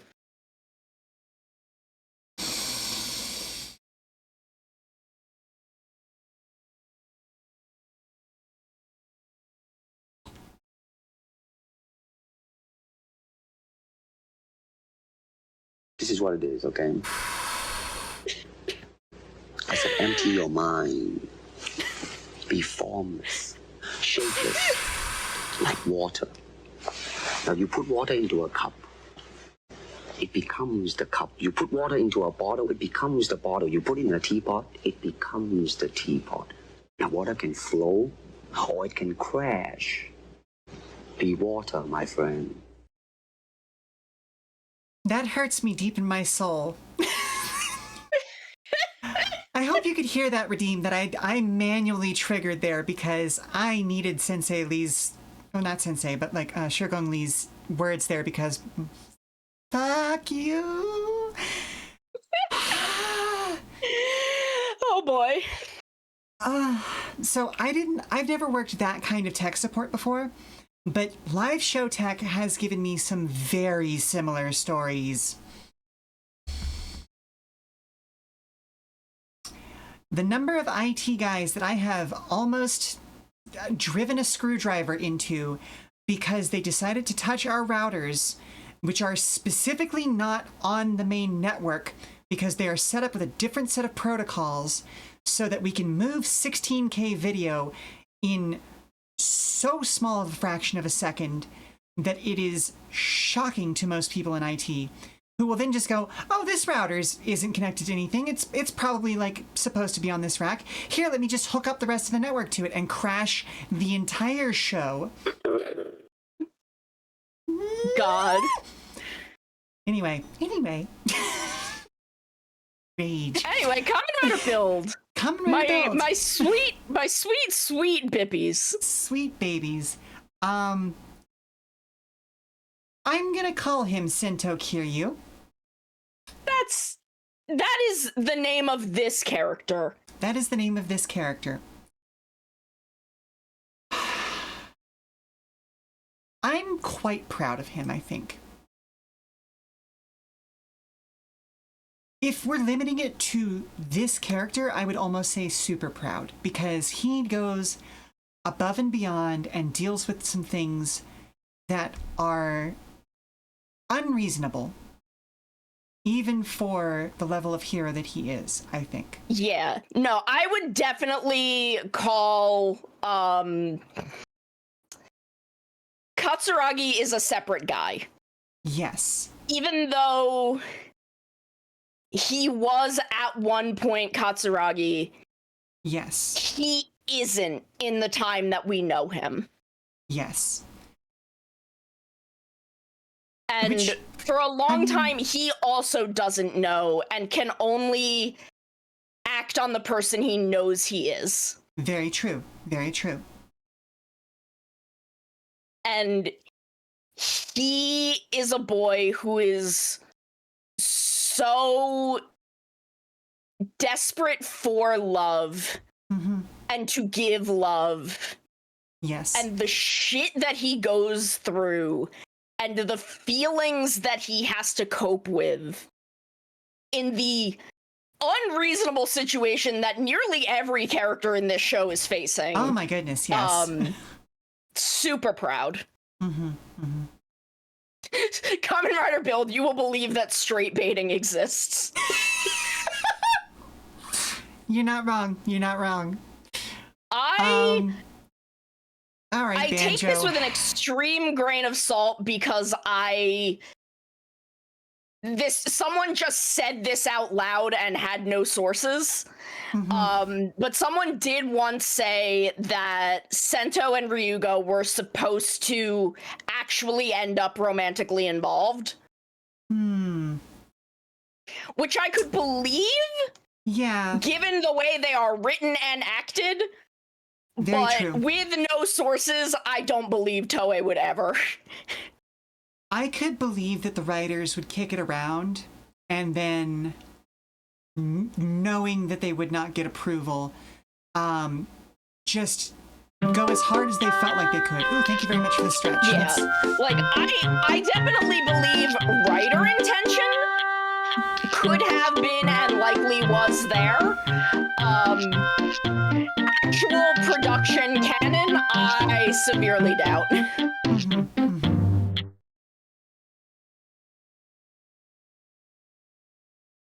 On that note, how do we feel about Banjo? Oh, also super proud. Yeah? That is a boy who walked into this show grieving. I haven't intentionally. Fair. That is a man who walked into this show grieving and still chose love anyway. Fair enough. Grease. That is the shortest way to explain him. I would put him in quite proud. Agreed. He needs a little more respect women juice. Yes. And I think he also just needs a little bit more work in general. But he is, remind me if I'm wrong, but even at the end of the series, he is still in his process of grieving. Yes.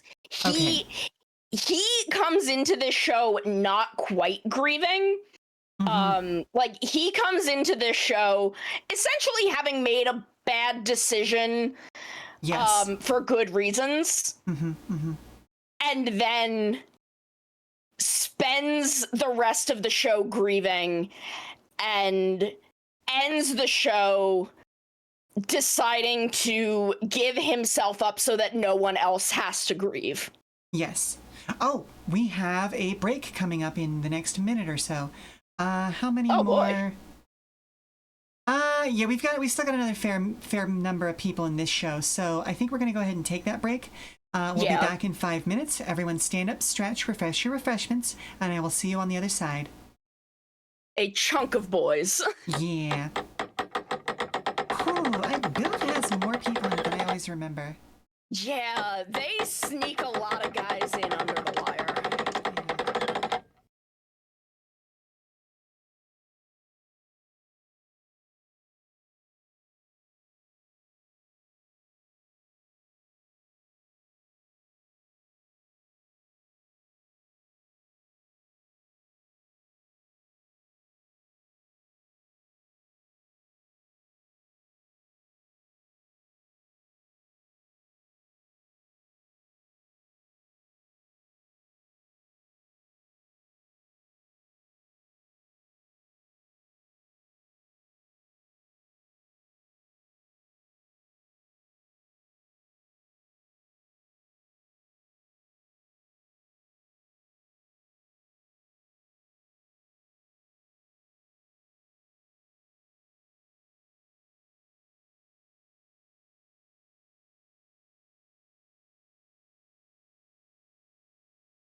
And once again, we are coming back early. Let the curtain fall, the scene change, and the curtain rise.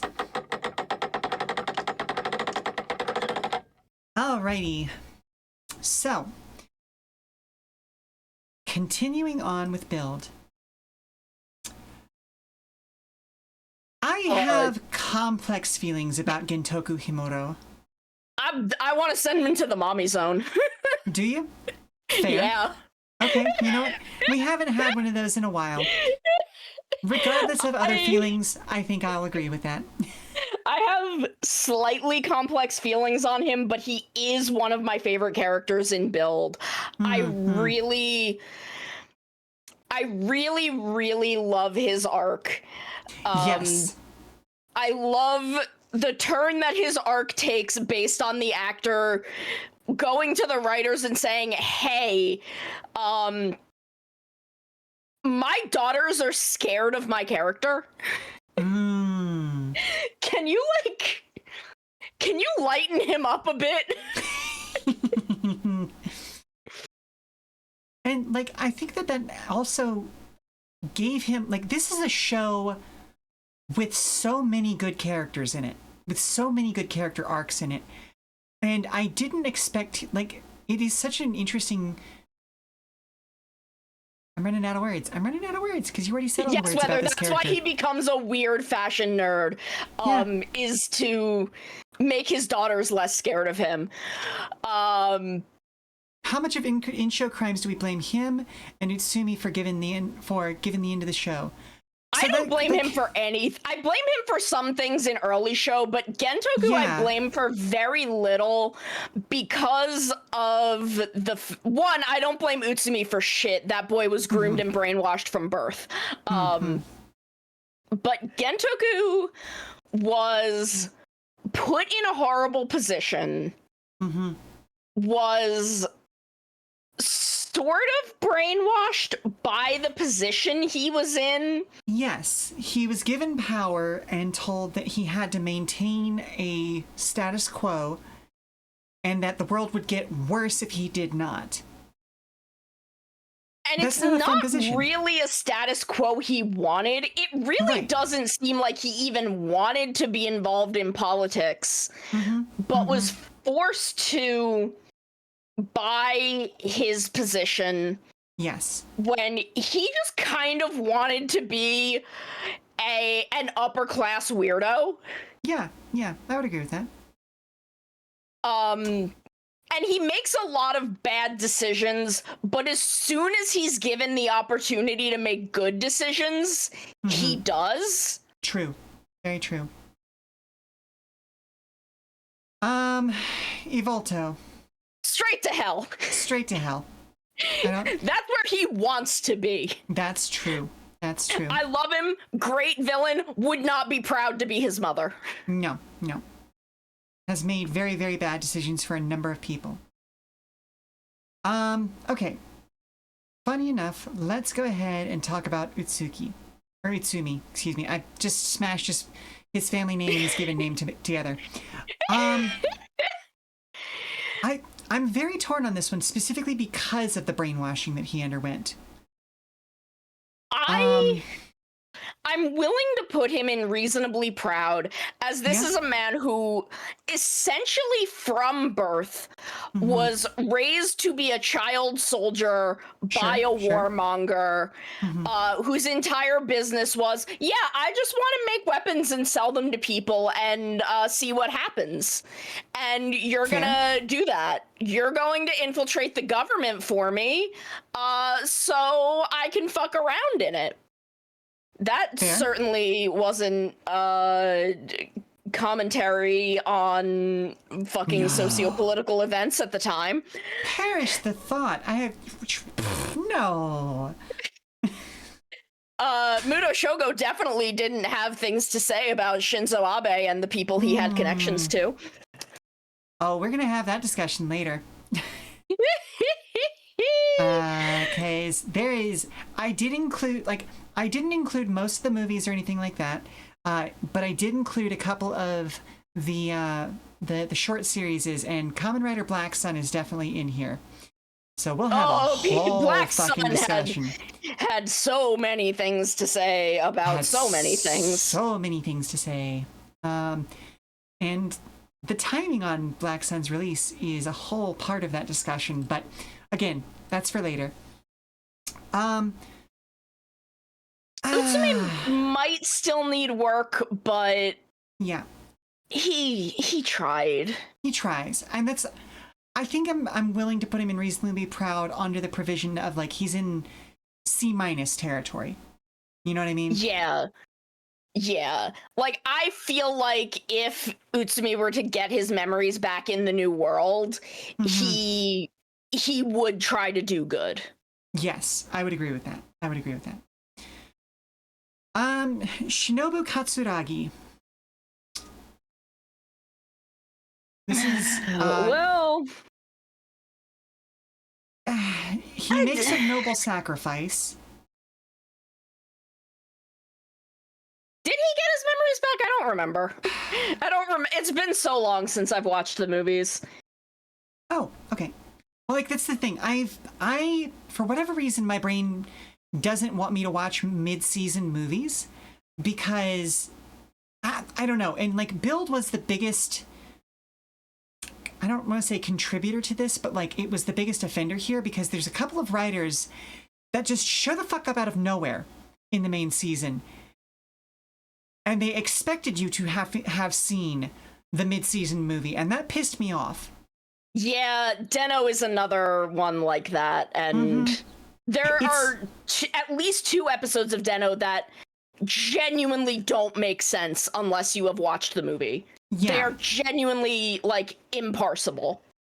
Okay, it was the Grease movie. It's been a while. But okay. So the father of our protagonist. Feel about Shinobu. He faked his own death. He did make a noble sacrifice. I understand why he faked his own death because he was blamed for the splitting of the world, even though it wasn't really exclusively his fault. Yeah, and him doing that, kind of, it took his wife out of the line of fire, even though she seems to have been able to handle it better than fucking anyone. Bruh, True. She is too good for you. Yeah. He had to make a lot of tough decisions. Yes. I think I'm willing to put him in reasonably proud. Yeah, given what he has to deal with and the things attached to the decisions he has to make. Yes. Okay. So now we get to 2 of those writers that I was actually just talking about. Because they came the fuck out of nowhere in the middle of the series. Fuwashio. Fu and Rai, wherever they end up, I'm putting them both in the same place. They have a great relationship with one another. Yes, and I feel because they are in the same situation as Utsumi and Sawa, who, again, Utsumi is as high as he is. He reasonably proud. I would put Sawa in super proud if she were a rider. Yes. I feel like I am willing to put them in reasonably proud alongside him. Okay. I would agree with that, yeah. Because I do feel like in the end, they realized, oh, our dad was the bad guy. Our dad was the bad guy. But never got a chance to do anything about that because they fucking died. Right. And that's kind of the tragedy of their story, is just that, like, well, they could have been something better and more cohesive, maybe even. But yeah, they just never got that chance. Yeah, just never got there because they fucking died. Yep.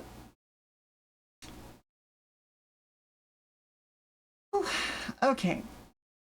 And finally, we get to, by the way, we have a new Tumblr Sexy Man poll. Oh no. Oh no. Dare I ask? Oh God. As we head into... Win, Luigi! Yeah, I believe Luigi in wins. you. I believe in you. If Ultraman Omega can win the number 1 Omega poll, Luigi can defeat Kane Digital Circus. I can't say anything because I think we're still in spoiler territory until the final episode drops on YouTube. Kane... No, he's there. Kane Tiger's there. I think he's in Super Proud. Oh, no. Wait, am I also... Oh, Ticker... Yeah. Yeah, he's up in the extremely good boy tier. Yes. He's in Super Proud. Was he in Super... Okay, or did he... Yeah. He's in the first one in the third row. There he is, yeah. There he is. Yeah, you're missing an entire row because you couldn't see. there's so many boys. There's so many people. But no, I was just gonna say, Kane gets some really beautiful character moments in the last episode. Not a Tumblr sexy man. At least, certainly not on the level of Luigi. Luigi just has that bashful, like, accidental sexy man vibe to me. If that makes sense. Like, Luigi would not think of himself as a Tumblr sexy man, and that's why everyone thinks of him as a Tumblr sexy man. All right, so... also, Sony, if Sawa were a writer, you sure she's not going in the mommy tier? It's more likely that I would call her mommy. Valid. All right, so let's wrap up Heisei with everybody's favorite punching bag, Zio. Oh, this dumb idiot baby. Here's the thing. I don't know if it's just because I watched Zio well after its broadcast, and I'm not defending it whole hog. It is a messy fucking series, just like Decade was. I don't think it deserved as much shit as it got, honestly. There is a version of Zio that is in my head that is what I think the first, like, maybe 15 episodes were going for. Sure. And then it seems like the direction of the writing changed. I'll agree with that. And the like 3 other shows it became after that were not the show that I wanted. Fair. 100% fair. 2018 to 2019 Shoma needs work. 2068 needs hell. You'll notice 2068 version is not on here because he no longer exists. He's not real. He's not real anymore. They sent him to Supernatural Turbo Hell. They did.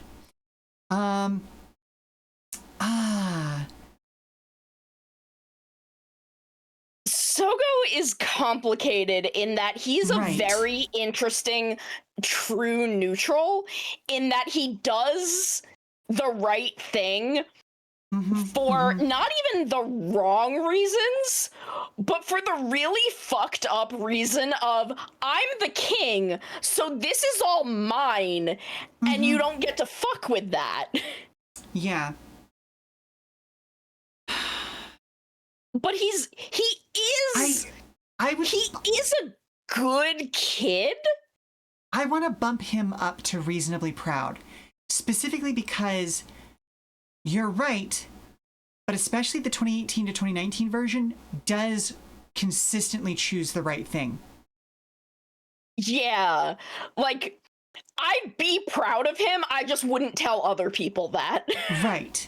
It's you're doing a good job. I do need you to be less of to learn some humility, to learn a little bit of, not openness, but like to learn not to do it for the selfish reason, you know? Yeah, the weird fucked up reason in your head. Gaze, I think, also falls in reasonably proud for me. I would put him in needs work. There is a version of him that I would put in like very proud or even super proud, but the version of him that exists by the end of that show is not that version of him. Fair. He's on the path to it, but I think you're right. Now that you've said it, I do think he still needs work. Because there is a version of Gates. Gates. Gates. I think it's Gates.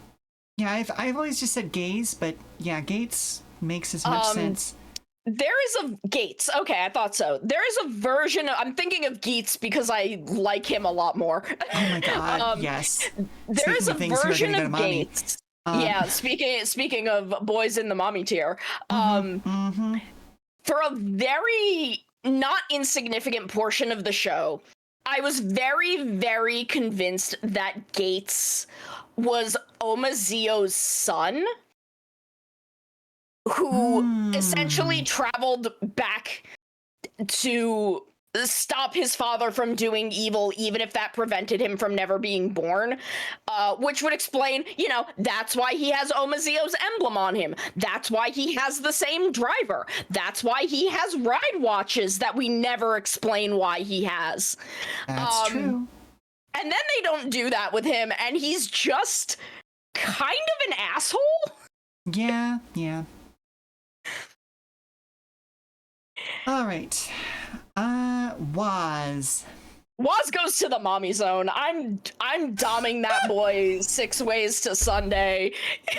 A little young for my taste, but I can see it.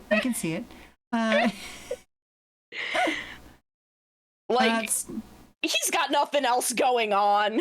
Fair. My versions of Zio are so much better than the actual show. Let me tell you, my version of Zio makes way more sense than Zio ever did. It has a way better Kiva episode. Specifically, The Unforgivable Sin. All right, Tsukuyomi. I'd put her above reasonably proud. I'd put her in the very proud tier. Quite proud. Quite proud. She had a lot going on. It sucked. She is part of this thing that she doesn't understand. That her brother is trying to kill her for? For no understandable reason. True. Girl's just trying to fucking live, and all of these dumbasses keep fucking around and making things difficult for her. She's trying. She's doing her fucking best. Fair. Okay. Rentaro Kagura. Okay. He was fine. He was fine. He was a fine boy. I think reasonably proud, verging on quite proud. Because I never watched his special, so I've only seen him in Zio itself. Even just keeping to Zio itself, he is a self-motivated hero. And yeah, he wants to be doing what he's doing. He cares about what he's doing. Yes. But even so, he's willing to listen to others. And that's the reason why I'm verge of quite proud, maybe? Yeah, I'd put him in quite proud. Yeah, okay. Him Frog, 8 out of 10. Fair enough. Yeah. Him Frog. Mondo Duan quiz. This boy's so fucking stupid. He's so stupid. I love him in his way. Quizzer. But he's so stupid. Yeah, I'm not disappointed enough in him that he needs work. But I don't think... do you think he should be any higher than reasonably proud? No. Okay. He's also, fine. I am fairly convinced that these weird side riders were all concept that they had come up with for full seasons previously that had just never quite gotten out of that stage. Yeah, guys who were in their heart part of Heisei 2, but were set aside because Kamen Rider Quiz would not be a good fucking show. No, it absolutely would not. Fun idea for a one-off, but not a good show.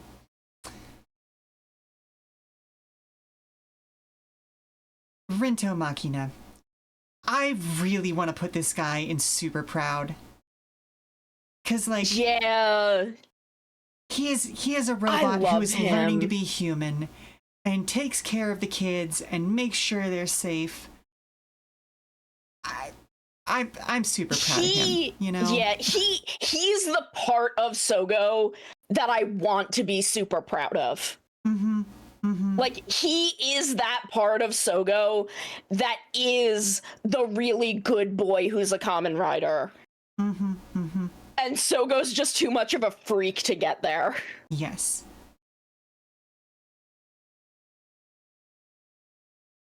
Ginga goes straight to hell. Yeah. Fuck this man. Fuck this man. Like, and not in the fun way. Not in the mommy tier way. No. This guy just sucks. All right, Sono. You feeling good? You feeling up to trying to take on Reiwa? I don't think we can take on Reiwa today. You don't think so? Okay. No, I'm running out of steam. I need food. Fair enough. For context, folks, this is how many riders we still have left in Reiwa. There's so many of them. There's so many of them. So yeah. Do you want to come back and do this again next Tuesday? Yeah, sounds good. Okay. All right, folks. We're going to head back over to the Just Chatting screen, and hopefully Sono is going to be allowed to be just chatting with me this time. And OBS is not going to kick them away. Let's find out together, shall we?